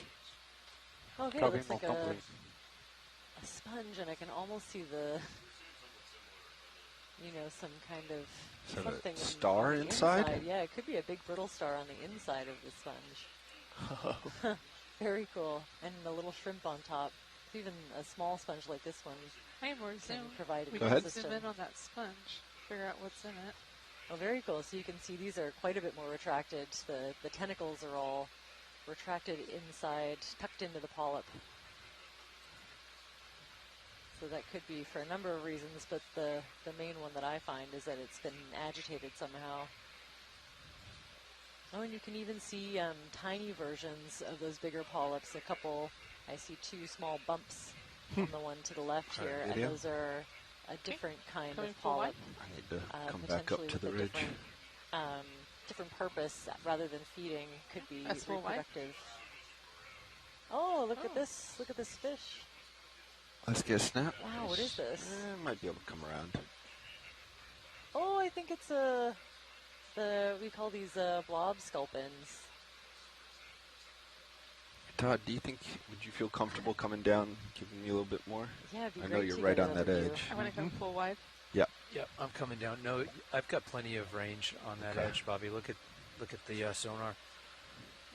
See, If I come we're gonna down, be in it'll. position to see if we can see the face of We're this gonna come over to this fish, fish. That. but it reminds me of the blob sculpins I've seen quite a that's bit better. on dives You've got a farther little- south. little leash and now. another fish right beside it, grenadier. I'm gonna just spin right a little bit. And Yep, whatever you need to do. Square up on the slope a little. That's 30 degrees off track. Roger. Some of my fish identifications are not the best, but this one looks to me at least close to the giant blob sculpin, Psychrolutes. Go ahead, video. Okay, coming good. Frictus. Okay, you got plenty of leash now. The giant blob sculpin, or we call them, the blob sculpin. Beautiful. I really love these. They're very friendly. We saw quite a few in past dives that I've been involved in, and even around some of the chemosynthetic areas that we were exploring. So they seem to have a really long range. I have more zoom. Go ahead. Zoom in on some of I'm these locked in, little so whatever you spikes. need. Such an interesting texture on his Look skin. at that. Yeah, I can't tell if those are kind of scrapes. Try to come maybe? left a little bit towards the face. A little bit of damage to the skin over time if they're really soft and delicate, which they look like to me. Then you can imagine, a scrape against a rock could leave a little mark. You can see its little tiny, I guess those look like nostrils or nasal cavities of some kind to me. Tilt up just a little. Sounds good. In each of these little spines. So if it's left a little bit more. possible to identify these from video, I think this level of detail is outstanding to have. I think I see two or maybe even 3 rows of these little tube-like openings. The ship stopped moving about 3 minutes ago. Snout, Okay. the nasal end. Sirius still seems to be drifting Just over above the top mouth. of T2 at the moment. All right, video. Once you've got it. Okay, gonna come Wow. out just a little bit.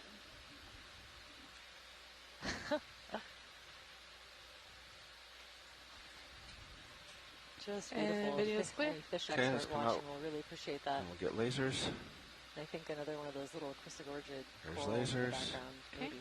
And time coming to go. full wide. That's full wide.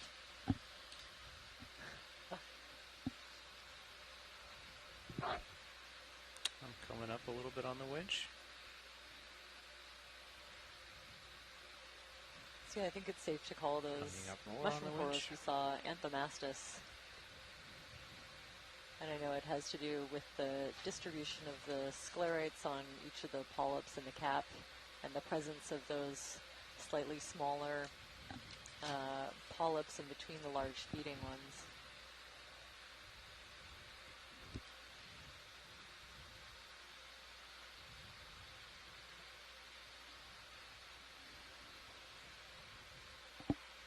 So we seem to be back on the edge of this thing again.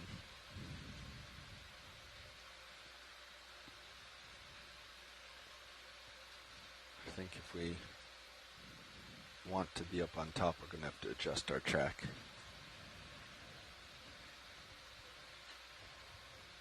Do you want to be on top? I believe they said ride the ridge.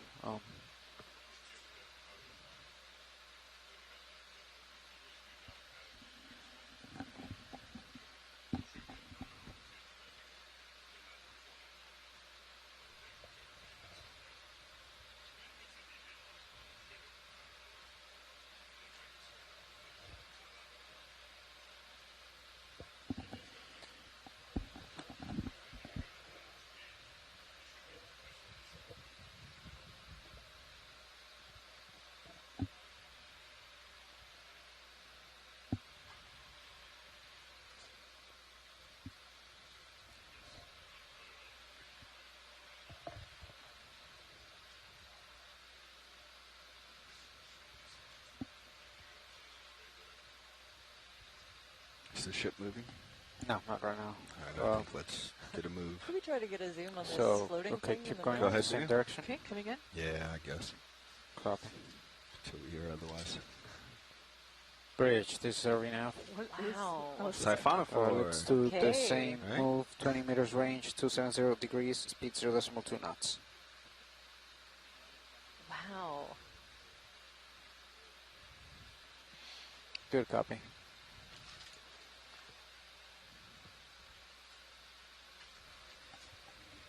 Yeah, look at these. The translucent structure could be like a bit of a mucus shield or I am more zoom something a pilot. bit more Yeah, go ahead. solid. Do you want a little fog to brighten it very up in the delicate, still cam? bright red Or not? body of this We can try individual. it. Just a little Let's body? go ahead full zoom. I'm going to lose it soon. So Full let's zoom? just, yeah. Yeah, there's a little fog.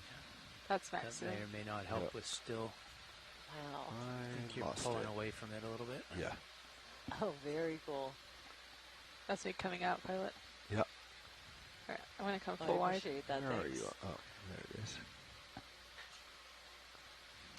You can try going in again if Okay, you'd like. coming in.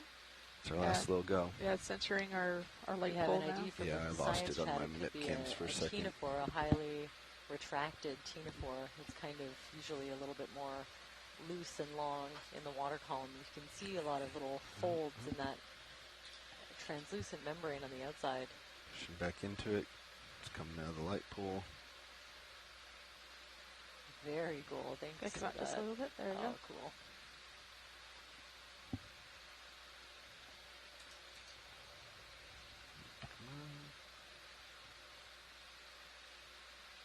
Wow, so we're getting some incredible zooms of this organism.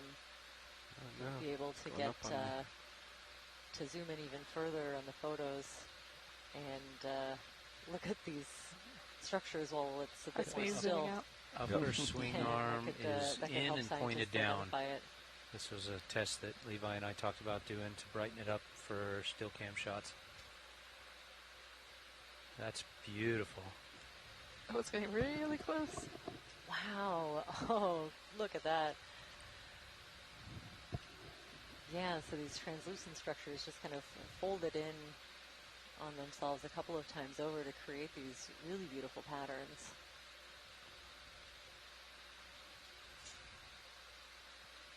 Okay, we're going to go in real, trying to get real close for still.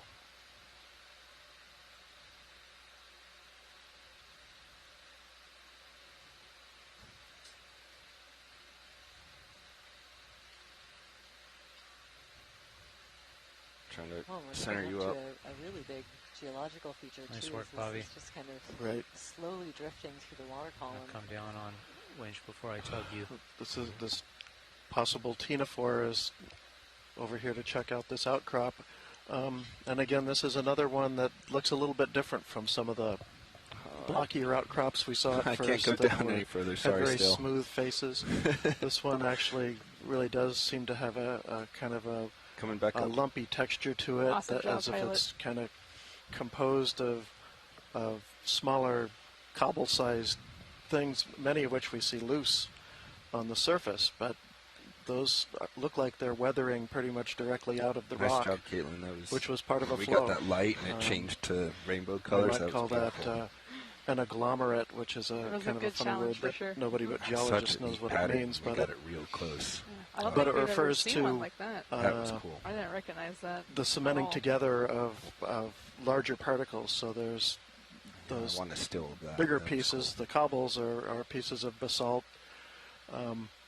or some volcanic rock, but probably basalt that was fragmented in some way, possibly during the eruption, and Hydraulic secure. ultimately Fog carried light. down the Bridge. slope.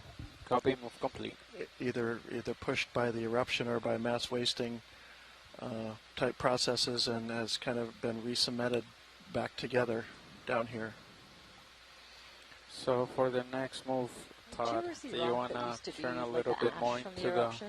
Absolutely, to the yeah. slope? What And would so, that look like? Or well, you're it would fine at this direction? I think it'd that's a possibly question look for like Watch what's Lead. holding Yeah. all this together. There If you there want can my be ash answer, I Sort of think so it's more associated interesting even and with exciting to even stay with on this subsea slope. volcanoes, but But Agreed. it's not, Okay, it's so not positive the that ridge even goes this was a little bit subsea north, erosion, like maybe eruption. 280? This may have Yeah. some of these slowly deposits bring us up on it. may be derived from when this was above sea level as well. So, this is the most engaged and exciting or close to sea co-pilot ship level, we've had and yet. you know, when that happens, You actually have to move the winch. I'm not too familiar with all the different processes that can occur, but at sea level or near sea level or underwater, you know, one of the first things that is going to happen when a new batch of lava comes in is when it hits this water-soaked rocks, it's going to cause explosions. Oh, sure. It's going to cause steam explosions that, you know, are going to blow big holes at the top of the vent, or possibly if they're side vents on the side of the vent. Coming up to And that's peak one on thing top. that can fracture up pre-existing Right. volcanic Spinning right rock, of track a even little if it's bit. pretty solid flow. And it'll also be the sort of thing that will generate a bunch of tinier fragments like ash It's decently up there. that then get mixed up with everything and can either flow down the hill or be deposited, left at the top of the edifice for a while before they get pushed down later by later flows. So Yeah, I'm you not can at really the top. stir things around, and especially if you have water Go look at this neat outcropping near again. the summit and near the eruption. Oh, actually, this is RV nav. Nav, go ahead. So you can see right there, this somewhat of a cliff moves along, probably like southwest. Do you want to go along it, keep going along it, or do you want to go over it? Yeah, no, I think we've gotten kind of a good look at it here, and I'd say stay up on the ridge, and we'll see what the next thing is. Stay up on the ridge. So pretty much go along it, right? Not go Right. over it and keep going up the hill. Yeah, yeah. Okay.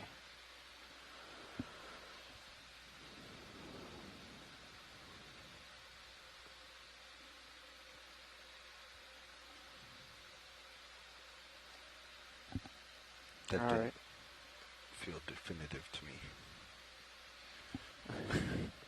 Watch Lead Pilot? Yeah, pilot, go ahead. Yeah, I guess or I'm a little confused still up here. As far as the geology, would we like to continue along, kind of to the left, or move uphill to Yeah. see if there's more of a shoulder? Yeah, uphill. over it. Uphill, Yeah. okay. So the logic is I'd rather not follow a cliff because we're just going to be seeing the same rock as we go. But when we're up on the ridge, we're kind of seeing layers upon layers because the rocks are not dipping quite the same as the slope of the hill. So we'll start seeing newer things as we stay to a little bit more to starboard here. I don't want to speak for my co-pilot or nav. I'm having a little bit of a tough time of determining where that ridge is. So if you could kind of shout out when we're at a depth that you're happy with. Well, on your high pack, I'm looking at just that one contour that heads directly east-west and has a little bit of a point to it. So it's basically it looks like the ROV is right on top of it right now, or real close. So I would sort of just parallel those little bends in the contours as you head on up, and kind of zigzag back and forth over that, depending on what we see. 315, one or two moves. That'll push us up on top of this, and then make a left turn. You guys agree with that? Yes. Okay. So we have an ID on that red jelly object that we followed for a little while, floating. Bridge, deserving now.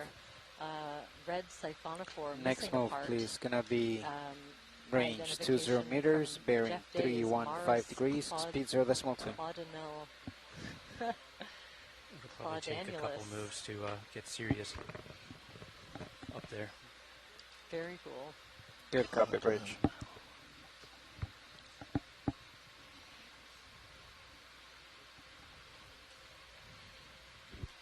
Very neat.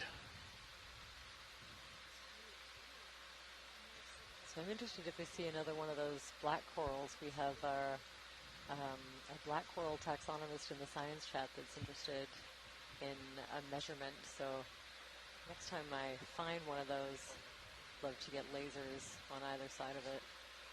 See if we can narrow it down a little bit. Tentative identification is Parentipithes. I'll definitely shout it out when I see one. I think that's it down there at the bottom of the screen. Possibly. I don't know.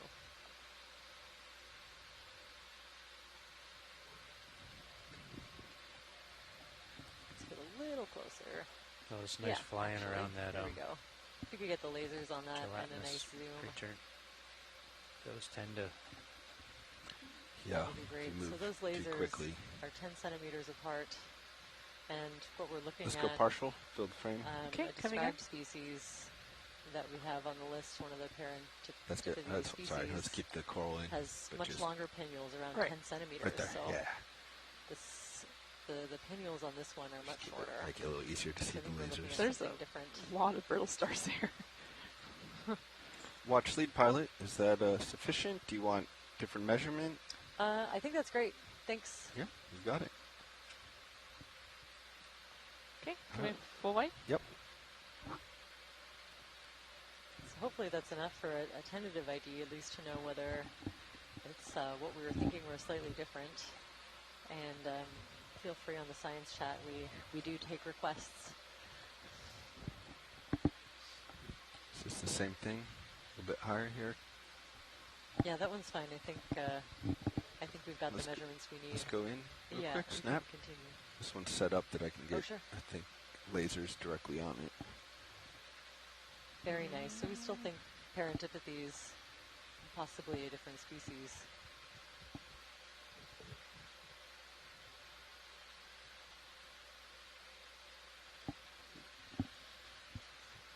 I remember struggling to notice the difference between Parentipithes you can come wide and just a little bit. juvenile Set up here, lilipaths, get the which lasers seem right to on be it all, for a better length fairly measurement. similar in morphology We got some time. and size.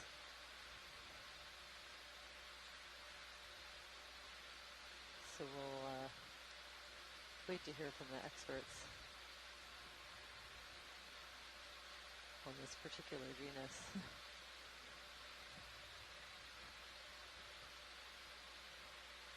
Still amazed at how many stars there are on the floor. If you just look, they're everywhere. Down just a little bit left. And there it is. Another possible ID is Parentipithes uantha. Right there. All right. I think we got it. That was 10 centimeters on Cool. the specimen. That's perfect, thanks. It's very helpful. I think we can almost narrow it down to That's species, full or white? at least take a good, educated guess.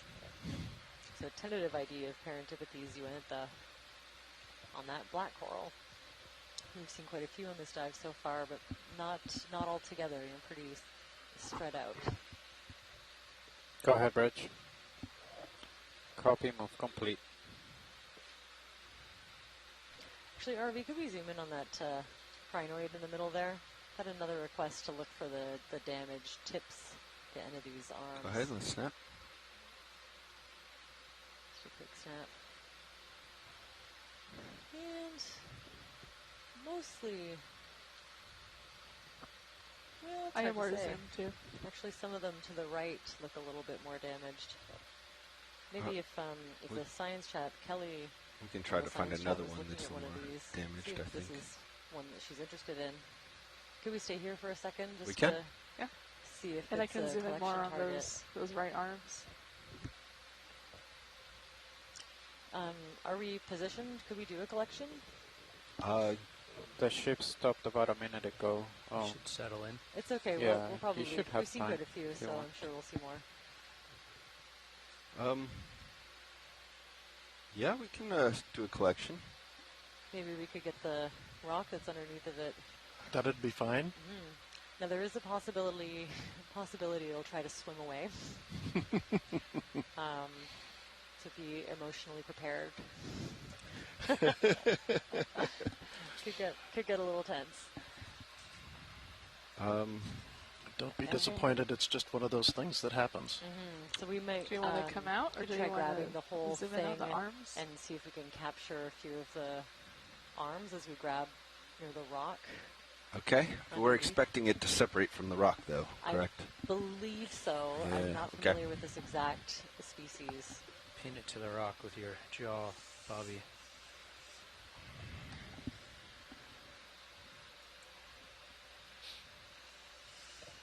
You think coming straight down or at an angle to try to pinch it a little Well, bit more? without causing damage, I think you might be able to sort of pin it to the rock and maybe, so it can't just fly vertically upwards, right? Yeah.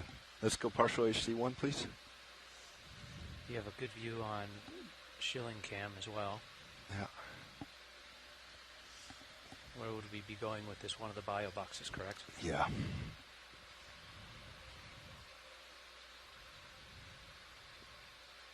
All right.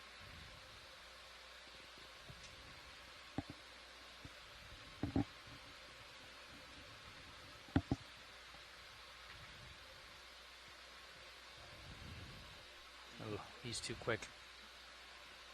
And he's out of there. Wow, that was fast. Wow. Okay. You should have slurped him. Yeah, I think if we go for this again, watch leads will have to do a suction. A suction, As yep. opposed to trying to collect Yep. the rock. Yeah, I think you're right. I think that's a safe bet. Yeah, that was. I even barely faster brushed than him I and he thought. was out of there. Yes. Okay. Very cool. Cool behavior for observation, nonetheless. Thanks for that. Roger, we'll push forward.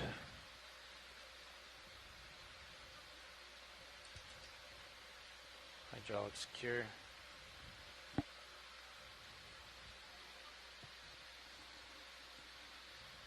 Snap here.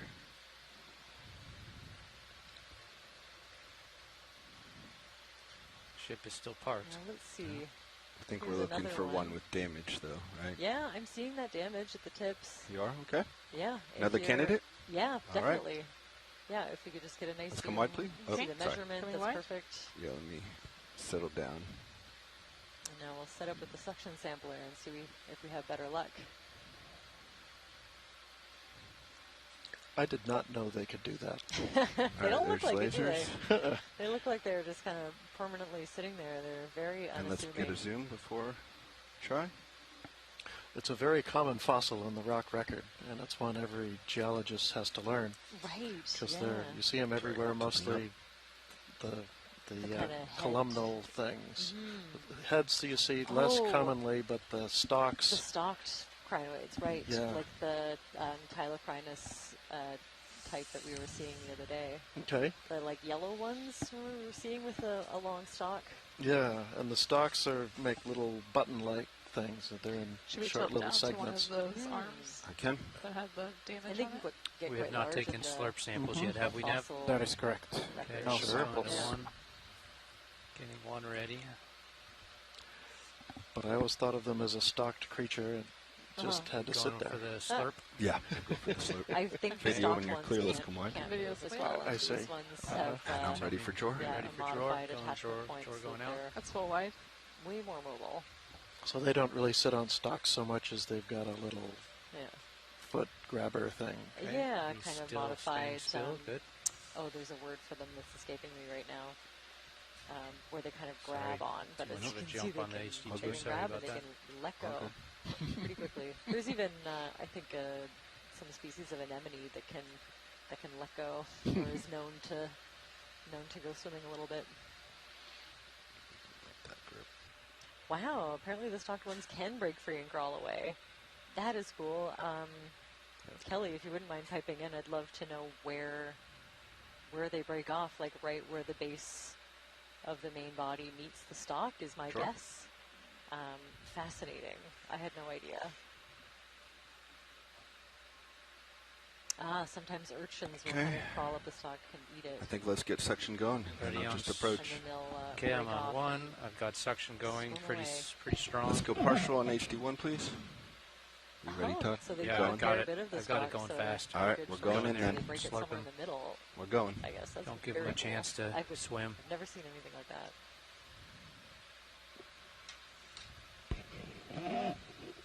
And then I presume they can reattach it somewhere. Right, but yeah, you'd think, how would you land? Yep, you got him. I'm slowing down. Nice. Beautiful. I'm slowing we down, going on this jar cam. Talk to me, guys, So if you see it we'll before I haven't do. seen it. No, await nothing yet. arrival in There he section is. jar number Is that one. him? Some of his spine's not the whole creature there there. he right? is. There he is. No. Beautiful. He's a swimmer. Okay, he's a swimmer. I'm Let's get going off right one. to 6. Section jar Yep. number one. Perfect. Okay, we want to be careful not to go back past 1, correct? Yeah, so it goes the shortest distance. So if you click 2, it'll go through Past 1. 1, yeah. So we'll go manually close to 2 and then hit 2. Yep. All right. We are 0 on the pump. Do we want to thanks for slurp entering out? that. Sure. Check Let's that off we the can- list. exhale. Flush. Flushing. So for annotation, Flushing, that's flushing. EX2306 Flushing, dash strong. D04 Couple little dash spines. 03B. Going bye-bye. That's a crinoid. Tell me when you're in good, Bobby. I think it's section good. Canister 1. Okay. Those spines came out. Disabled. We're going to go back to HD2 to stow. Okay, tilting down a little. Ready for drawer. Ready? Cut drawer going out. Drawer coming out fast. And there you are.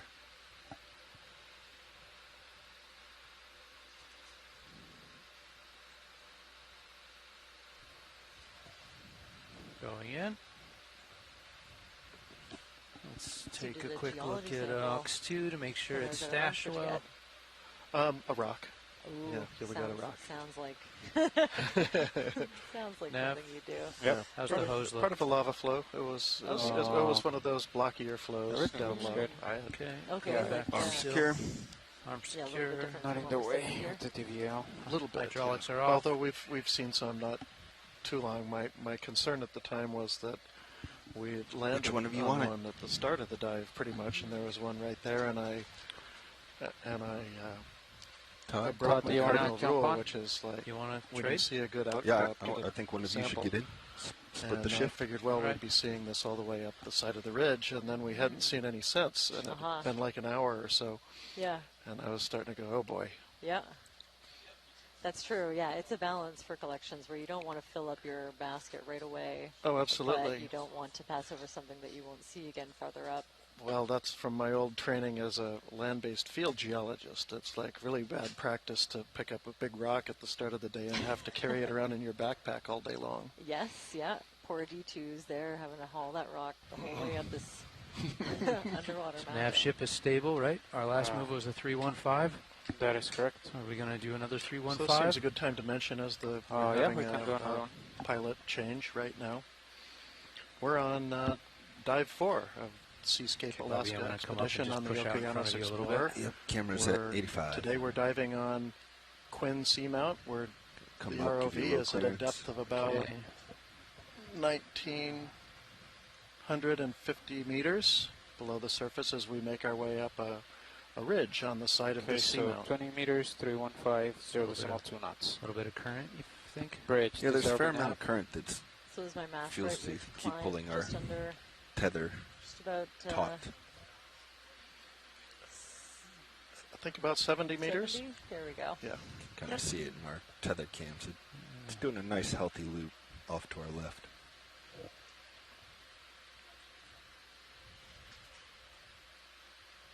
Camera's at 80. I'm pointing 315. Here, I'll push out.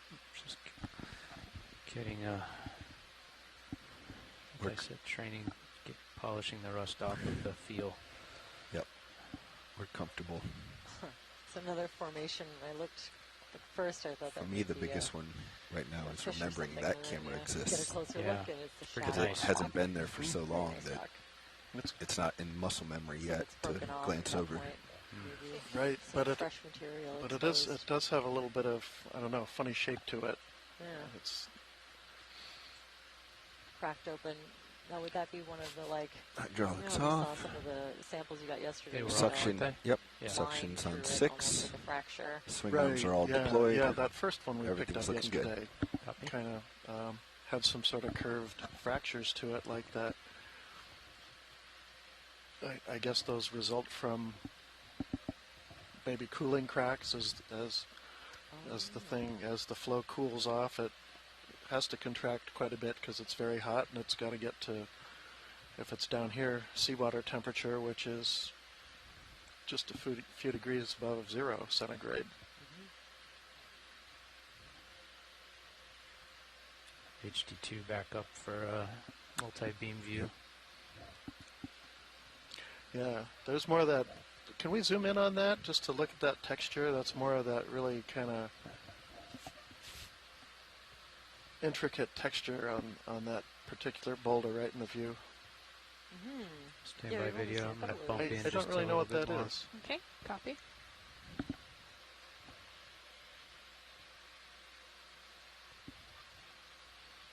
Okay, Bobby. You were Ship's saying not really like moving kind yet, of is it? some Or more, at least Sirius isn't moving yet. Small Not quite. pebbles sort of cemented. Camera's at 80. Yeah, but it's those. Camera's at It's 80. got Copy. I guess those.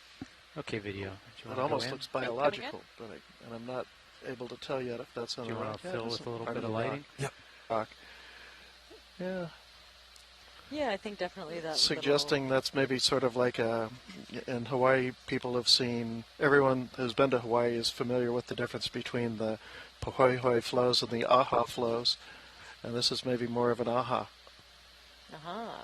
Aha, or as opposed to yeah. Okay, so just like different characteristics from a different lava flow. Mm-hmm. Oh, I've never heard of that. Yeah, definitely this like very slight layer of silt or debris is kind of bringing out those features. And that's just, I think, related to the viscosity of the lava as it comes out, which is probably mostly dependent on temperature, but to a lesser extent on the composition of the lavas, whether it would be real runny and run smooth, or whether it would kind of crumple up and make spines and have a texture like this. Oh, look, one of the barnacles has its feeding appendages out. Oh, it just retracted. Nice try. Got a little bit too close for comfort, and it's retracted into its protective shell. And a little tiny scale worm in the front. And in the background. Very cool, thanks.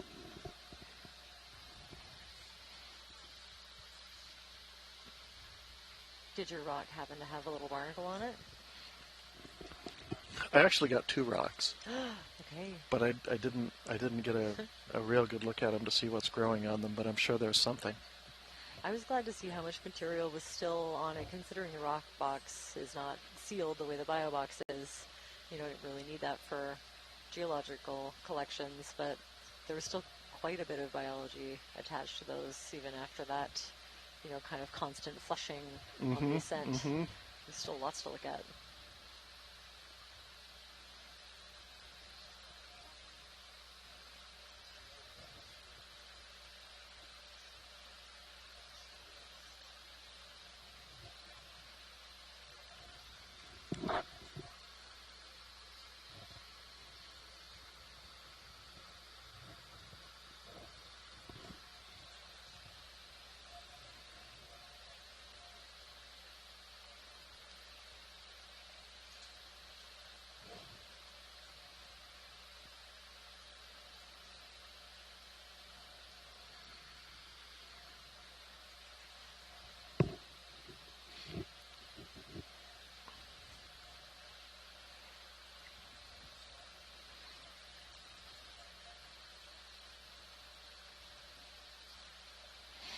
I mentioned earlier, one thing we're also looking for is ferromanganese crusts, which require an essentially zero sedimentation rate. And it's not clear that there are any here, except for on maybe some of these really smooth, exposed, flat surfaces. Maybe like that one in the lower left. And that might suggest a couple things. It might suggest that there is just enough sedimentation here to discourage the crust formation. And it also might mean that there's a fair amount of turnover as the stuff is working its way down the hill. And in addition, in a much larger scale, the sides of these edifices, through time, experience big landslides, and so that can be continually exposing a fresh rock on the site of the volcano. Right, because for that crust to develop, it just has to be completely stationary over extremely long periods of time. Right. Its deposition rate is something on the order of 1 to 5 millimeters per million years. Okay. So, so if you have a good thickness of it, it means it's been sitting there millions of years. Wow. Which is a remarkable thing to think about, and yet there are plenty of places where we find them. The Gulf of Alaska is a place where we don't have a lot of samples of manganese crust. We know it can form here, and indeed the rocks we collected yesterday had a very, very thin veneer. I don't even know if it's enough for the geochemists to work with, but it was there. Okay. But we really don't have many, if any, samples from any of these seamounts to actually compare with other places. Right. That paper that I found from the survey in 1979, they did a few grab samples. So I think they were able to characterize one very specific area from a couple of these seamounts. But you can imagine it would be pretty easy to miss anything specific you're looking for. So yeah, it could be easy to miss something like ferromanganese crust. Do you look for, is that like a color difference that you can kind of spot, or is it like a texture? Well, where it's so thin, it's just going to be a texture here. Or, I'm sorry, a color here. You'll just see it looks black or dark brown. Oh, okay. Instead of what you'd normally consider a basalt to be, which is a gray, light to dark gray. That looks a little bit pillowy to me, hey? Yeah, I'd go with that. Nice identification. Oh, you can get better. And it could well be, yeah. A little bit of pillow lava, which would imply that was erupted right on the seafloor. I think you're probably right. Very cool. Almost be good to get a piece of one of those. Maybe that one on the upper right is loose enough you could grab. What about that one with the barnacle on it? I don't know if they can get that one doesn't look loose. Look at this little crab.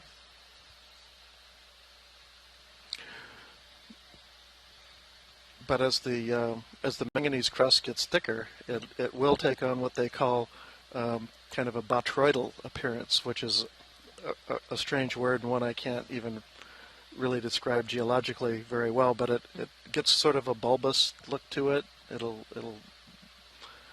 look like a bunch of kind of rounded off multiple kind of little knobby looking things. Okay. Well, on top of your nice rock, there's also this very cool, I think it's a juvenile of some of the bigger crabs that we were seeing earlier. Yeah, he looks overall morphologically, his body and face looks similar, huh? Yeah, so we saw what I could be wrong, but it looked like a teeny tiny individual at the base of one of the sponges we zoomed in on. And this one looks kind of like intermediate between that one and the larger adults that we've been seeing. Looks like it's got some damage to the leg Mm-hmm. on the left side. Is that the sort of thing that would be repaired as they grow and they molt? Or is he stuck with that? Well, that's a good question. I would expect that to be able to regrow over a molt or two. I haven't studied these crabs, of course, but I believe that the slow regrowth is possible.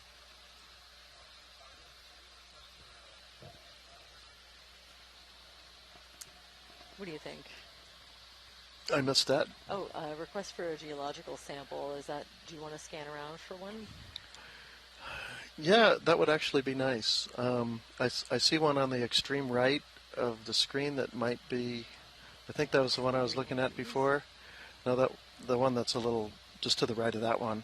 Oh, okay. Maybe this? Yeah, or a little higher, that one. The one just above it, or that one, yeah. Ooh, okay. I think I might see a barnacle on top of it. Yeah, that one right there on the... It's a little bigger than 10, it's about 20 centimeters across. If that little white thing is a barnacle, I'd be happy with that too. Yeah, does look loose, to me anyway. Mm-hmm.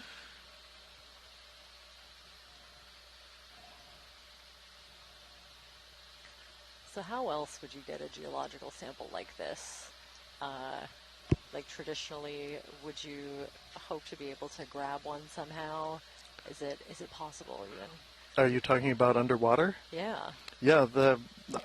No, it's really well. They have pretty good sized claw grabbers. Oh yeah.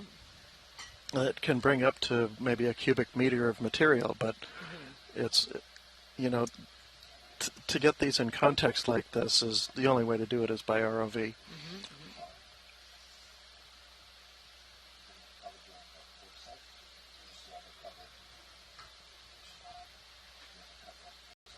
So I think if people tune into stream number 3, they can see a multi-view of a couple of different angles of this collection.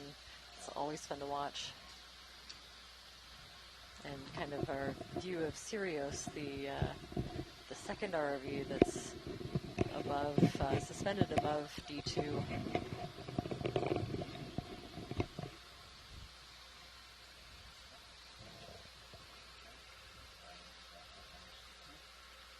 Oh, there we go. That's helpful. And Botryoidal means grape-like or grape-shaped. Thank you, Robert. I love that. I feel like I learned a different word for something that resembles a cluster of grapes. Maybe a different biological term. I'll have to check it out. That was pretty good.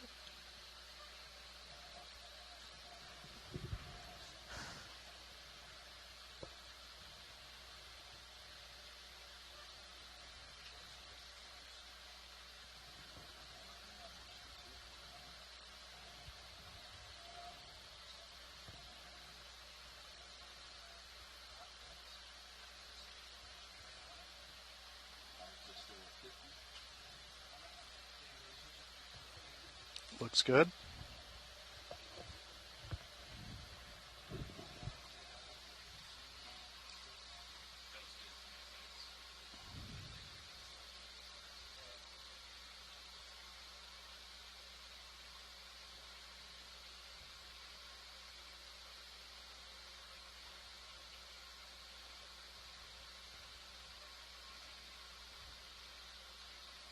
Oh, look at that.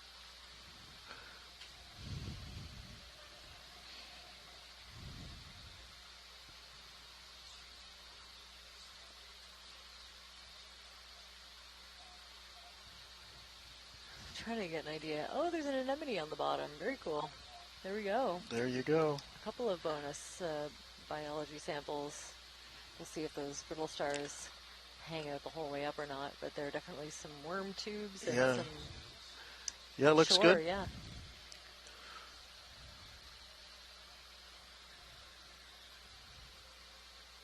Yeah, I think I'm seeing like a sandy worm tube. So some of the worms that we found make these tubes out of small particles of sediment.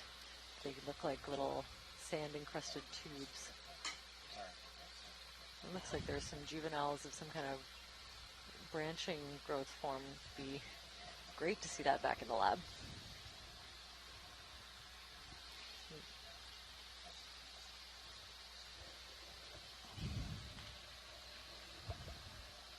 That'll fit, and that's in port forward.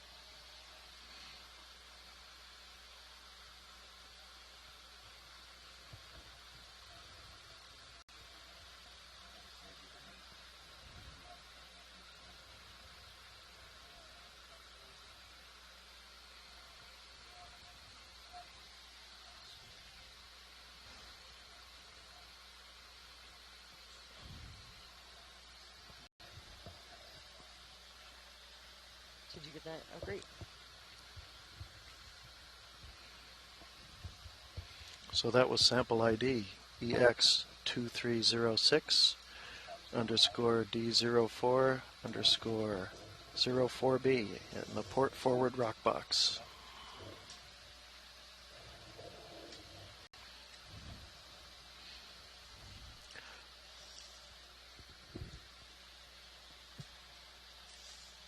And possible pillow lava, or at least associated with pillow lavas.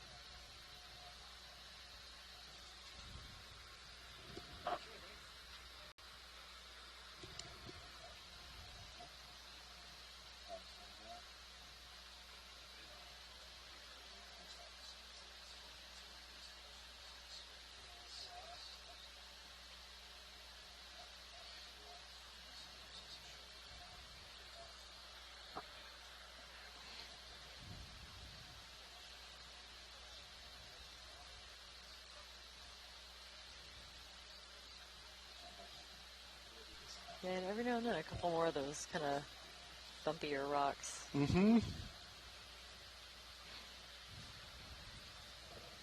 Seeing a nice... Yeah, it could just be some sort of weathering phenomena. Mm-hmm. I could see that.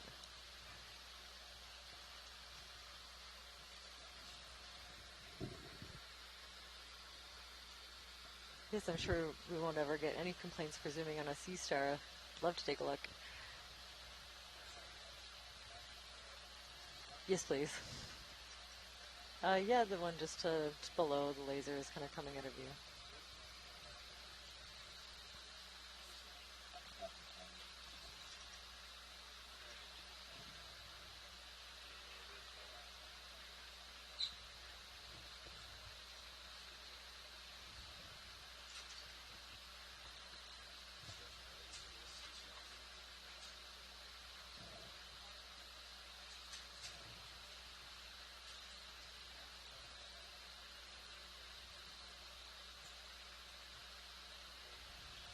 Wow, so lots of teeny tiny brittle stars, little juveniles probably, along these rocks. You know, once you zoom in, you see dozens and dozens of them. Now, this is very cool. I don't often see sea stars like this that are with the arms kind of swollen in the middle and then tapering at either end. That should be a helpful identifying feature. Look at the detail. You can see the patterns on kind of the harder parts of this one. Little tube feet slowly making their way over top of these rocks, looking for good food to eat. I think it's really trucking along for a sea star.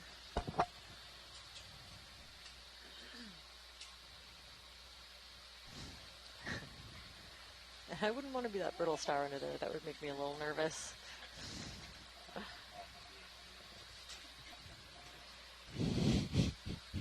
Oh, and there's one of those serpulid tube worms to the left of it. Yeah, that white tube. You can see the fan, feeding appendages of these tube worms sticking out. Very cool.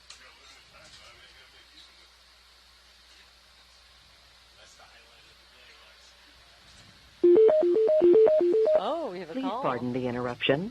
Your conference contains less than 3 participants at this time. Oh, was that a call? Maybe not. Just a prompt. I was hoping it was Chris Ma calling up to let us know everything about this sea star, but it is a Sunday.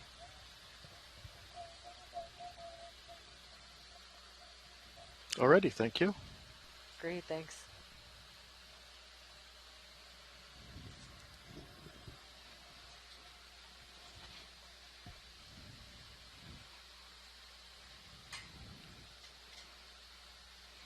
Some more pillows. Those are.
So that texture we're looking at, that I now start to refer to that as a botryoidal texture.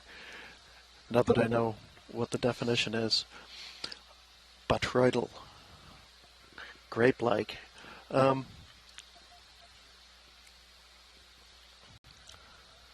Is associated with these pillow lavas, so it's, partly I think a weathering thing with that kind of flow.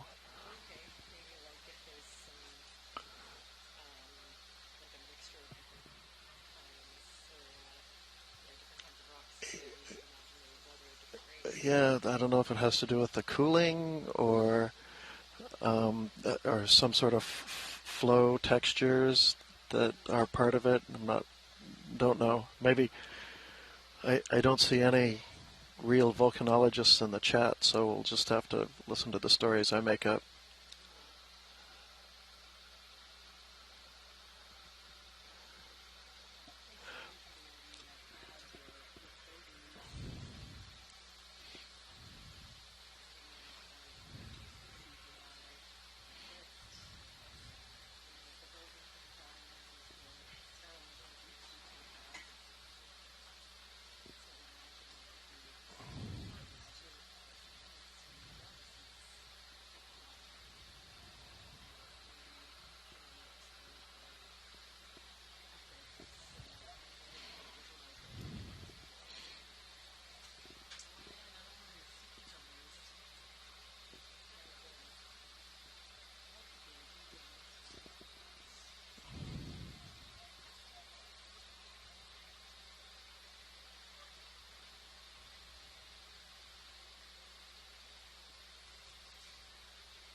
Oh, very cool.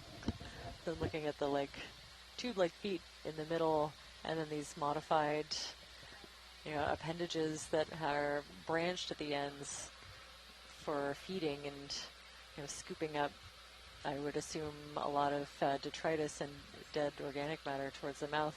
If I peek over the side, it looks like I'm seeing the top of a crustacean of some kind on there, hitching a ride. I wonder if that's not a hololatemagonid. Ah, there we go. Thank you. I was wondering the same thing myself. Thank you, Robert.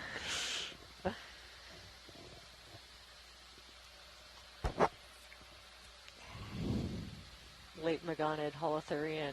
Okay. Ventrolateral podia.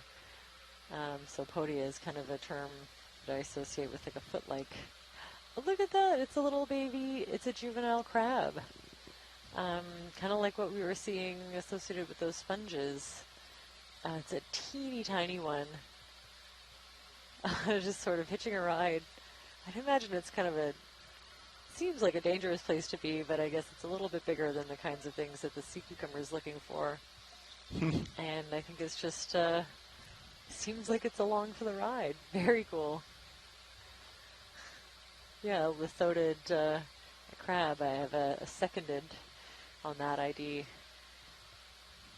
Very cool. Thanks for that. I've never seen those two things associated with each other. This is very cool.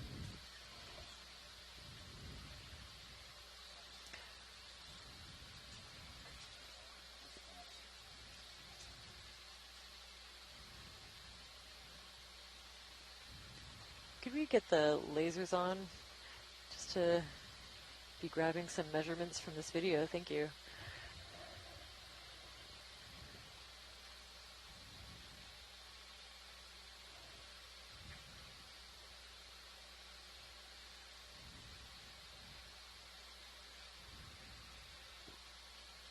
More of this sort of pillowy lava and some of the Botryoidal rocks.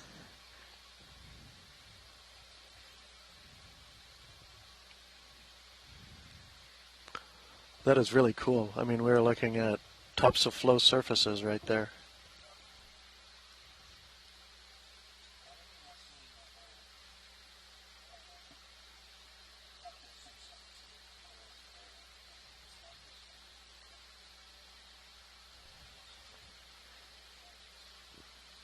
Great, so we're at a very different depth profile and a completely different seamount. I guess we had a little bit of an idea what to expect on Giacometti Seamount yesterday.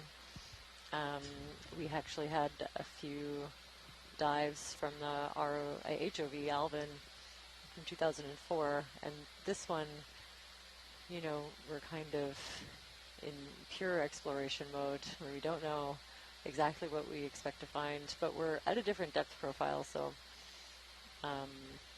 yeah, different kinds of... Can we stop and have a look at that rock that's on the left, just above that coral? Yeah, you can see it's got a nice little rind on it if we can zoom in. We want to see the rind. Yeah. No, that's the part you peel off before you eat the rest of it. So that's looks fairly altered, but these rocks, as they're erupted right into the water, right at the sea surface, we'll get a glassy rind on the edge. So as the hot lava hits the water, it kind of instantly cools, and you get these. Usually they're fairly glassy because the crystals haven't had time to form from the molten lava. So you get a glass that is a material without a crystal structure. And you see different layers of it,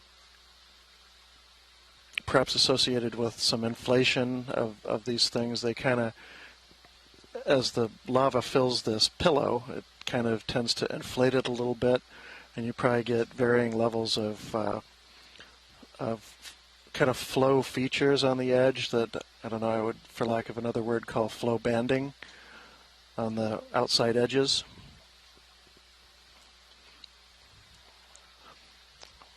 Oh, that's really cool. Yeah, really nice look at that. Probably too big to pick up and bring back.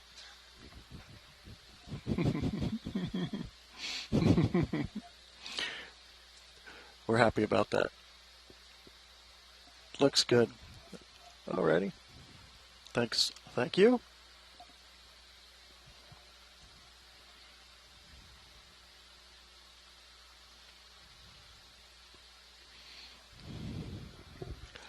So one thing this is telling us, which is really cool, is that, you know, we are looking at the original flank of this volcano.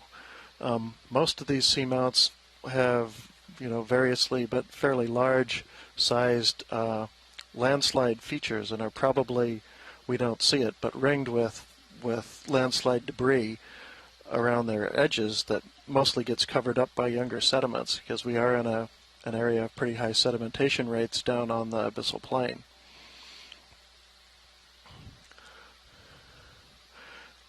It's also possible that this ridge where we are going up, as I think I speculated early in the dive, might be a dike, and that might be what we're looking at here. This might be where that dike reached the surface as it intruded through the older flows and making this kind of linear east-west trending feature, and ultimately may have served to hold this ridge up a little higher, as a little more resistant than the slopes to the north and to the south here.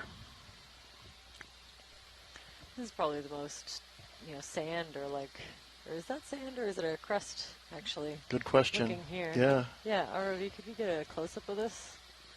Looks more like a crust to me. Mm-hmm.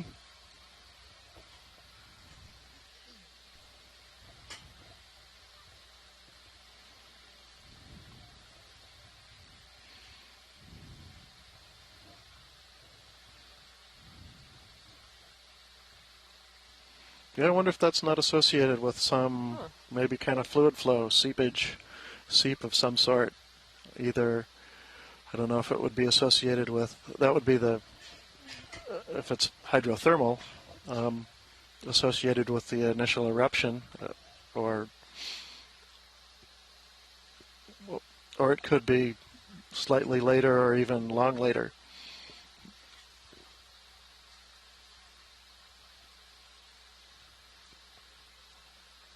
Very cool. But it has definitely re-cemented the native rocks. If there is a loose piece of it around anywhere, it'd be worth grabbing. If you think you can knock something off.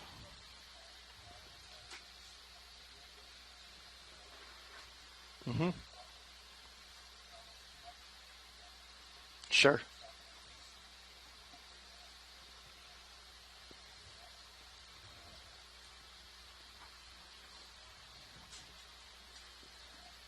Very cool. So it looks like we're going to stop to try to sample a little bit of this crust. See if that can tell us a bit more about its composition. It's definitely unique. Mm-hmm. It's the first time that we've seen this on our ascent up the side of Quinn Seamount.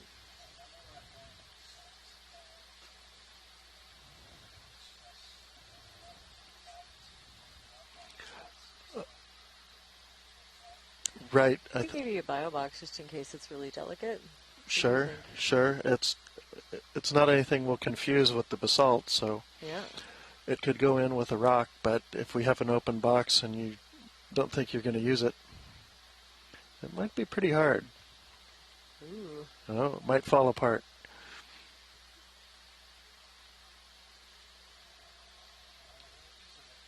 All right, I do.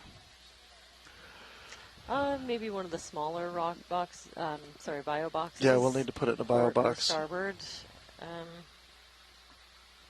Look like they're both open. Oh dear. Oh yeah. It's still got a little bit of that crust, which would help, yeah.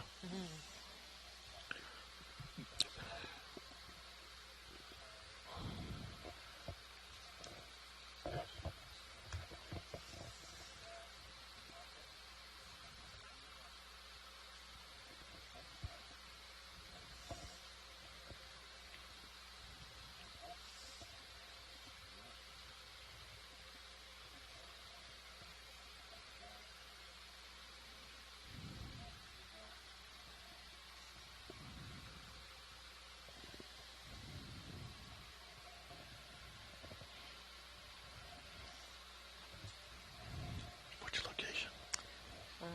Just waiting. It looks like the starboard inboard, but we'll see where it lands.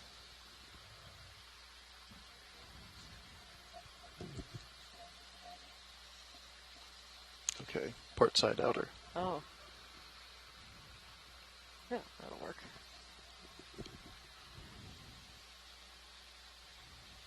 Starboard, isn't it? Starboard.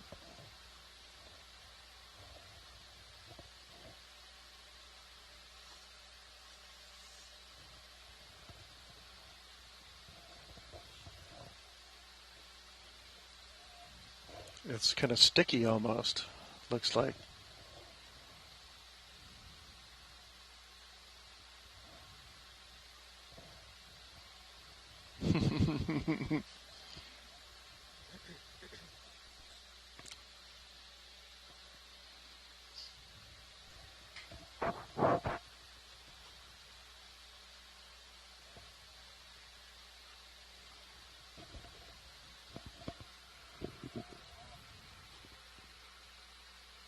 Would that be something you could suction a little bit better if it doesn't come off the claw? Some of it dropped in, Yeah. I think.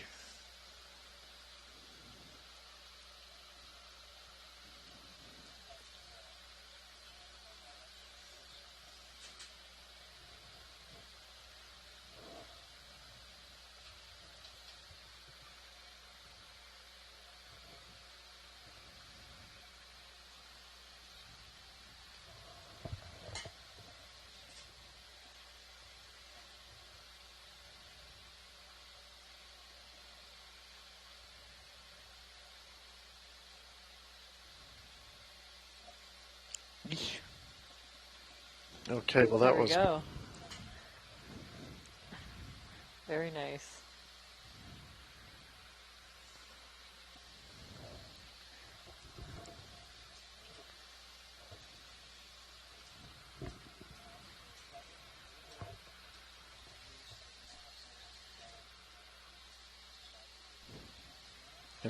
Right.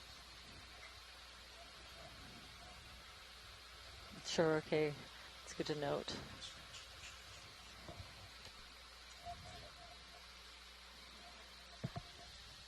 All right. That was sample EX2306 underscore D04 underscore 05G in the port outboard bio box.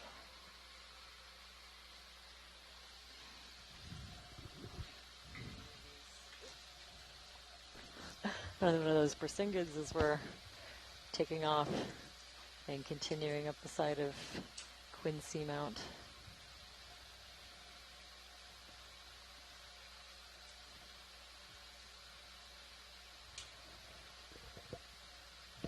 Definitely seems to belong to the echinoderms in this part of the dive, at least. You know, some of those feather stars and the Bersingids, and of course, as soon as we zoom in, thousands and thousands of ophiuroids.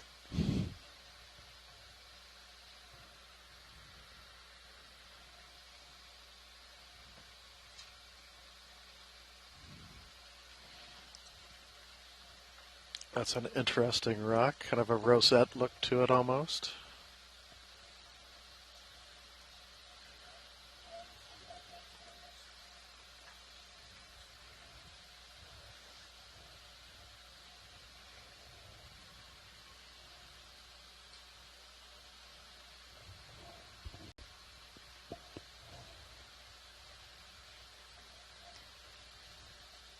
Ooh, and another one of those lithodid crabs.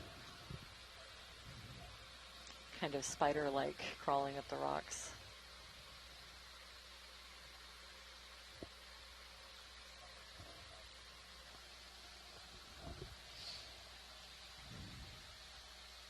Yeah, I see that, the bright yellow kind of coloration. Kind of, do you think that's similar in composition to the crust, or I guess it'd be hard to say? Yeah, but yeah, no, there seems to be a little bit of that all over the place, and I think that's what it is. I think it is some sort of fluid seepage, either possibly related to the old volcanic plumbing system, or it could be, as far as I know, from what I know, and entirely modern. Oh, so there's a possibility it could be like actively venting a little bit. Mm-hmm. Mm-hmm. Oh.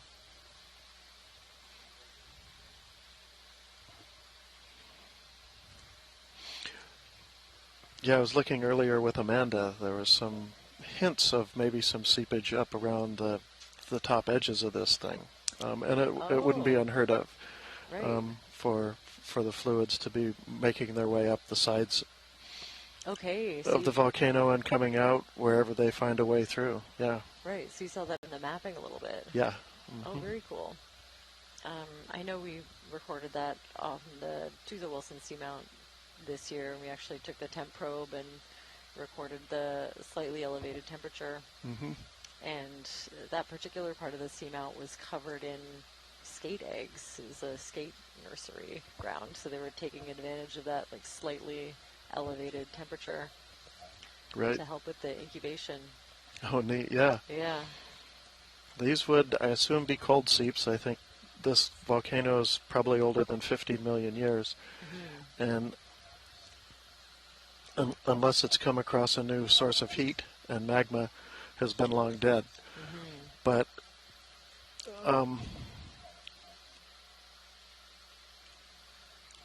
as I was discussing with Amanda,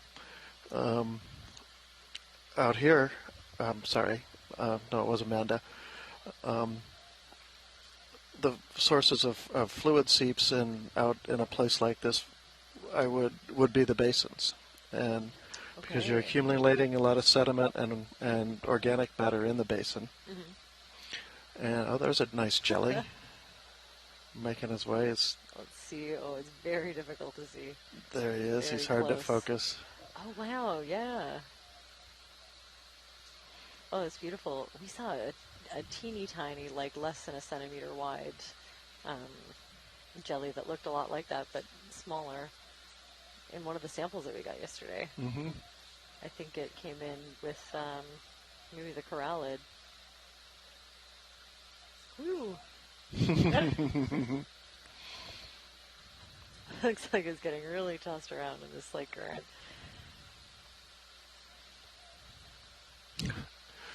But the sedimentary basins that surround these seamounts are obviously very wet and full of muds and organic matter, and the sedimentation rate is quite high. And so as time goes by and the sediment piles up, it starts to compact the deeper stuff, and when it does that, it forces out the fluids, which include the water as well as the methane associated with the breakdown of the biological products that are in there. Oh, okay. So and just like kind of slowly seeping up. And where you'll see it is the margins of the basin, and so where these things poke through are actually kind of a way out, because the sediments themselves are very muddy and clayey and form a pretty impervious cap over all those fluids, so they need a way to get out. Oh, okay. And these rocky volcanic rocks, which seem solid but are actually very porous to fluids because they're so fractured, are where you often will get fluids if they're available. Okay, oh, very cool. So they could be at the base, but they could be working their way up fairly high into the edifice, depending on the plumbing beneath the crust there. Right, and Okay, this is fantastic. Now this mushroom coral that we I've stopped for a zoom in on. This is maybe one of the bigger individuals that we've seen so far. And I'd be tempted to request a collection, but it's pretty huge.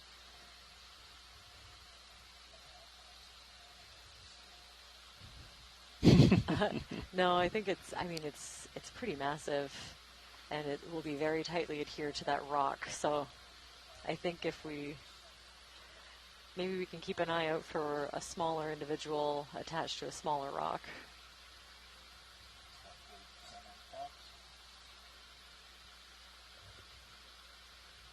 These are stunning. So these ones have been tentatively identified by a member of our science chat as Anthomastus, which is one of the 3 genera of mushroom corals that we have in the North Pacific that I know of.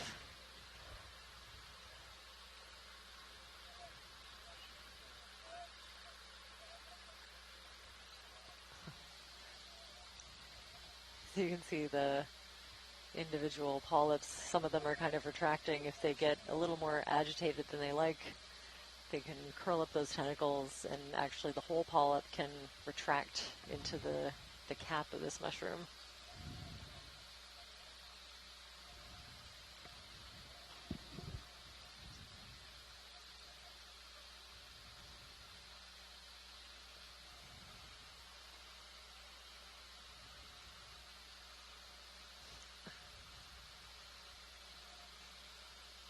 Oh, very cool.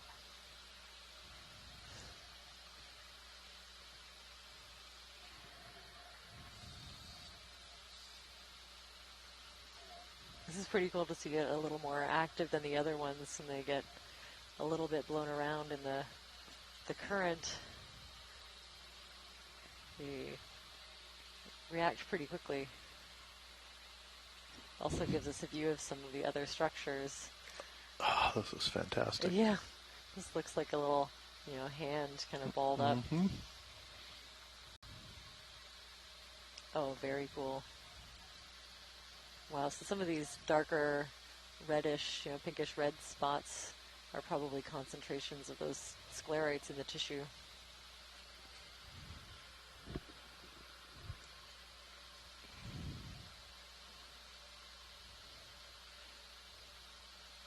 So when these are happy, these polyps are kind of open and in the water column, and as soon as they get a little hint of something they don't like, they can ball up, but then reopen as soon as it gets a little more calm.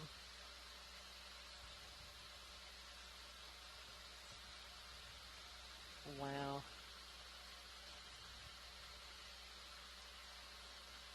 Very cool.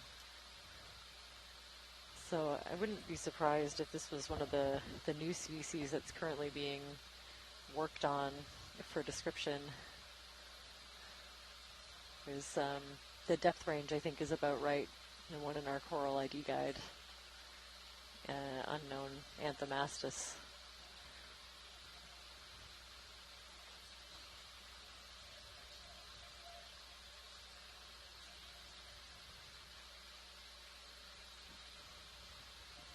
Very cool.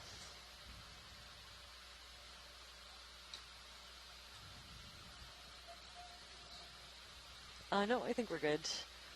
Yeah, I wouldn't mind keeping an eye out for a smaller one on a smaller rock, just in case, if the opportunity presents itself, I would collect one. Yeah.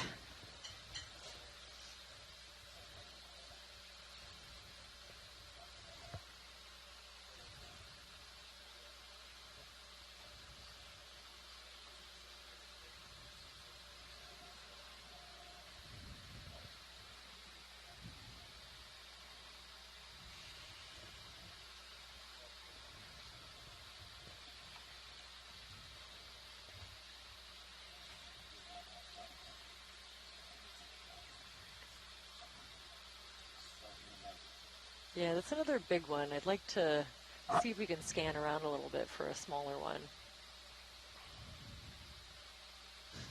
I honestly don't know what we'll do with the bigger one in the lab. It might be a little tricky. Oh wow, there's quite a few. Yeah, either way, I'd love to get a look at this. Seeing them a bit more abundance up here. And some other feature I wouldn't mind taking a look at. It's getting pretty steep here as well. Right. And I know we don't have a lot of time left, and if we can get a sample on one of these, that would be good. And then I would sample. We're looking for one of these corals, so and then if there's any time left, I'm wondering if we might want to just progress on, kind of in this direction, and kind of look at the side of this ridge that we're slipping off of. Also seeing some kind of like filamentous bacteria, I would say. I'd love to get a close-up of this. I know it's kind of a tight spot.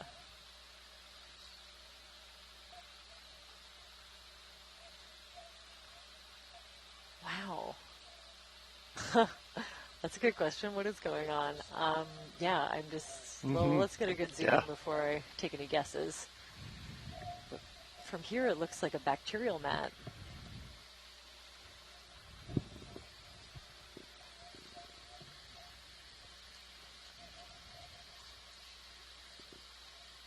No, I don't. It's very isolated to the top of this rock. Wow, look at this mushroom coral also. They're like budding. It looks like there's two individuals. One's kind of budding off of the other. Very cool. Yeah, I'd love to get a close-up of this bacterial mat. I'm not sure. Yeah, these white dots, maybe not as filamentous as it looked like from far away, but a bunch of individual blobs. Huh. Oh, okay. These are, oh, what are these called? Little, forams, maybe. Yeah, it's actually, it looks like it's, for some reason, just like very isolated, is covered in these tiny little, I think they're foraminiferans. That's what Robert thinks. Oh, good. Okay. Wow. Yeah, they're so dense, they look like a little bacterial mat from far away, but yeah, I wonder what it is about this one rock that I wonder if they're crazy over. I wonder if they're kind of a colonial thing. They kind of remind me of barnacles. Yeah, they do look like little teeny tiny barnacles. So you can see, yeah, some of them are like dead and empty. Wow, okay. Mystery solved. That's very cool. It's also helpful for me. I don't know a lot about bacteria. And some great view of the texture on the stalk of this mushroom coral. Actually, that's really helpful for the ID. It's hard to know what to look at sometimes. Oh, this is amazing, actually. I'm sure Tina, tuning in from shore, will be happy with this. Rianne, I think, was looking at it as well.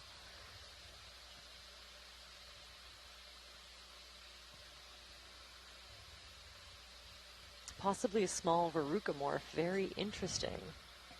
So we have a couple votes for forams and a couple votes for barnacles. Maybe, I guess, I don't know how we're going to get a subsample of this giant rock. Wow.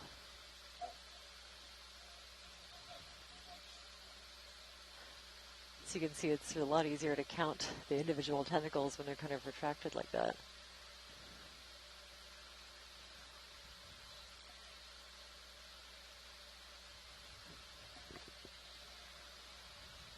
Beautiful. I wonder if we could, yeah, maybe look around for something to sample. Seems like a pretty ideal place. Wow.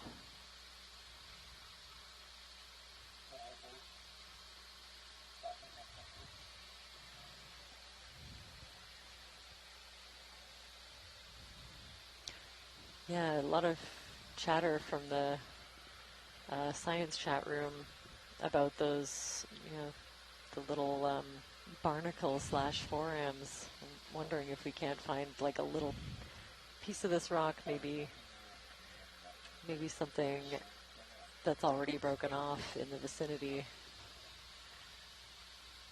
Oh, a little sea star peeking out.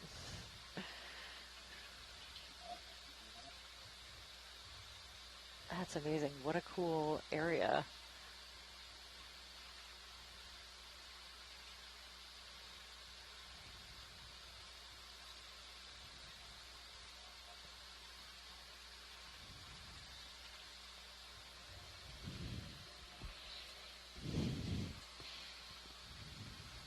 Getting a lot of compliments on this close-up from the coral scientists in the chat room. Thanks for this. This is excellent. You can see the transition between the cap and the polyp there. That's where it can retract into that kind of collar.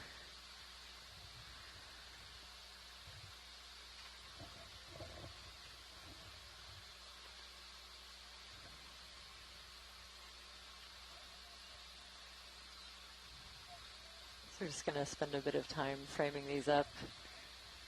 This angle is amazing, and we're in a good position, so going to get a good look at these, capture all of the identifying features we can. So rare. I mean, this could be a new species, so it's extremely rare to find something like this in situ with such good imagery associated with it.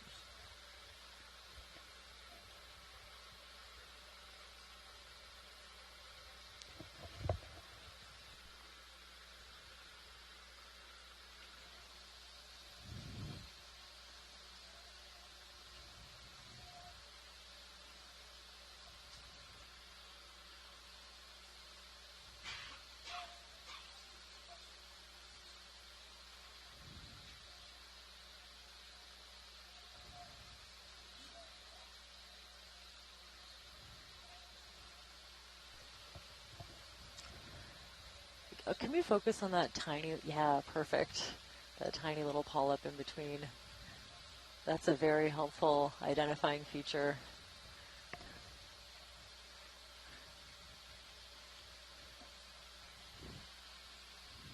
That's great, thank you.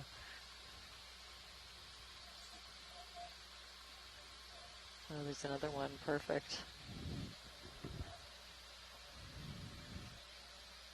So yeah, if I remember right, some of the smaller little mini polyps that you see in between might have a reproductive purpose.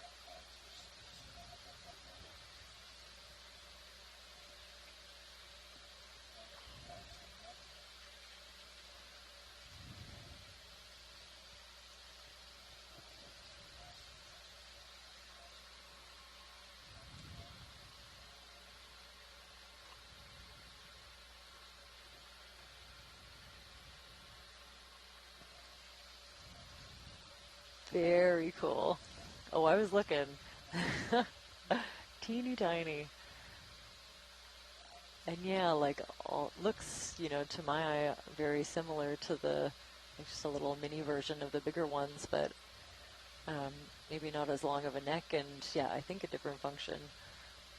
You can imagine that one wouldn't get quite as much food access as some of the bigger polyps.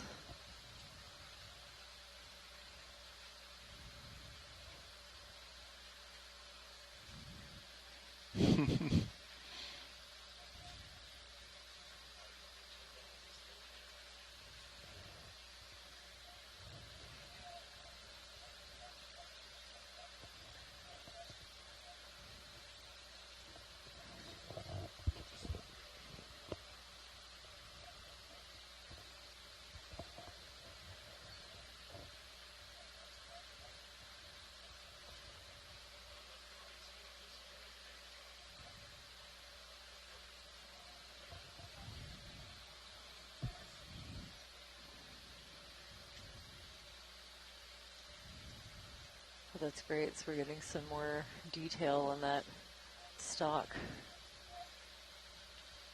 Actually, yeah, laser measurement would be great.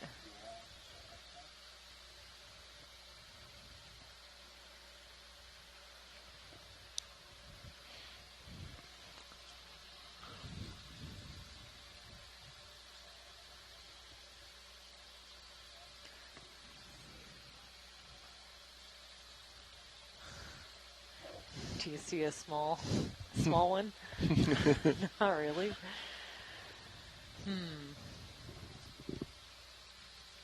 Wondering if there's any piece of this rock that has some of those really small shells on it. Well, there's a few pieces over to the right, and one of that look loose. Yeah, if you're if you want one. Well, those are bigger. I'm Okay. interested in the super abundant, teeny tiny ones, especially because they have such a specific. Yeah, they're so specific. I haven't seen any of these tiny ones. I'm wondering if they're growing along little ridges or high points, because they make that.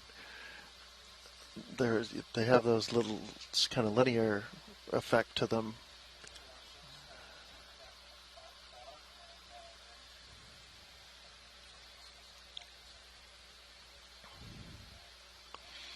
Yeah. Are you looking at a geology sample from here? No, I'm not. If you aren't able to get any of those, I would suggest we head kind of southwest if we can, and sort of get off this ridge and just see it kind of in profile from the side with any available time. Oh, sure, yeah.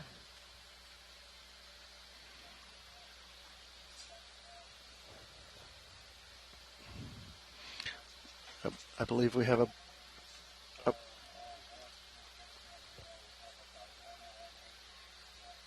Oh, okay. Oh, okay, great. I thought it was a little shorter than that, but Yeah, good. same. Yeah. Wonderful.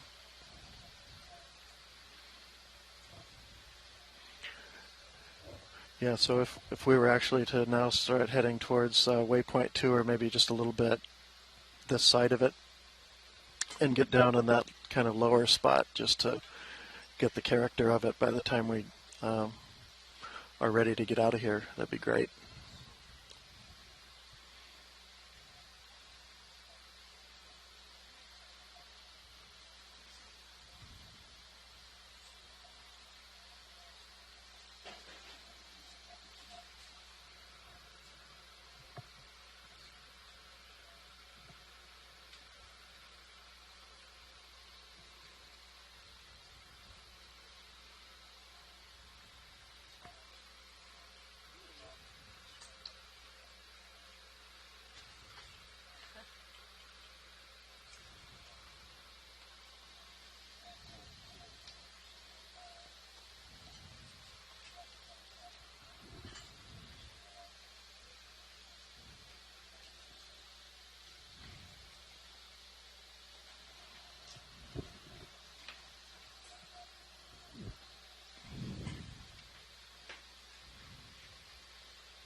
ROV watch lead.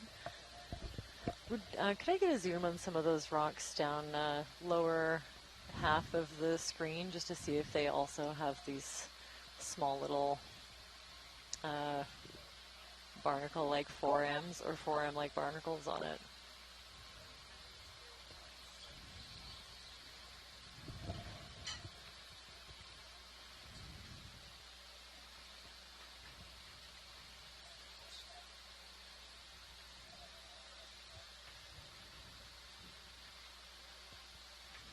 Oh, actually I'd say these are teeny tiny sponges for the most part, so different, indecipherable little white dots.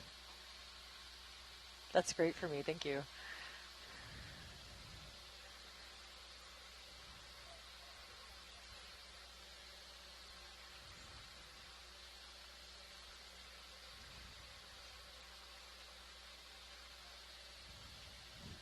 Yeah, that's very helpful, thanks.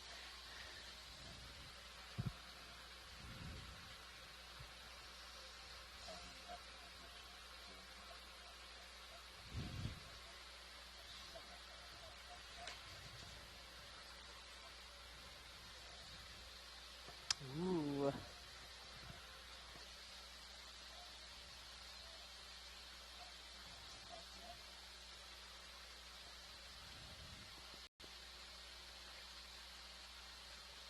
Yeah, I'm seeing that like a little dusting of that lighter orange color.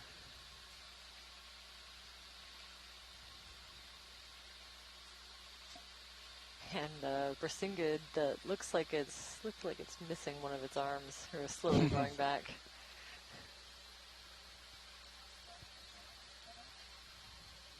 Wow, and just the abundance of those little white dots, maybe forams, maybe barnacles that are just covering that one single rock and nowhere else. I wonder what it is. Maybe just the composition. Maybe we'll see some a little bit further up. Yeah, very strange. Mm-hmm.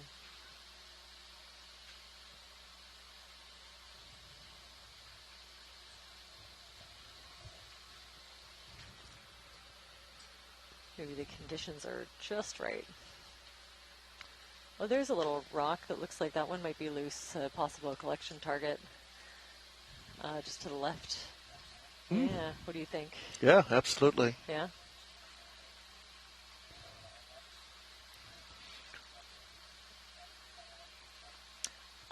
Let's see. It could go in. It could go in the rock box too. Yeah, if there's room, we won't mistake it for anything else. Right. Mm-hmm. And yeah, starboard, yes. Yeah. But if those are barnacles, I wouldn't think they'd come off real easily. No, either way, I think they're pretty strongly adhered.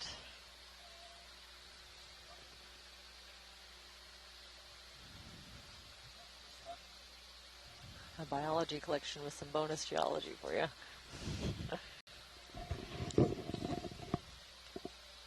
And I think we're setting up for a nice, a quick zoom if you don't mind.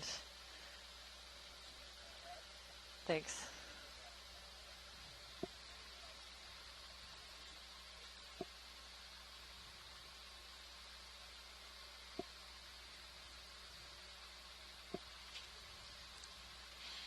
Looks like that might be a good. Wow. Might have a little bit of a manganese crust on it too, ferromanganese.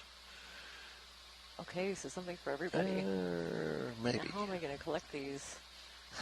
That's a problem for later. That's a great zoom, thanks.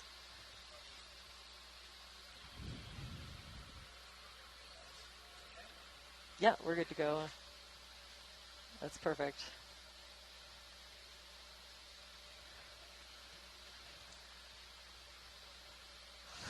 Another pretty big rock. Sorry about that.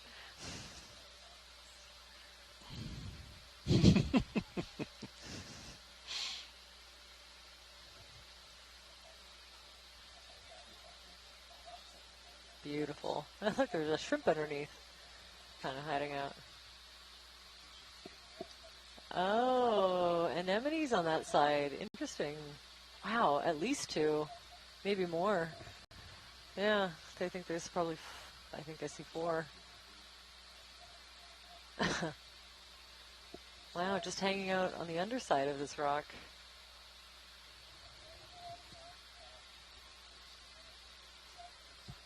Mm-hmm. Sounds great, thanks.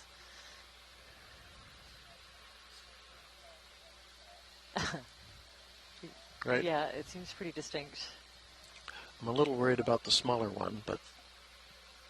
The smaller rock that's attached there? Yeah, because there's 2 other rocks also in the box, so we'll... But I think we have a pretty good view of them and know what they look like. Mm-hmm.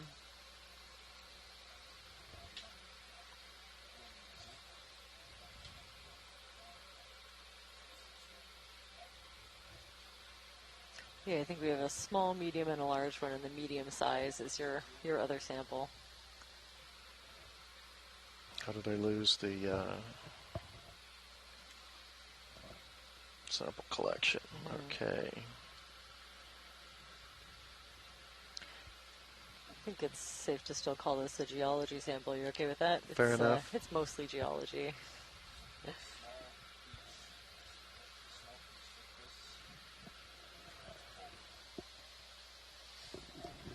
All right, got it. Okay, thank you. Okay, great.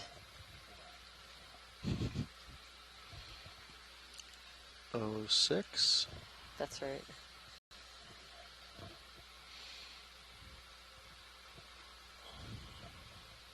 Actually, while we're here, why don't we fire a Niskin? Yes, please. We haven't, I think.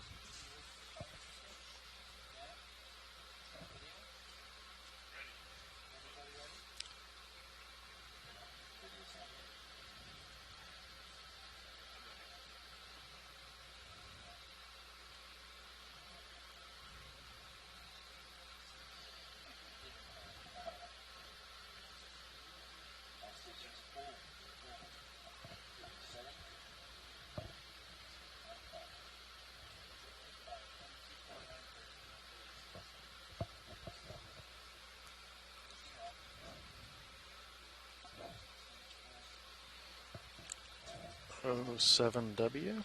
Oh, yeah, you're on it. Great. Check that off. Niskin bottle 2. Mm-hmm.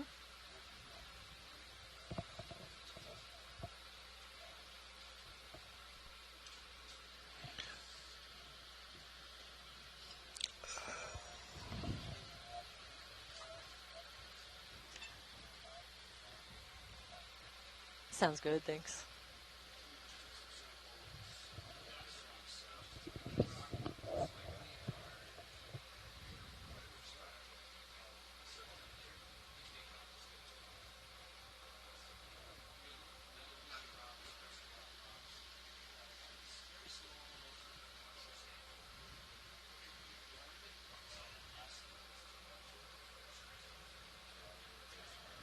So from the science chat, I think what we've been seeing, the larger barnacles, the consensus seems to be that they're verrucomorpha. Quite a few deep sea species from the Pacific that have similarities to these ones, so we'll have to take a look. I'm pretty sure that we found a verrucomorph barnacle associated with one of the vents, with a vent dive, and I see here somewhere in the chat that there is occasionally an association with venting or chemosynthetic communities, so that will be a cool one to dig into. I'm pretty sure we got one of the larger individuals on one of Jamie's rock collections from earlier.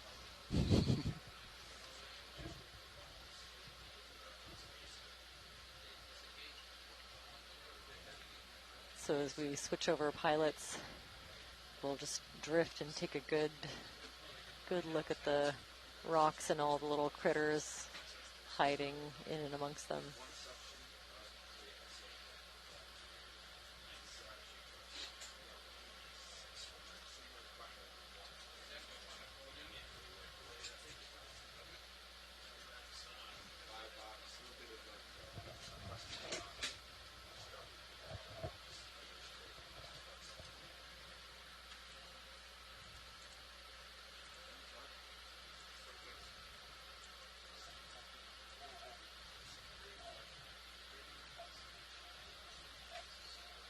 Great, and I'm seeing another one of those very cool mushroom corals ahead. I've seen quite a few of them on this dive now. Keeping half an eye out for one that's associated with a smaller rock, and that is not this one. But that's interesting. This is the first one we've seen that's like fully retracted next to another one. And just earlier we saw what looked like two kind of attached to each other. I think they were budding, like one of them was kind of budding off of the other, which is very cool documentation to have.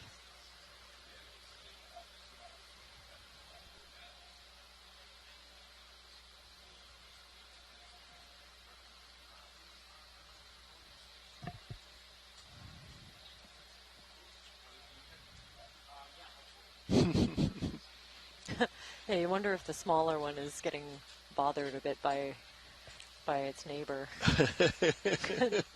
Looks like it's not really happy about it.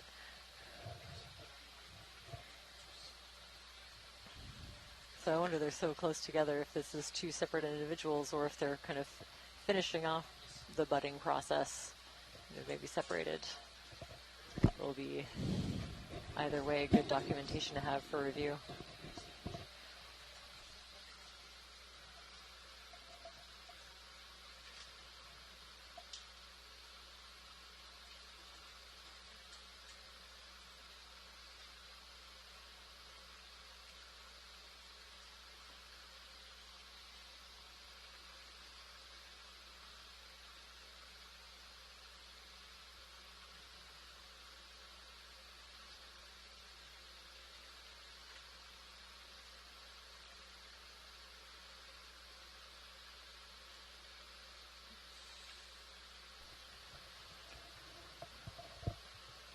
Yeah, very cool seeing the two extremes of behaviors for this mushroom coral side by side.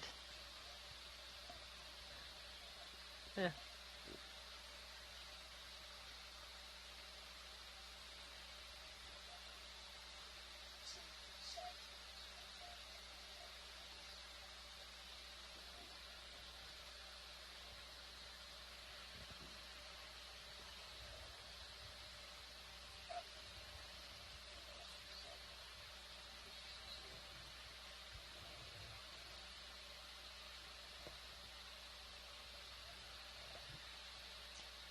That's great. So I'm just an update. I'm kind of keeping half an eye out for a mushroom coral like that, but on a smaller rock. Maybe we can do a collection.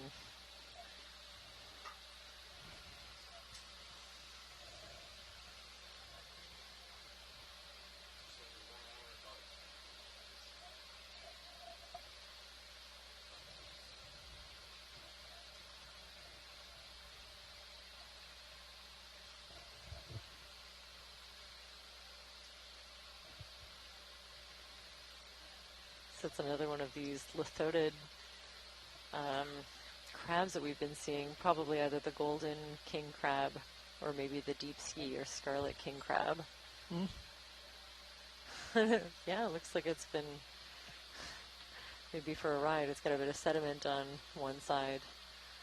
Looks like it might have gone for a tumble. But I really love that we've been seeing like several different life stages of this one. We see these eerie, you know, the really big adult crabs kind of walking on stilts over top of these big rocks. But then we've seen a couple of different juveniles, some kind of in between, and some really tiny associated with larger animals like a sponge and a holothurian even.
That's probably another one of those clear sea cucumbers we've been seeing.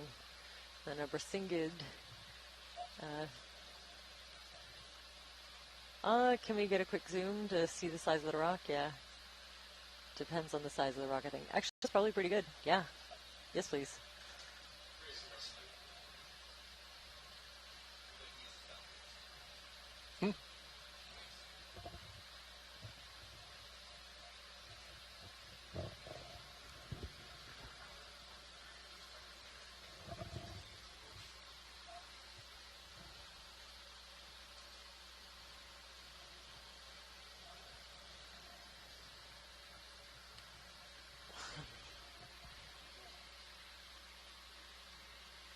So I'm hoping it looked like it was on this smaller rock up in the front.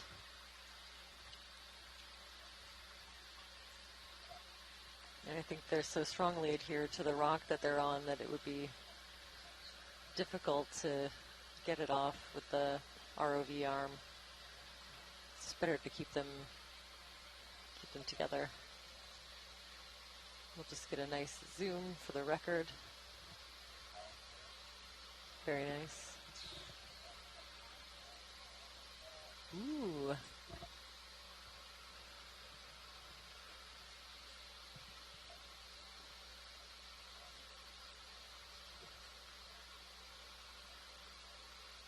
Interesting, there's one that's kind of maybe smaller than the rest, but not like the teeny ones that we saw earlier. Maybe another size category.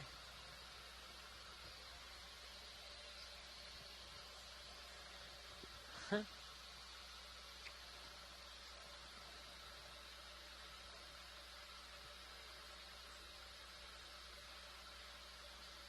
And did we get lasers on this for an approximate scale? Oh, perfect. Sounds good, thank you.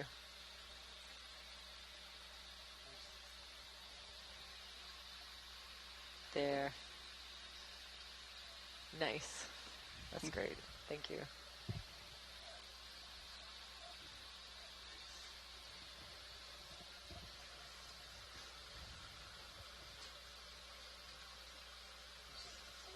Oh, I missed it. Apparently there are a lot of coprellid amphipods on the rock that it's sitting on. Good eye, Dougal Lindsay, tuning in from the science chat room. Thanks for that observation.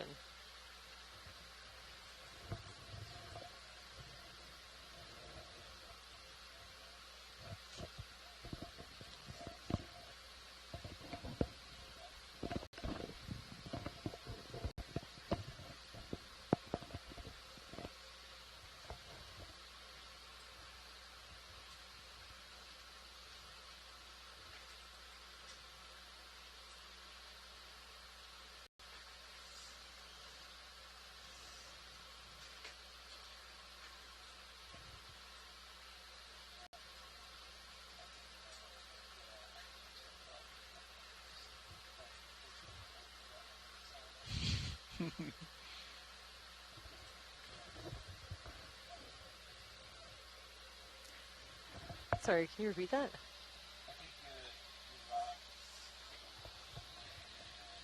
Bigger than it looks.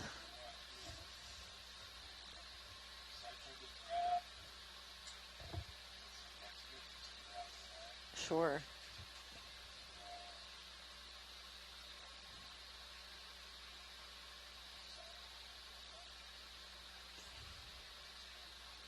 Yeah, it's oh dear. Pretty Yeah. tight. Okay.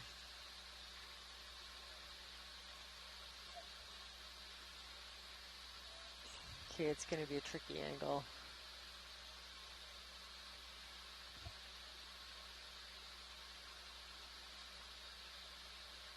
Oh yeah, that may be more attached to the rest of the rock than I think. Okay. Okay. Yep, that's totally fine. We'll keep an eye out for another one. Yeah. I had high hopes, and it's okay that it didn't work out.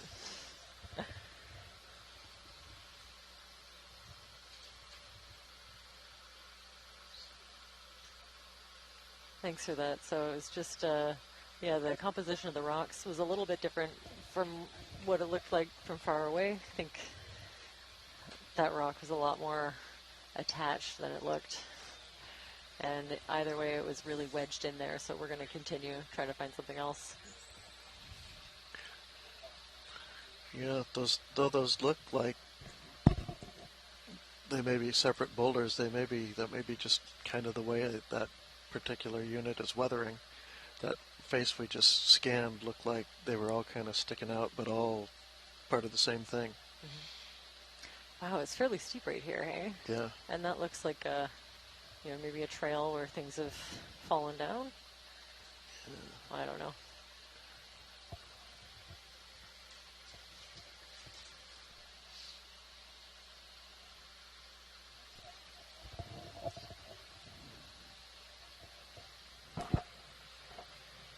So we often get questions about where, you know, what happens with the samples once we collect them, what do we do with them and where do they go? And, you know, what we try to do on the ship is to preserve them properly so that they can be studied, but capture photos and subsample for anything that we might be looking at, but especially DNA. If you take a DNA sample as quickly as possible, there's a good chance that we'll get some viable results. Can use that to compare to other closely related species, and that can help the taxonomist decide if it's something new enough to be its own. These particular samples will all go to the Smithsonian, the biology samples, and then they can be accessed by the science community through a loan from the Smithsonian. Oh, it looks like a little baby one. So it looks like, yeah, like the very beginnings of a mushroom coral. Perhaps a juvenile of the ones that we were looking at. And one of those very cool sponges in behind it. We saw one of those in the early hours of this dive. It's kind of cool to see it extend this far up, because we haven't seen one for a little bit, I think.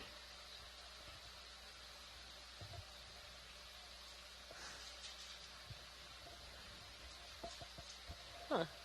What's that? Huh. Hard to say. Yeah, I'm not really sure. Worm tube? Geez, I don't know.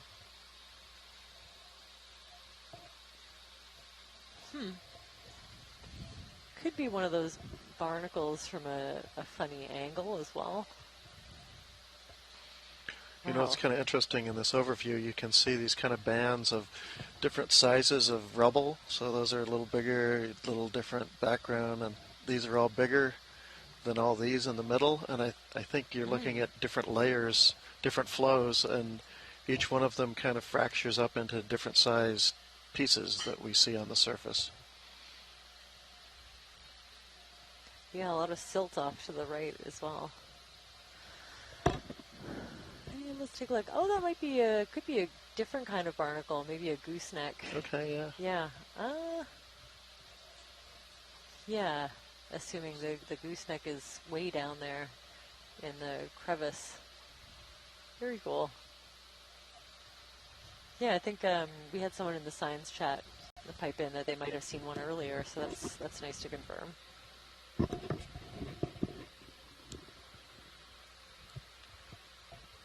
Hugh McIntosh says a scalpellid barnacle. Yeah, scalpellid. That makes a lot of sense. Thanks for that, Hugh. Thanks for tuning in on a Sunday. We appreciate it.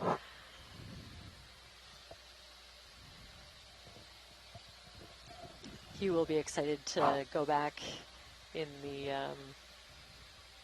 video a little bit.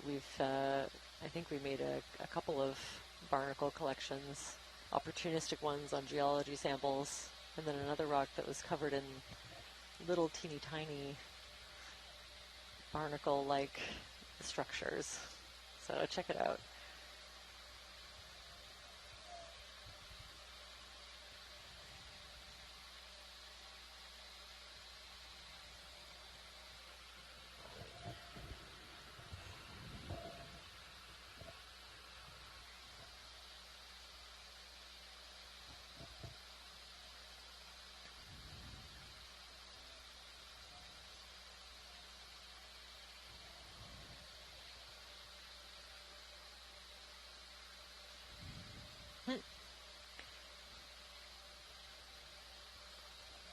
Very cool. Yeah, just a tiny one. Do we have the lasers to get an idea?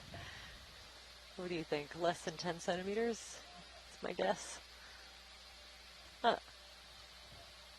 And it's good to confirm all those little tiny dots also are these little white sponges that we've been seeing everywhere. Oh, yeah. Very cool. Wow, they're like smaller than some of those brittle stars next to it.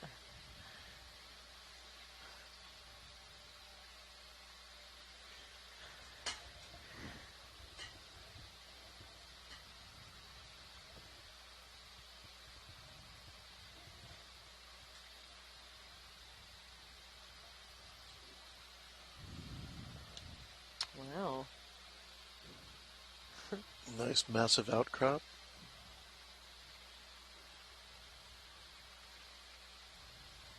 A couple more of these mushroom corals. Couple big blocks. Yeah, they're on pretty big rocks. That one's on a very big rock. And that little one looks like a pretty big rock as well. I don't know. Yeah, pretty wedged in there. Yeah, that's fine.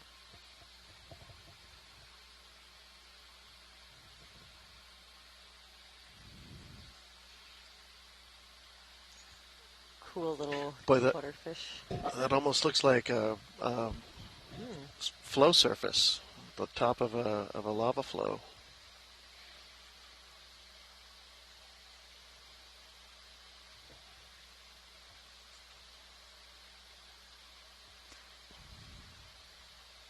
I think just a quick zoom, but we could continue. We've had lots of imagery of these.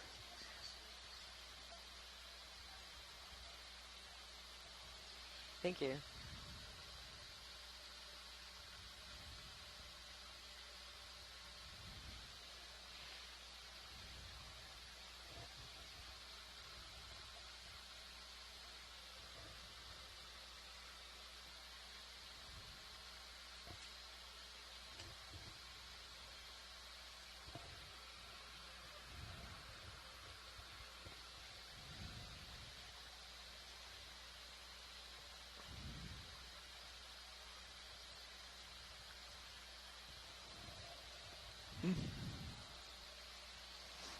I thought the same thing.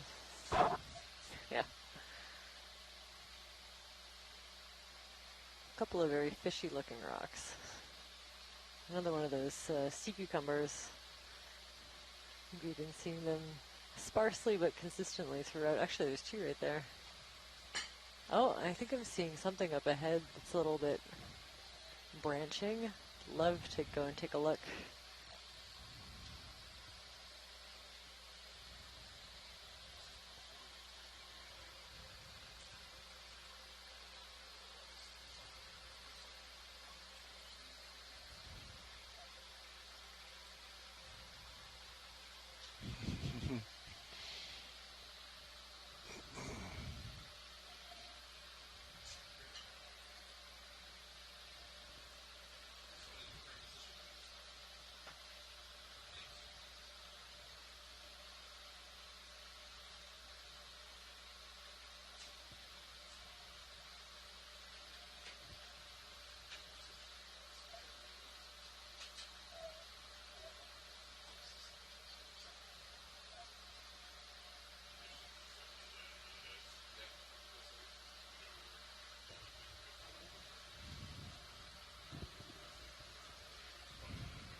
Okay, definitely a coral, different than the ones that we've seen. It looks like it could be a small bamboo coral.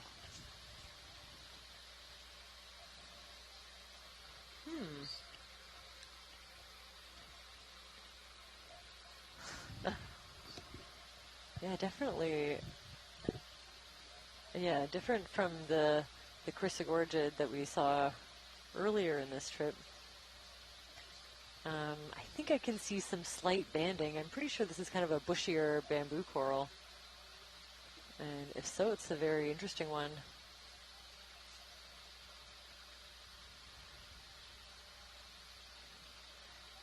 It's a great view. If we can get a bit of a focus, actually the left, the polyp that we can kind of see in profile, if we could focus on that, perfect. That can kind of give us a bit of an idea of the morphology. Yeah, and seeing some really long sclerites coming out, little spines almost in between each tentacle. And that can be really helpful for identification.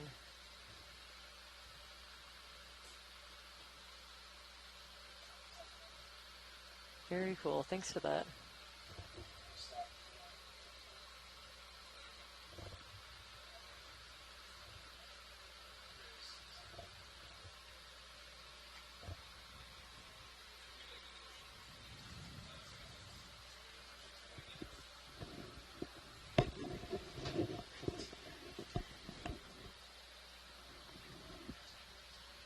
Thanks for that zoom. That was great.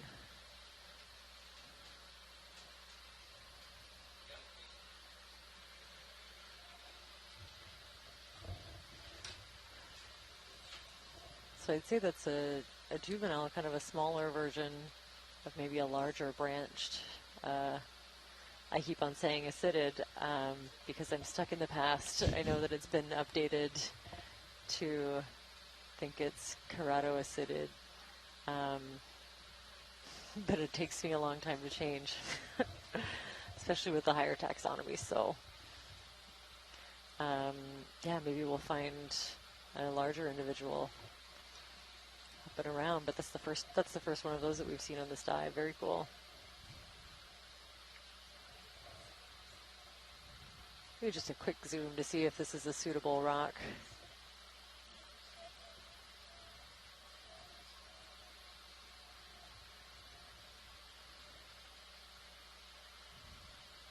Ooh. What do you think?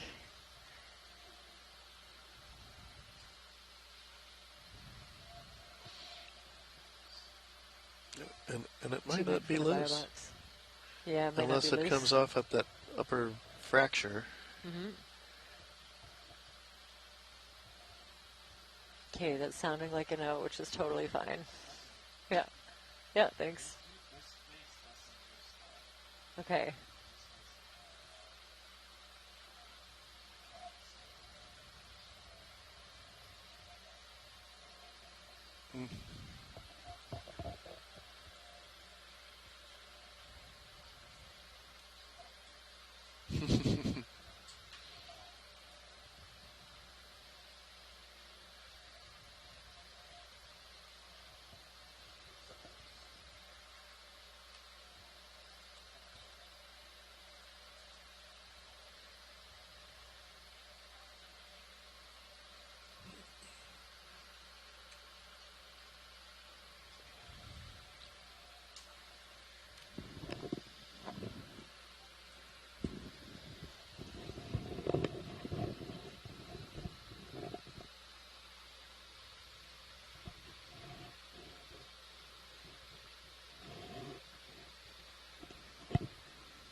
So it looks to me like there's a bit more current in the, I don't know, just judging by the movement of the marine snow, that I can see maybe a bit more current than what we were seeing earlier.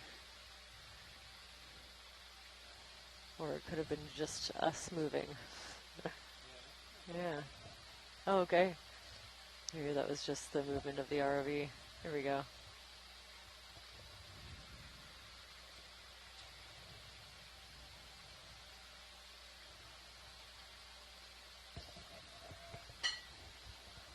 So I'm going to prioritize corals for the remainder of this dive.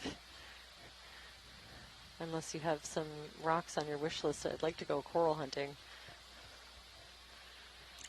No, I think we're good with rocks. I don't know if we could even carry any more up. Great.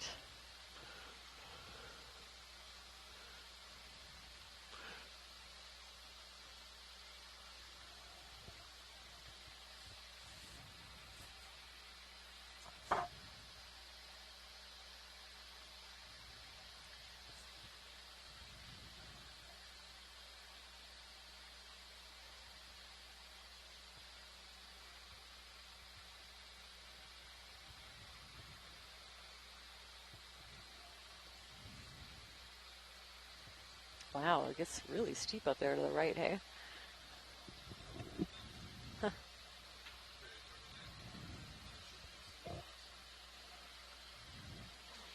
Yeah, the contours we're seeing don't really do it justice. Mm-hmm.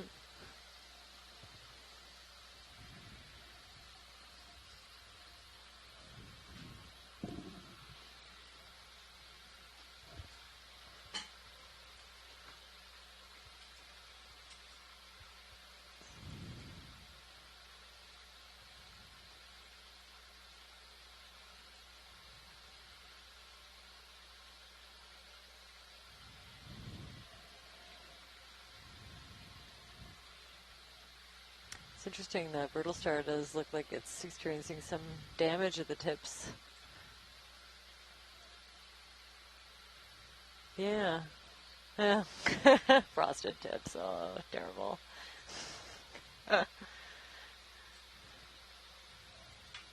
Yeah, kind of similar, I guess, to what we saw in that crinoid. I wonder if that's something studying the crinoid sample we got earlier on in the dive can give us a bit more information about what's going on there.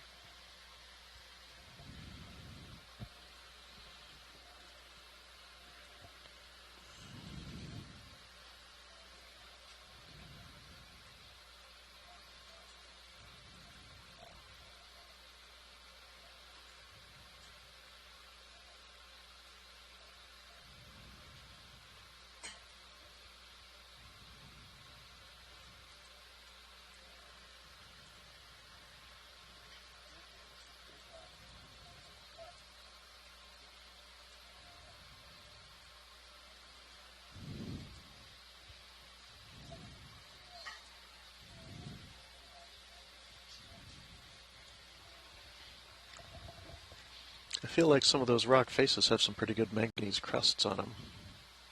Nice and dark. They're steep enough that they don't get sediment on them.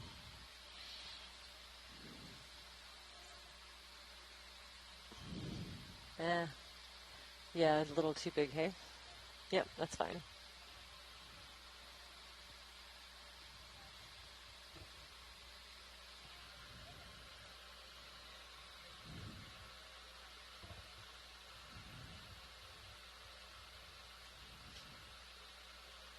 There's another big one up in the background there, just to the left of that distant crab. Thanks.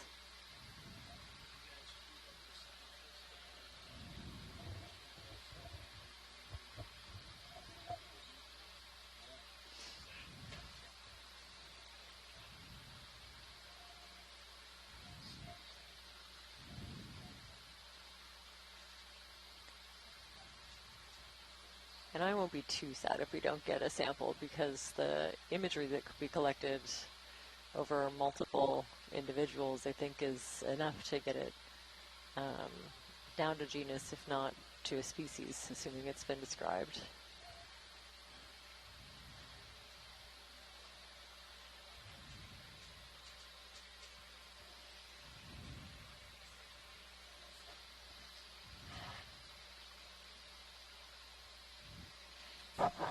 What's that crab come up against? Oh, yeah. Yeah, that looks like a big one, too.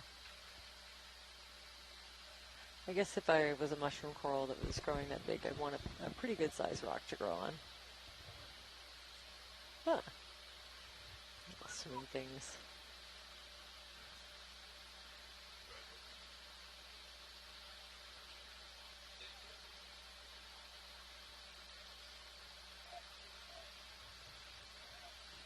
Yeah, that's a pretty good sized one. That's okay.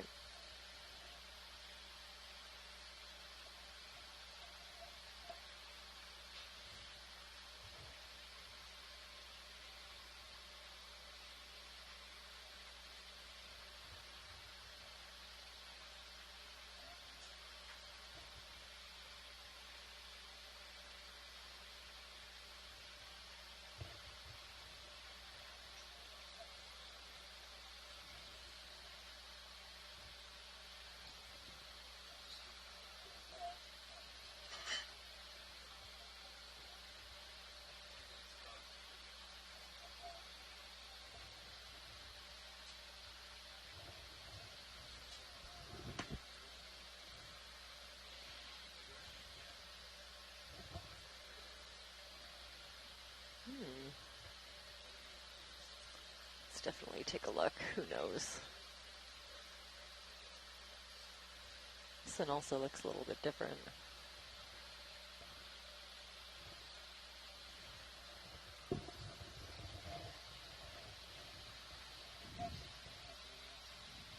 No, I think this looks similar to the one that we got earlier. Yeah. Love them though. I wouldn't mind a zoom of this mushroom coral, just a quick one. Does look like it's attached to that bigger rock, but there's something going on. Oh yeah, it looks like it's been damaged. And it's doing a pretty good job healing. So it's kind of grown over, but something took a good sized chunk out of it. Oh, very cool. Thanks.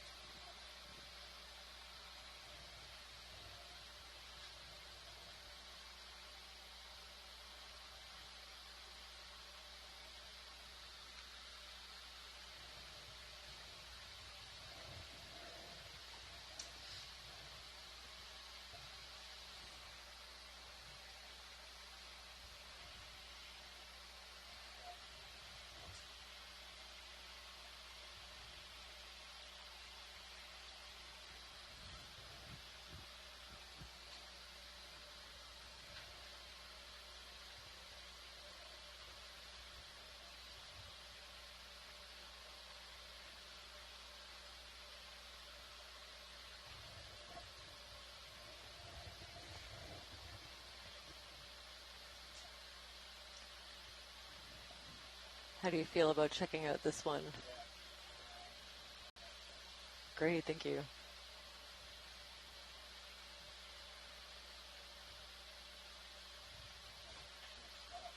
Yeah, no kidding.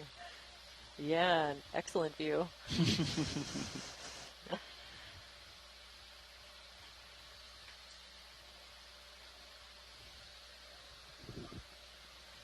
Maybe. If it's not fused to the bigger rocks below. This is hard to tell.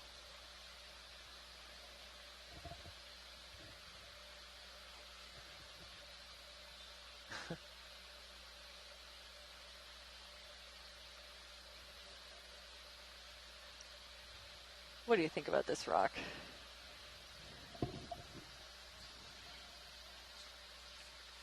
Might be connected to the larger bit underneath. Might be. Could give it a poke test, see if it comes loose, but it's up to you at the position. Yeah, okay. Yeah, I think it's too big. We also have to consider the size of the bio box and where this rock is going to go. Thanks for that, that's great.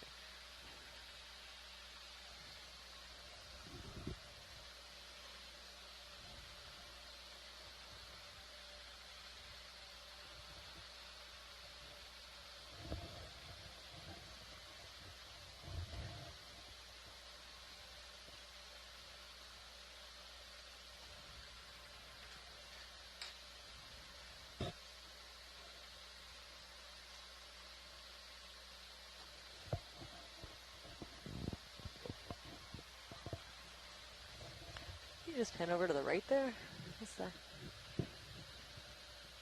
Oh, another one of those. Yeah, I wouldn't mind a snap. Oh, cool. 1, 2, 3, 4, 5, 6, 7, 8. Could be another one of those, the sea star that Chris Ma was so excited about yesterday, that multi-armed, or 1, 2, 3, 4, 5, 6, 7, 8, 9-armed sea star. The genus name is escaping me, but it was a very rare and cool find that he was very excited about. So we have one in the collections already. We'll just capture a little bit of video from this one and then let it be. Thanks for that. There's a little mushroom coral, but it's a bit, that's a pretty big rock as well.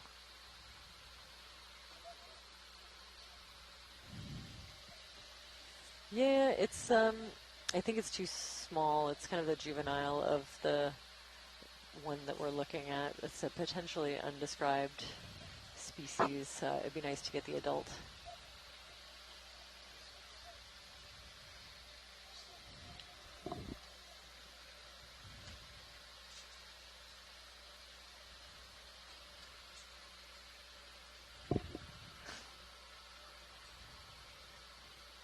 Thanks for coral hunting with me in the last few, the last little bit of this dive here.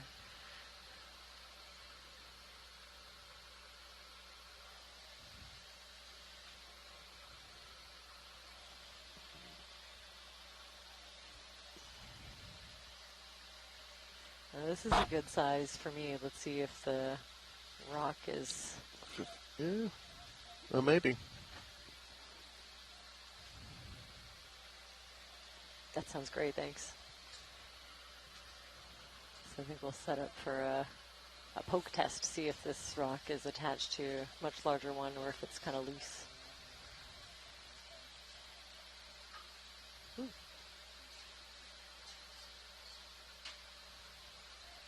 Beautiful. Yeah, this is the target we're looking for.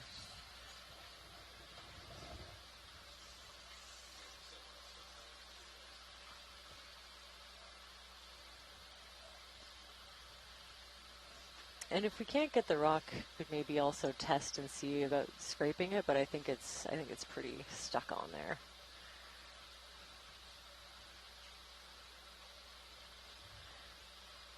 And if folks watching from shore want to tune into stream number 3, I always like to remind people, because this is the view where you can see a couple different angles of this collection.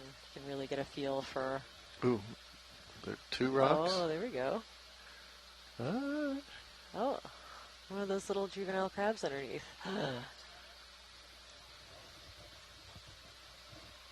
Nice.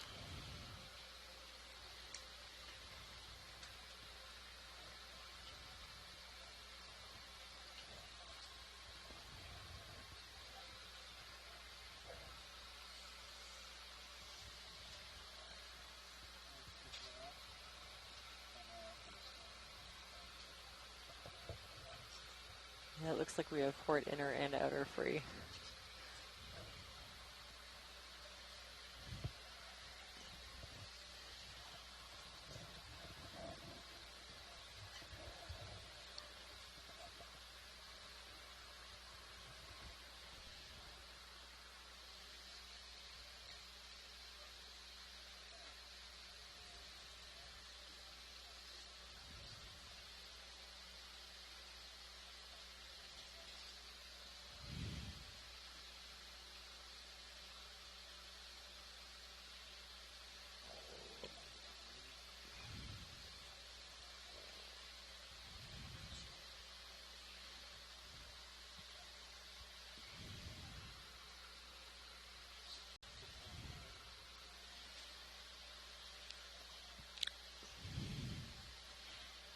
Might be 2 rocks.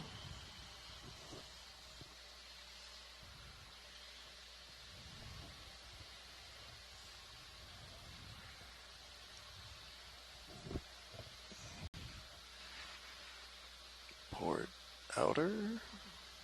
Well, not yet. Whew. Okay. Beautiful. We can breathe again. Everyone in the science chat is also exhaling.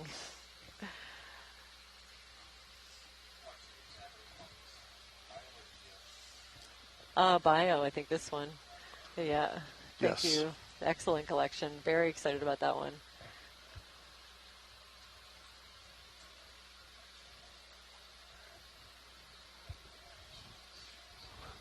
Oh, good call. I like that idea.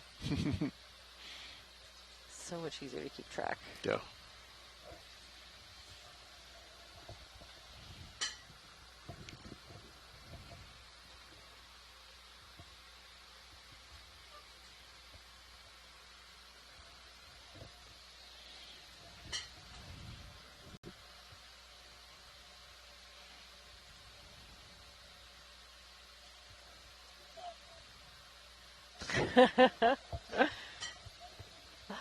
You know, I was comforted by the fact that we have such excellent imagery, but I'm, excited to have that there.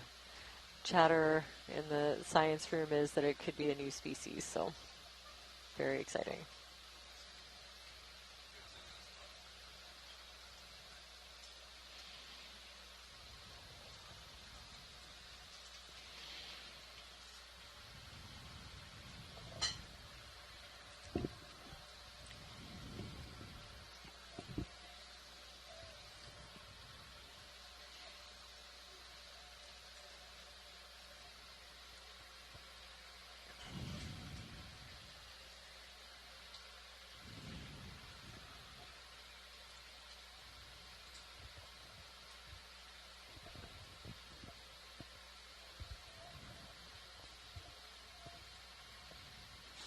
Oh wow, now they're everywhere.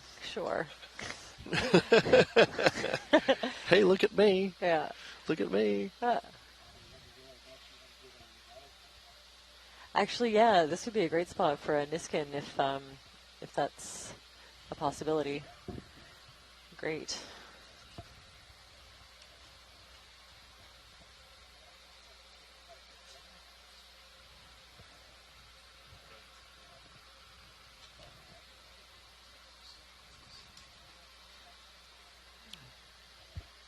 Should be on Niskin 3. 3, I believe.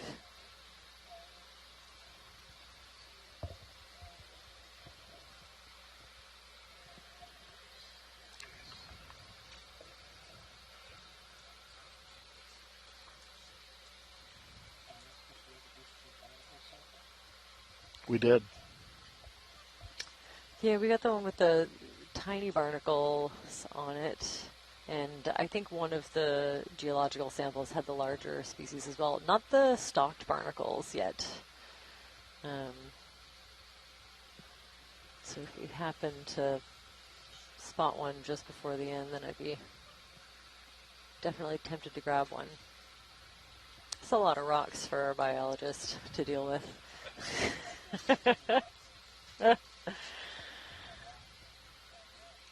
Rocks on rocks.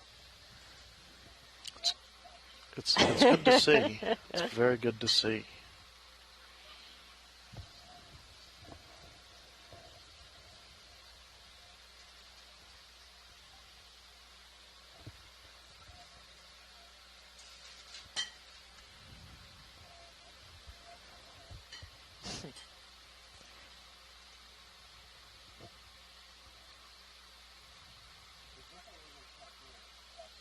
Oh, yeah. Mm-hmm. Oh, Yep. okay, yeah.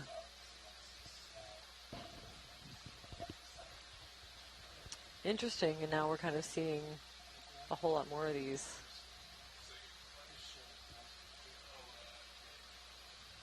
I always hope when I see an increased current for some larger structures, like some of the bigger corals. We saw that bamboo coral earlier. Could see something like it as we approach the end of the dive, just enjoying watching the marine snow falling. All of these spooky spider-like king crabs, scarlet king crabs, or deep sea, possibly the golden king crab, that have been with us for most of this dive.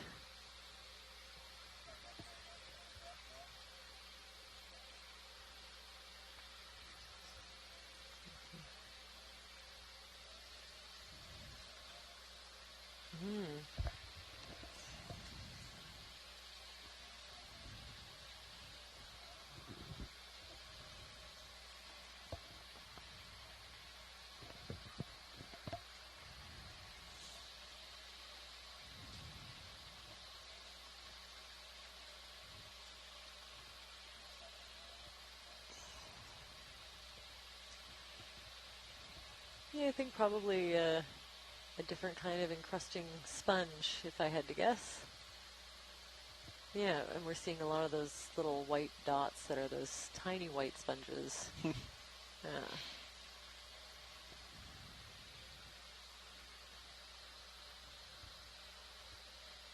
Another Brisingid in the background. Brittle stars as far as the eye can see. And every now and then these amazing mushroom corals, potentially a new species. And since we're at a depth range that isn't often explored, that isn't very surprising, doesn't make it any less cool.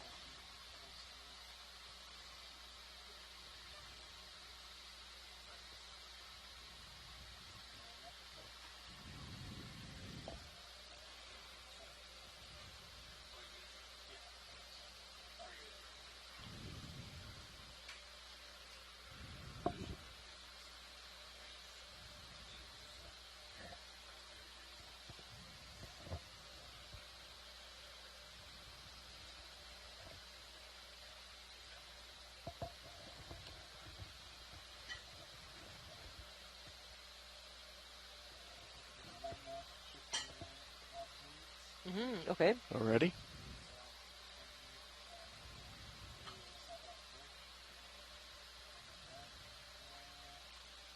Oh, there we go. Yeah, it's a little far. Kind of hard to get an idea, but maybe another one of those. Oh, ooh, no, I don't know.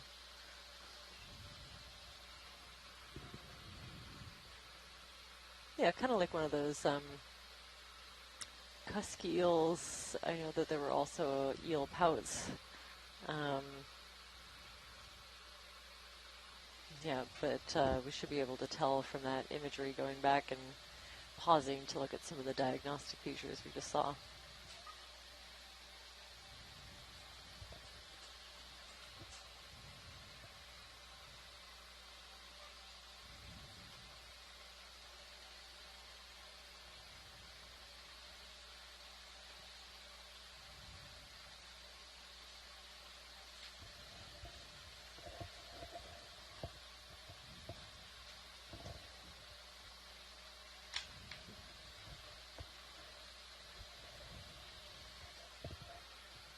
Oh, very cool.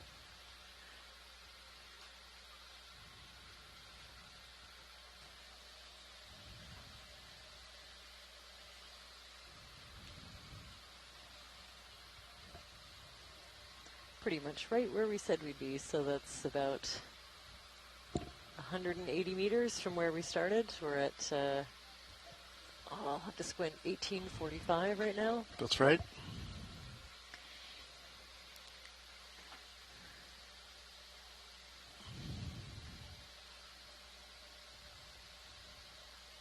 Beautiful. I love seeing their little feeding appendages kind of snapping in the air. Hoping something goes by. Yeah. You know, we've seen a couple of these motoring along at a pretty good pace. This one's just parked. Now, when he catches something, he'll have to put it in his mouth, right? Yeah. Yeah? Maybe more sensory. Could be, yeah, also, yeah, giving that crab information. Yeah, about what's in the water column. Oh, very cool.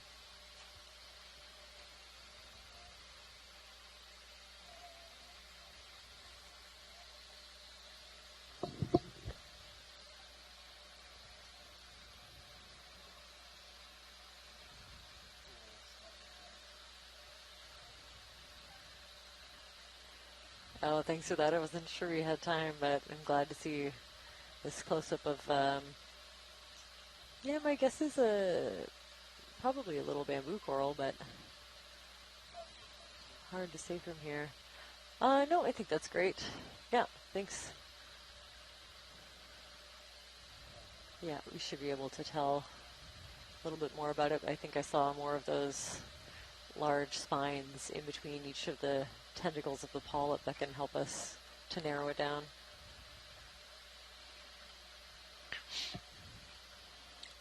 So unless it's just an illusion of the lighting, it looks to me like the kind of down current steep faces of these boulders are getting nice manganese crusts, while the rest of the rock is just a little bit too exposed and is getting a little bit of sediment cover, enough to inhibit the crust formation.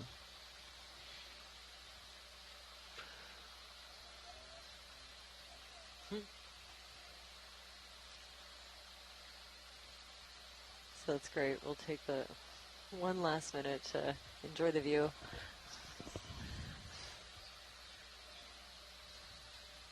This is, again, you know, maybe my second favorite part. I always love touching down and seeing, you know, something that nobody's seen, and then saying goodbye to the seamount.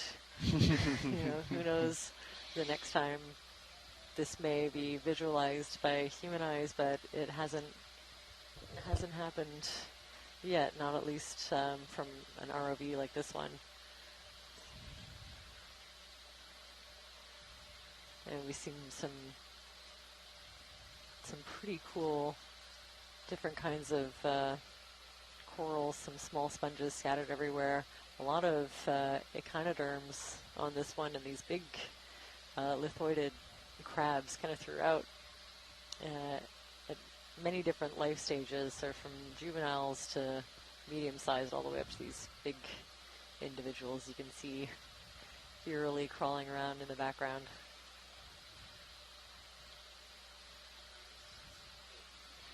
And great geology too. We touched down at a depth of about 2,020 meters on a little bench at the bottom of a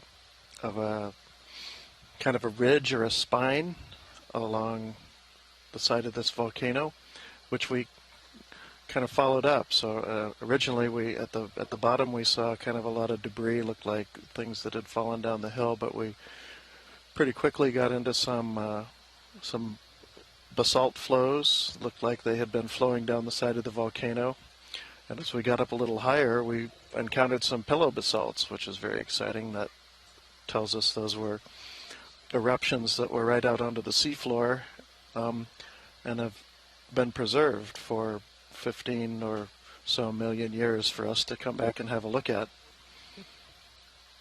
So ultimately, yeah, we've made it about 180 meters up that ridge. I don't know how far we went horizontally, maybe 500 or 600 meters. And we got a number of good samples, including some with, look, they had a little bit of manganese crust, but also certainly some good samples that will help us characterize the geochemistry of these volcanic rocks, as well as maybe even establish how old this seamount is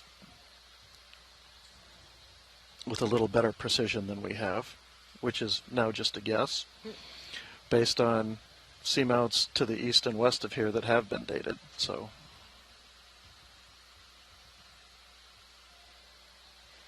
as this part of Quinn Seamount fades from you, I'd like to thank the scientists in our chat room. They've been extremely helpful. We always appreciate your input and expertise, as well as the NOAA Ocean Exploration Group. Thanks for the excellent piloting and videography today. It's been fantastic.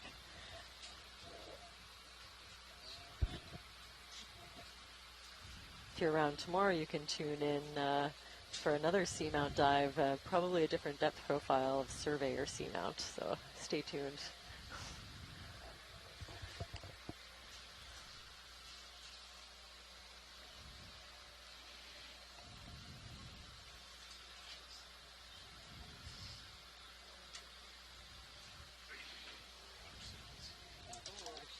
yeah, pilots will probably get one more water sample at the deep scattering layer. We'll stand by for a depth for that. We did get one this morning.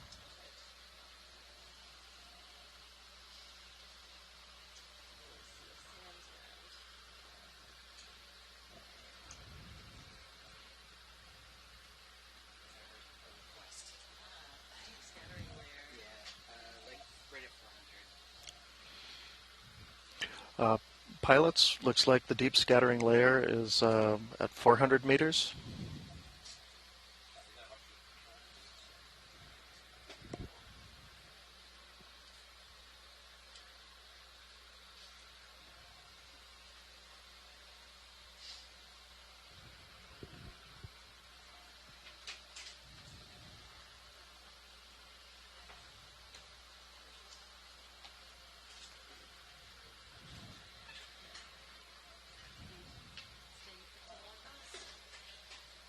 I'll log it, yeah. Yeah.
Yes, we're about to get a water sample.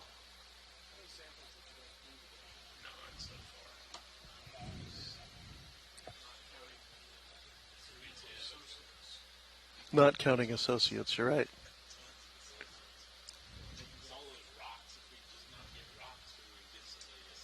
We got to make up for the lack of rocks you guys have been getting. So. Yes. 25 boulder. 25 centimeters is both. Somebody help me out online. But that's still, yeah. 25 centimeters is like that.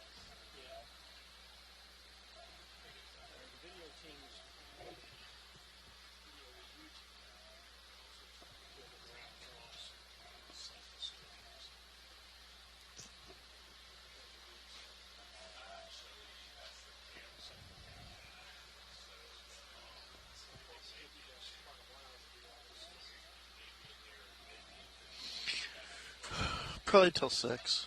Yeah, 6:37. I think it'll be. We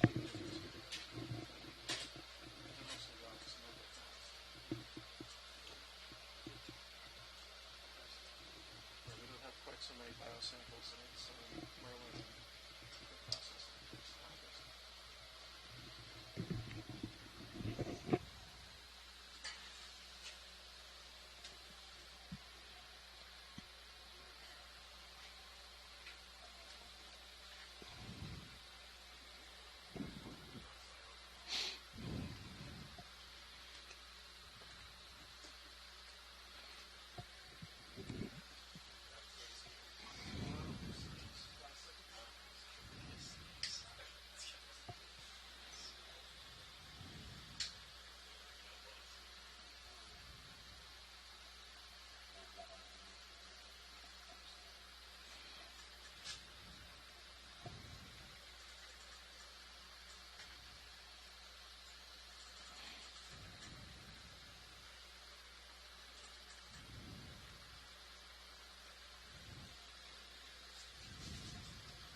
Yep, ready to go.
EX2306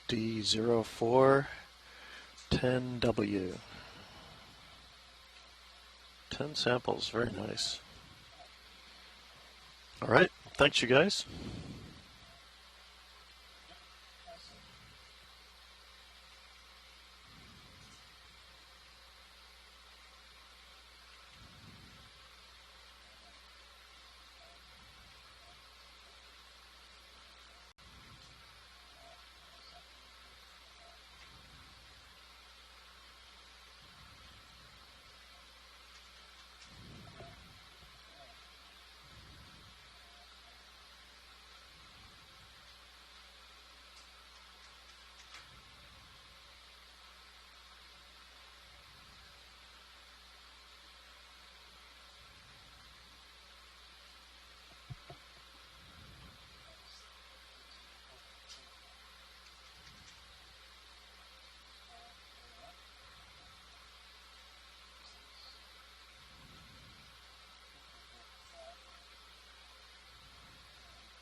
Sure.